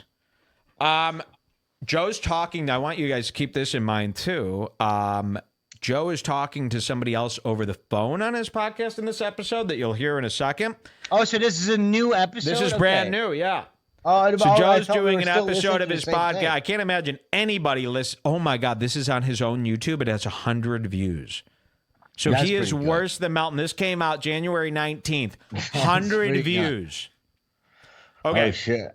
So he's talking to someone. What you're going to hear, though, and let me know if I'm right, throughout the conversation, Joe's going to explain to this other guy who I assume is a friend of his what's been going on with Redbar. And then you hear you'll hear the guy on the phone laughing at everything Joe's telling him we did. He doesn't like that. And it almost seems like everyone around Joe goes, yeah, you kind of have been asking for it. How about you lighten up a little bit, okay? Everyone knows. Wop. So you're going to hear Joe. It would be like if I was complaining about Cumia to you and the whole time you were going, he was kind of... Cumia's kind of right. What am I supposed to... So imagine that. So this is another blunder from the beady-eyed shitbeard faggot. Okay, wait. Before you press play, he's going to address Redbar because that's the only thing I'm excited Yes, about. I believe so. Okay, let's Here do it comes. I don't want to talk. I want to talk about this for 2 seconds with you because I don't want anyone to take this as something that is just stewing in my brain and I'm losing my mind because that's kind of I don't want people to really get the truth. Yeah, this is really happening. I'm pretending like this isn't any problem with me, yet behind the scenes, I'm typing emails. I've been thinking about this a lot. So I think it's cool to be like, hey, Redbar, why? I just got one question. Why? Listen, I'm not going to lie. It's been on my mind a lot, but I'm not going to say that. So, yeah, but I am lying. He didn't expect me to reply with, you're a faggot. That's why. How about that, Joe? Usually people are like, yeah, I don't know what I was thinking. Hey, let's lie. All right, here we go. This as at first. Okay. And then started running with it on social media. Now, basically, I think you'll get this because we're like Philly guys. So we can remember Philly guys. Like when shit would, when shit would be done to you. Like if someone said you sucked or something, or they said something bad, like that kind of sucked. But this was like to another level. So like, I don't want to explain it, but basically, put this little project together that I produced, and I was the host of it. And it's not really, it wasn't stand-up. It was just a live version of this. This Mike, podcast. this is going to be the best. Can we pause? Yeah. Mike, I'm going to predict this right now. Yeah. This is going to be the most fun fool we've had. Yeah. I swear to God. No, 100%. We've been because this guy's going to respond. He's going to get mad. He's perfect, and nobody will ever think we're in the wrong. You know what I mean? Like he doesn't have. Of course. Anybody I mean, of course. And then again, another reason for us to not be on fucking Cumia anymore, because we couldn't have done this. Yeah. And if there's anyone who deserves ridicule, it's this fucking Waparoony. Yeah. This Gabaganish. Yeah, because again, it would be one story if he was like an innocent guy and he got bothered by this. But remember, he sent me death threats. Have you seen Goodfellas? Remember this. Yeah, I'm 100% Italian. And so again, he right needs now, to realize. right now he's reminding us, hey, we're from Jersey, you know, you DTF, you're down to fuck, you know, Snooki, you know, Snooki. Yeah, I'm basically like the situation. Joe needs to. Basically, what's happening is he said he's 100% Italian. I say, who gives a fuck? And now you have to show me what 100% Italian does. That's where we're at. Let's see. Hey, Joe Materese, if you listen to this, and I hope he's the type of fool who listens to every second. I canceled my anniversary dinner with my wife to hear this because I'm crazy. Hey, Joe, let's see how much of an Italian you are, okay? Yeah. You fucking piece of shit, faggot loser. I guarantee I could literally eat fucking raviolis off your head and you wouldn't do anything except go, why are you eating ravioli? It doesn't even make sense. Get a plate. You are a fucking bitch. Okay, here we go. Fork stinging my head. I'm the king of the resume. I guarantee his whole week is spent calling club owners, and they're like, Joe, I don't know what to tell you. The crowds aren't into it. And he goes, come on, man, I'll do it for free. Just let me work. Give me a chance. This It's is my dream, embarrassing. okay? Everybody has a dream. My kids know on Friday night if I'm not here or if I stay home, I'm not working. You got to give me a gig. I'll take the guest spot. Whatever you got, just give me another chance. Panicking, dude. Do you remember your dream? Didn't you ever dream once to give a kid a chance? Yeah. I'm that kid, John. Yeah. I'm that kid. I don't know what to tell you, Joey. I've been working your act for 39 years. People don't like it. I fuck around with you for 3 minutes, let you go on stage. My audience is filling out comment cards saying this isn't what we want. Listen, John. I'll suck your dick, all right? They I'll want suck your Jan, fucking they dick. want Jonah Ray, they want Mark Maron. You're just not what they want. I will suck your dick. Let me on for 20 All right, we'll minutes, give you. right? I think I got 8 minutes. I could squeeze you in on Saturday, but I can't pay you, Christ. Joe. Hey, It's listen, fun, dude, yeah. 8 minutes. 8 minutes. I'm not Yeah. asking for 8. I only Come have 5 on. minutes of material. I I don't bet- know what to do with the extra 3. You can That's keep the where extra his 3. I'll career do is 5. right now. That is where his career is. You've seen this in the movies. His career is right there, and they're going to stop giving him favors. Believe me, after Artie saw this display, Artie's going to be like, I can't keep doing this for you, Joe. And Joe's going to go, Artie, come on. You know these trolls.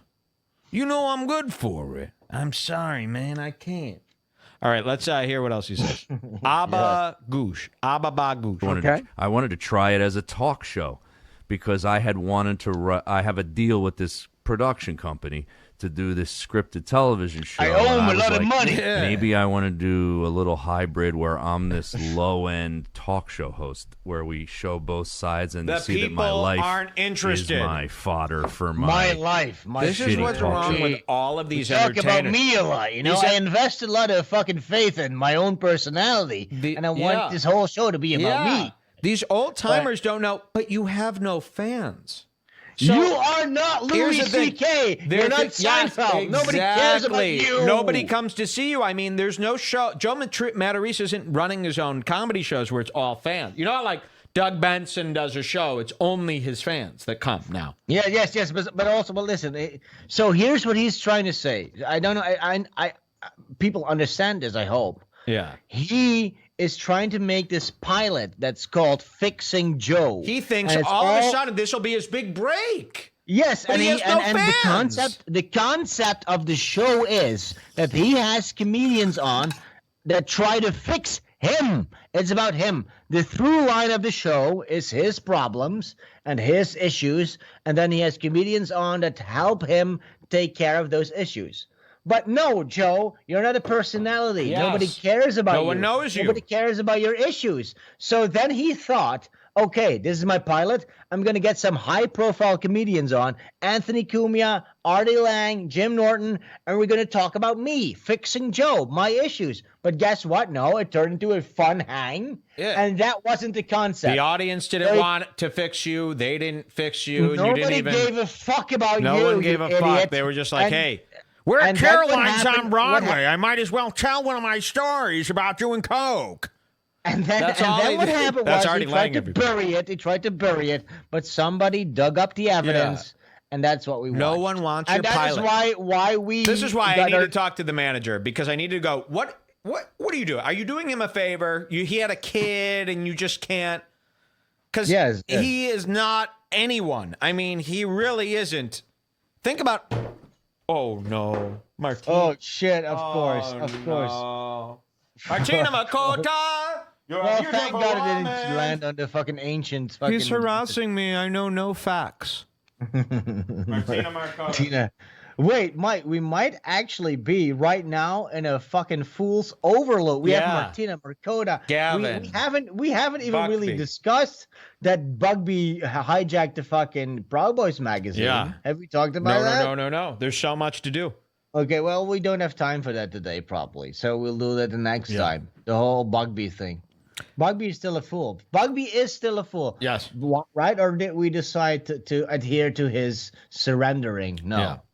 Okay, let's listen to more. Joe's going to explain why this ain't cool. That's in my basement called Hey, Fixing man, Joe. I mean, right? listen. This show should have been more So about I'm like, let me try this as a real talk show, and I'm gonna write a stand-up monologue on the topic that's going on. That bombed. I'm gonna get Jim Norton, Artie Lang, and Anthony Cumia as my guests. Big mistake. And Fantastic. And then it became this nightmare because I didn't do well. I couldn't handle No, the it was crowd. fun for everybody else Yeah. but you. Yeah. It was one of the best shows we've seen for anybody else but you. You narcissistic, egocentric faggot. No. You got it all wrong. I'm the opposite of those 3 words. Ask my wife. She married me on the basis I was on pace to be the next Tony Danza. I mean, she loves me at least. Well, she's still with me, so I assume. Believe me, my wife is always working long hours. I don't think it's because anyone's asking her to. All right, she's saving lives, and all I try to do is enrich your lives. My wife picked a little booger out of my eye one day. Said, "What the fuck's wrong with you? You're a faggot of a husband. You're nothing." All right, let's get back in. Didn't go well. Okay, I knew it didn't go well, but at the same time, I knew it was hilarious because these 3 guys just owned it because they were strong as shit at shitting on something, and they just pounced, right? So that's not Sven. That's the guy on his phone, right? Oh, okay. You're imitating the guy on his phone. Okay. Now I have this production that I paid to film. I had a band there. I went all out for this product, right? And I put it up as a subscription feed video. And I did a podcast explaining how, here I did shitty, but these guys are really funny. I fucked up. I shouldn't have had all 3 of them on stage at once. That was a mistake. I should have. Imagine his subscription. I think he has 10. I think it's patron is his thing. He has 10 people. So imagine making a thing for 10 people. You spend $1,500 and give it to the 10 people, and that's all the. Jesus Christ. What do I do? Hiccup here? Well, let's wrap this out. I'm going to take a piss. I'm going to take a piss until you figure this out. Okay. Figure what out? I got the hiccups bad. All right, what did they say? Give me the hiccup cure of the day, the newest one. Talk about me. I want one breathe in. Hold on.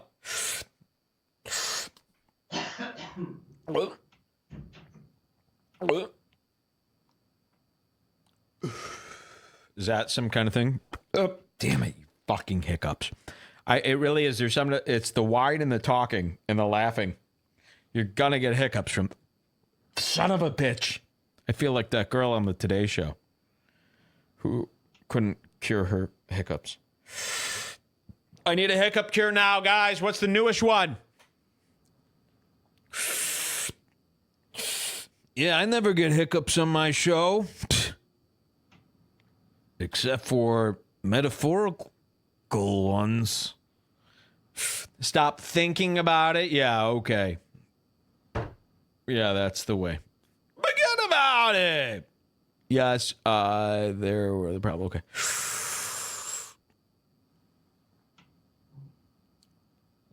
Go ahead. Fuck you, son of a bitch. They really do sneak up too. Eat some honey. Go fuck yourself. Relax. Ugh. It's not going to cure. I'm trying to cure the hiccups for your sake.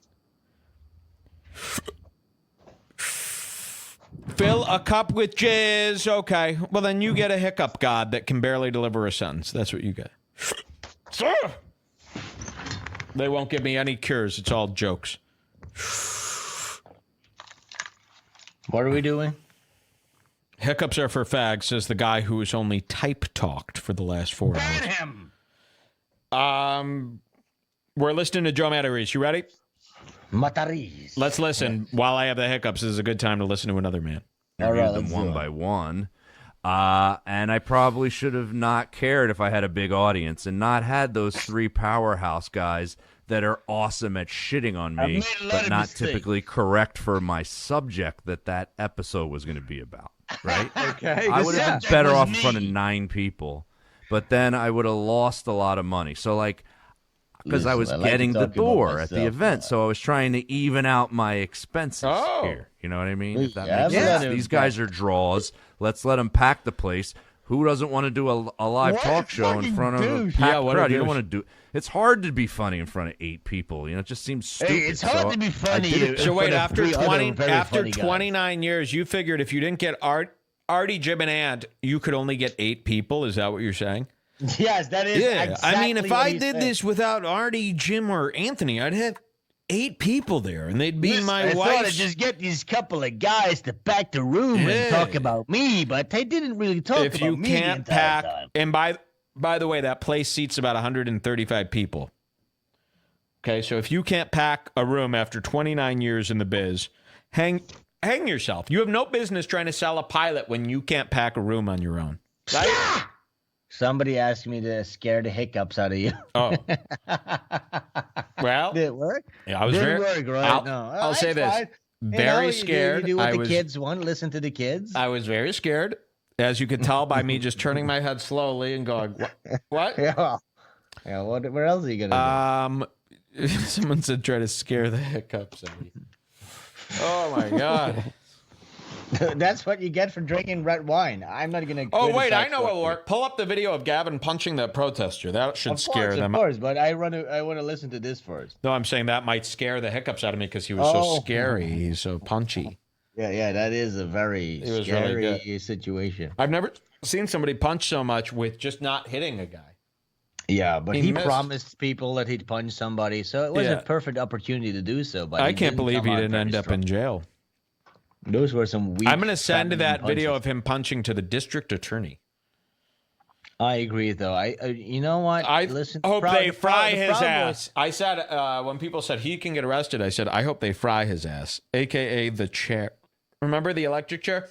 This used to be in the 90s. People were comfortable all the time going, I hope they give him the chair. That's what people would say. You don't hear that anymore. When we were kids, all the time someone would get caught. I hope they give him the chair. Can you imagine saying that now? I hope they strap him down and electrocute him. In the 90s, I'm pretty sure the chair wasn't a thing anymore, but maybe the expression. Oh, yeah, it was.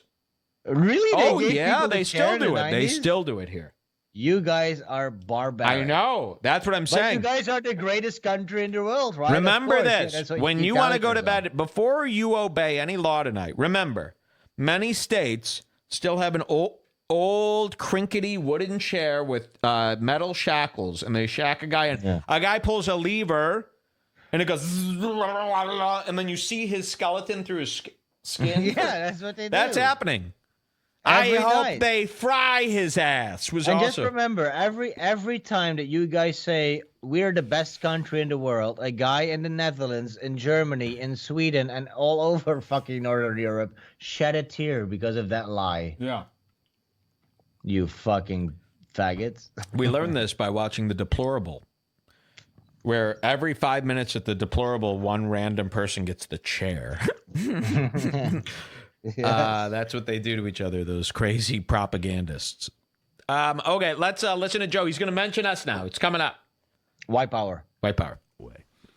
So then someone steals it off of my subscription feed, puts it up on YouTube, sends it to some Chicago radio guy who does like this real cringe kind of radio streaming, a streaming paid subscription. Excuse me? Let it go. He does this real kind of cringe. Yeah, but listen to this. This is a new word he learned. He doesn't know what cringe means. He thinks cringe just means old mean. 70 or what age is he? 45. He thinks cringe means mean. Yeah. He doesn't understand. Listen to this. I've interviewed them one by one. And I probably should have not cared if I had a big audience and not had those three powerhouse guys that are awesome at shitting on me, cringe but radio. not typically correct for my subject that episode was going to be about. My subject. Okay. I would have been better off in front of 9 people, but then I would have lost a lot of money. So because I was getting the door at the event, so I was trying to even out my expenses here. You know what I mean? Wait. I was trying to even out my expenses. He really just said it like, I was trying to even out my expenses. You know the old term. It's like sleeping with the fishes. I'm going to even out your... I just like to come on and just talk about my financial situation. Yeah, you better keep your mouth shut or I'm going to come over there and even out your expenses. Yeah, you know what that means. Between me and my expenses. All right, here we got a faggot. They're saying, "Yep, guys are draws. Let's let them pack the place. who doesn't want to do a live talk show in front of a packed crowd? You don't want to do. It's hard to be funny in front of 8 people. You know, it just seems stupid. So especially I did it after 30 years of experience. So then someone steals it off of my subscription feed, puts it up on YouTube, sends it to some Chicago radio guy who does like this real cringe kind of radio streaming. No, his name is Mike, and he does a pretty good job. It that. No one, even the people who hate me, they don't say it's cringe.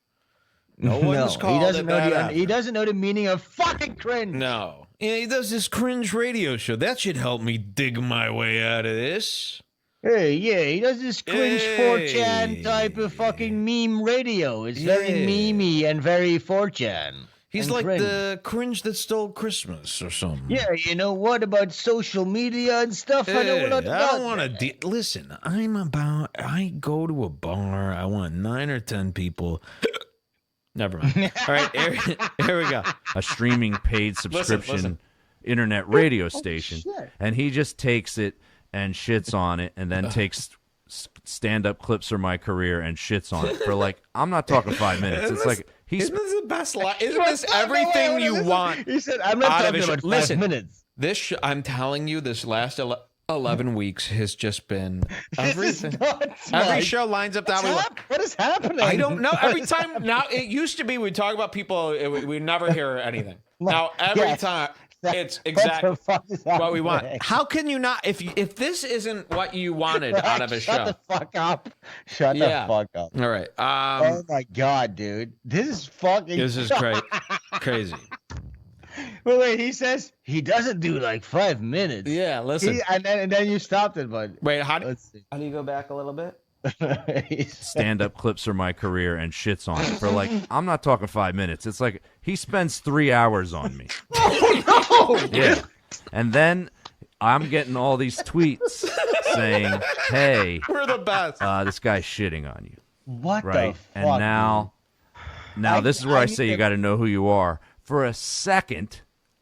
And I would think, I mean, I'm going to be honest. I'm going on Anthony Cumia's show on Tuesday. I'm going to be honest. Who wouldn't instinctively, for a second, be pissed off if someone's taking your work? You just did this work, and now someone's taking it. They're not at the diner with 8 of their friends. They're on their network that has thousands of people watching and shits on it. Now, isn't your instinct to be like, dude, what did I do to you? Like, what the fuck, right? Like, isn't that your because I didn't even know the guy. You're finished. Right? You're finished. But like I said, I don't want to talk on this. I don't want to talk about this because I don't want. So that wasn't Sven. That was his co-host on the phone going, yeah. Wait, are you insinuating I sound like this? Kinda. Okay, that's cool. So here's Joe Materese. Do not feel bad for him. Remember, he's 90. I did get over it, but my initial instinct Finally, was, I did get over it. What the fuck? Like, and then people are going, well, why were you whining on stage? Why can't you admit that you bombed? Listen, I got so angry at my wife called Anthony about it. Yeah. You know, you get angry, you get your wife to call and complain. Spur of the moment, you refuse to do any of your chores. You say, get home now or I'm leaving. And then you make your wife eventually come I get home to from work. Do my sentences. Whose instinct isn't to have your wife leave work to call Anthony Cumia to tell him that this guy's got to knock it off or you ain't getting the Matarese? Yeah, listen, I'm still Italian, but I like to fucking get You my will wife lose to me, Anthony Cumia. Tell him that, hun. Tell him he'll lose me. Tell him he'll lose me. You will lose him if you let this go on? Okay, I guess we'll break our relationship then. Babe, tell him that I'll quit. I'll kill myself. Tell him that I'll kill myself if he does. Hey, he's going to kill himself. Okay. I bet that's how he gets all his gigs. He'll call and be like, hey, can I get a spot this Friday night? And they'll be like, Joe, I don't know what to tell you. People don't want to see you anymore. And he'll go, I'm going to kill myself. I swear. Joe, okay, fine. I think I can figure something out. Okay. I don't want to have that on my conscience. All right. Now we're talking. Get paid. I promise you. Frankie, I will. I'm gonna come through this time. Okay. Just don't kill yourself. I won't. Thank you so much. I can't tell you. I'll do my best. This all means right? so Do my much best to me. material. Get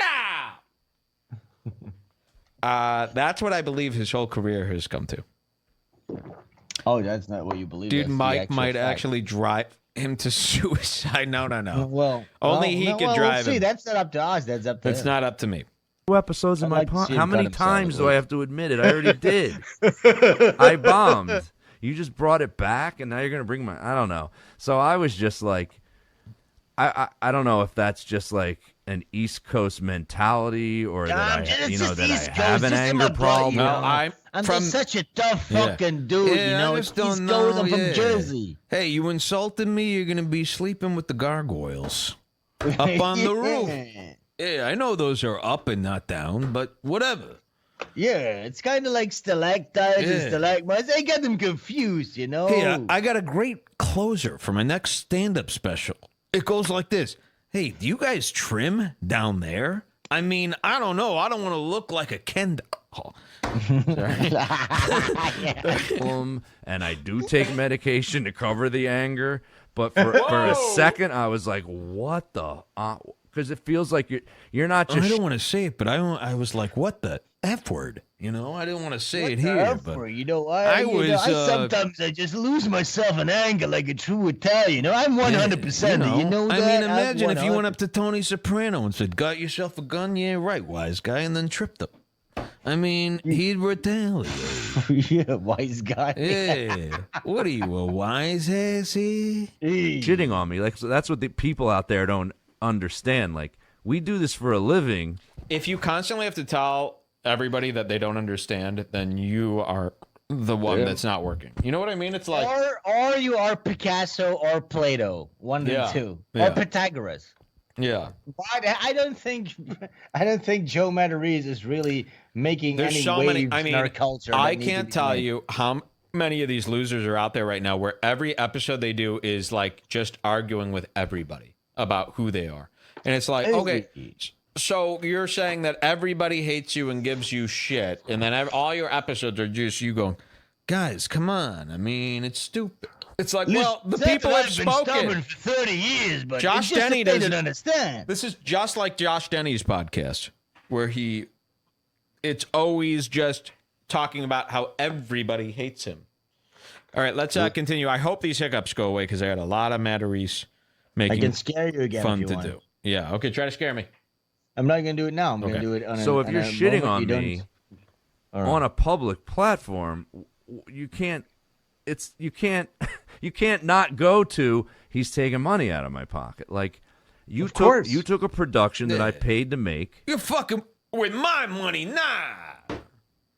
And I put it in a subscription feed for subscribers to be able to watch. You have 10 Somebody subscribers. stole it. Now you're playing the whole thing on your Can't network. play it, man. He has to call you up. He has to get a release from you or pay you for this. No one knew, and dude, no one knew any. Like it gave me. It was a nice getting shit on. I'll tell you what, because it's been going on for about a week now of just nonstop being shit on. And once you're being shit on really hard for a day, it stops mattering whatsoever. Oh, like no. it reminds me of like this is going to be a weird connection. Michael J. Fox. I read. Typical me. I think I read half. I'm of just like Michael J. Fox. I got a disease, and people don't like me no more. Yeah. I don't want to hear this, though, but it is true. I think you do build up, well, I've hit rock bottom. There's nothing more they could say to me that will affect me. We shot with Melton. Sven? Nothing. Shit. I knew you were. I go, wait, he can't be frozen. I see him bobbing. Oh shit! I tried my best to stay still. The only thing that scares me is the police. It didn't work. Shit. Okay. Well. But anyway, I'm not gonna try again. What were we talking about? I forgot. Okay, listen to Joe. Let's listen to Joe. His memoir that he wrote when he first got Parkinson's disease, and he said the best part about it is it threw Vane out the window. He goes, if you're going to be vain and have Parkinson's, you're going to have a fucking nightmare here. He's like, he said he was an asshole before he got Parkinson's. He goes, now I'm a good guy. No. You know, he's like, this You know made what? me a Fuck better this. person. Fuck him. Let's And it fuck made this him shit not up. care if anyone was staring at him, whatever. After a day or even like an hour, I was just getting shit on so hard that it got funny. I was like, this one's really funny. No, it didn't this get guy's funny. really burying me. Listen, this is hilarious. You know, like, so Yeah, that's why I saw it did get Cumia to that, talk but I about was me. like, Well, people forget that why most people don't do stand-up is they're afraid they're going to feel shitty about it. You know, the only reason, I don't know why you did stand-up. The only reason I did stand-up was I knew I was going to drive myself crazier if I didn't do it. So it was almost being lazy of going, I don't want to drive myself. There's nothing worse than hearing the reasoning behind a guy doing stand-up. Yeah. Fuck you. It's not. Shut it's not a up. noble. It's not Imagine, a yeah. noble profession. It's not No. a noble profession. You are a Shut up. monkey. Imagine if every day on the show I'm like, the reason I got into talk radio is because I really wanted to, just bring a I new. know, but that is all they do. That is all they do. Yeah. That is a through line through Shut their fucking up. You guys are conversations. 49 I years don't old. care about the reason you started writing this a joke that you do for 25 years. If my dad talked like this, I would rob him blind. I would take I all think it's his interesting money. that you relate this to your dad. 'Cause yes, yeah, because it is dad talk. Yeah. It is a dad type of mentality. No, it's not. My dad would never talk like this. But I mean, this is not a hip guy. Is what No. I'm saying. Well, he's, what is he, 10 years younger than my dad? Yeah, hey, maybe. what? He's- I'm not he's allowed to like be a 50-year. 47. I'm a silver fox. Trust me. Bonnie McFarlane said if she wasn't dating Rich Voss, she'd probably give me a screw. Listen, this guy that is shitting on me, he's been alive as long as I've been trying this career, but, I don't know if that tells me anything. I just choose to ignore it. I'm pretty fucking stupid, if you can't tell. I'm as dumb as anything you've ever met. I live in New York, though. I've been in the fishing district. Crazy about this. Let's just tell some jokes and see what happens. It's got to be better than me talking to myself every night of going, why aren't you doing this? Why aren't you doing this? So that's the only reason I did stand up. Why are you even thinking Part of that? it is too that once guys like this get in your shit and bother you, you've been doing this long enough where there's so many things that don't bother you Hold on. that people don't understand how hard it is to do stand up. Like just getting from point A to point B to a show, the amount of bullshit you have to deal with. All the time. And I don't think they also understand, like when they're going, why don't you just accept this They as a don't bomb? understand. And you're like, Yeah, you know the old saying, if you can't make them laugh, give them enough excuses to feel bad for you and think you put in a lot of work. Without any laughs. Yeah. The less laughs, the better. They can't say I'm not trying. I just want to tell people about the struggle of going onto a stage and getting all the attention. You know how directed. scary it is going up there after 29 years and nobody gives The a... only way for me to feel validated in my existence is for people to clap at my pre-rehearsed jokes. My other huge problem is... Put jokes in between parentheses. Oh, well, listen, I got some good ones there. You hear that one about, hey, why do they call it a Toyota? It's nowhere near a toy. I could barely afford this thing. A toy? I could afford, what, $4? Yeah, A car? I mean, that's like $63,000 if you're talking about the loaded version. I mean, the toy is small. nothing toy about it. All right, guys, I've been Joe Materese. Thank you so much. Hey, wait, before everybody leaves, line up. I'm going to give everyone my business card. Now, this is my website.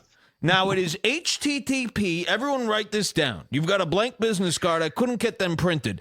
But write this down. Everyone's been allotted a pen, and you should have a blank piece of a business card paper. Now, my website. When it's winter, you might get a trail behind your cursor if it's snow. Nobody, But that might happen when it's winter. listen. Nobody is leaving here before you get my contact info. HTTP. And then you're going to do the colon. That's 2 dots. Now, you're going to do // and they're the forward ones. Do they go, or is it the back ones? Wait, nobody, do not let them leave, Arthur. Stop right there. Lock the doors. Then you're going to do Fuck. I don't know. Just Google Joe Materese comedy .comedian HTML.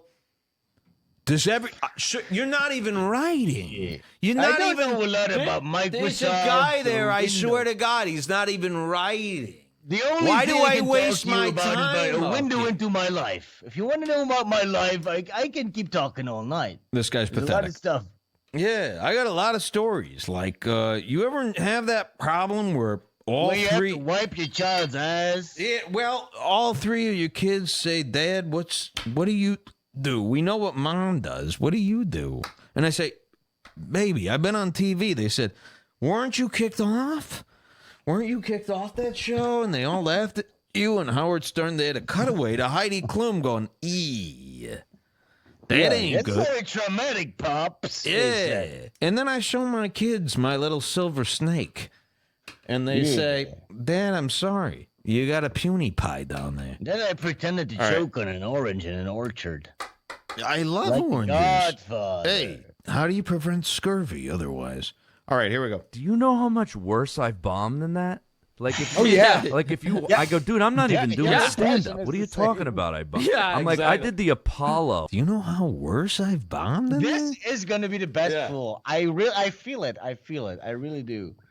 This is gonna be the best fool. It's like these idiots are like, "You bombed." I'm like, "Do you know how many times I bombed worse than that? You fucking idiots!"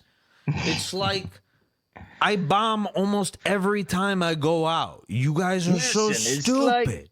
I might bomb. I'd understand. Remember, I'm from Jersey, though. I'd understand if you came out to my show and at the end maybe you didn't want an autograph. Fine. But to say I bomb, well, I do bomb. But can't I also be popular and a big comic while bombing all the time? I mean, can't I have the respect of Artie Lang even though I bomb and nobody likes? Expectations might not meet reality, but is that too much to ask for people? So you're saying that I can't go up night after night, bomb, make no connections except for being a gross cruise ship fucking shitty. Okay, for instance, I know when I get on stage, the crowd goes, "Ugh, I don't want to hear anything this guy has." I know that, but why can't you give me the same respect that you give Jim Norton? I mean, how are we any different? We both, it's hard. I owe $800. Now, if you don't help me out, and my wife said she is not letting me use her credit card anymore. You're a faggot, Joe. Yeah, just give me the accolades without actually performing and creating a fan base. I deserve that because I like me. Why don't you like me? They should make a TV show about Joe. Oh, shit. Oh, here we go. I'm not lying. I did the Apollo where I was killing and getting booed off stage all at the same time for 6 straight minutes. And just legendary story. The angriest, meanest shit that's ever came out of my mouth was coming out when there was homeless people standing on chairs trying to tell me to get off stage. And I've never been funnier, and I've never been meaner, and I've never bombed harder than that moment. Once you've been booed at the Apollo, I'm like, I don't give a shit. You should. Yeah. I don't know what you can do to me. I mean, you're gonna leave mean tweets, okay? I'm invincible. It's just like the gladiator. You gotta, like I said, you really do need to know who you are. I guess to make it in this business too. You can't just go on stage and just, which we all probably did back when we were starting. I mean, in '89. How many? There was no plan. I was 2 years old. I need to show you a picture of me in '89. Holy fuck, guys! He said 89. Mike, we were shitting in diapers then when he was starting in comedy. I was born in 1983. Yes. So, I'm in '86. That is bad. So while we were shitting in diapers, he was starting his career. We hadn't even played Nintendo yet. Super Mario wasn't invented, and he was doing comedy. Yep. And he's still bombing. Yep. He's still bombing. Shame on you. Every night. Yeah. We were shitting our fucking pants. I know you could call me a loser all you want, but like in reality, shouldn't you just be buying my special on CISO? Listen, I mean, I've been in this game long enough to know that I deserve accolades even without performing actual great stuff. This whole audience is going, I mean, yeah. I shouldn't be criticized. This is crazy. Yeah, a lot of people said 89 is when I was born. Yeah. How many? There was no plan. But I just wanted to be funny for 5 minutes. And how many? That's all I wanted. And how many comedians? I don't know any of us that were going up and talking about their life. Were any of us? Ooh, yeah, he thinks he's a trailblazer. Listen, this is what he's doing right now. He thinks he was a trailblazer. Yeah. He was the first one to talk about his life. Yeah. Oh my God. He's a regular Bill Hicks. He really changed the course of the tone of stand-up. He thinks he's old. He is old. Imagine him in 1980. Imagine what kind of suit this jerk put on to go up on stage. I'd love to see it. I'd love to see it. And his comedy is about the same as it was in the 80s. Hey, let me ask the crowd a question. How many people in here have their car detailed this weekend? Because I know a guy that'll cut you deal. Damn it. He's fucking kicking. All right, Joe Materese.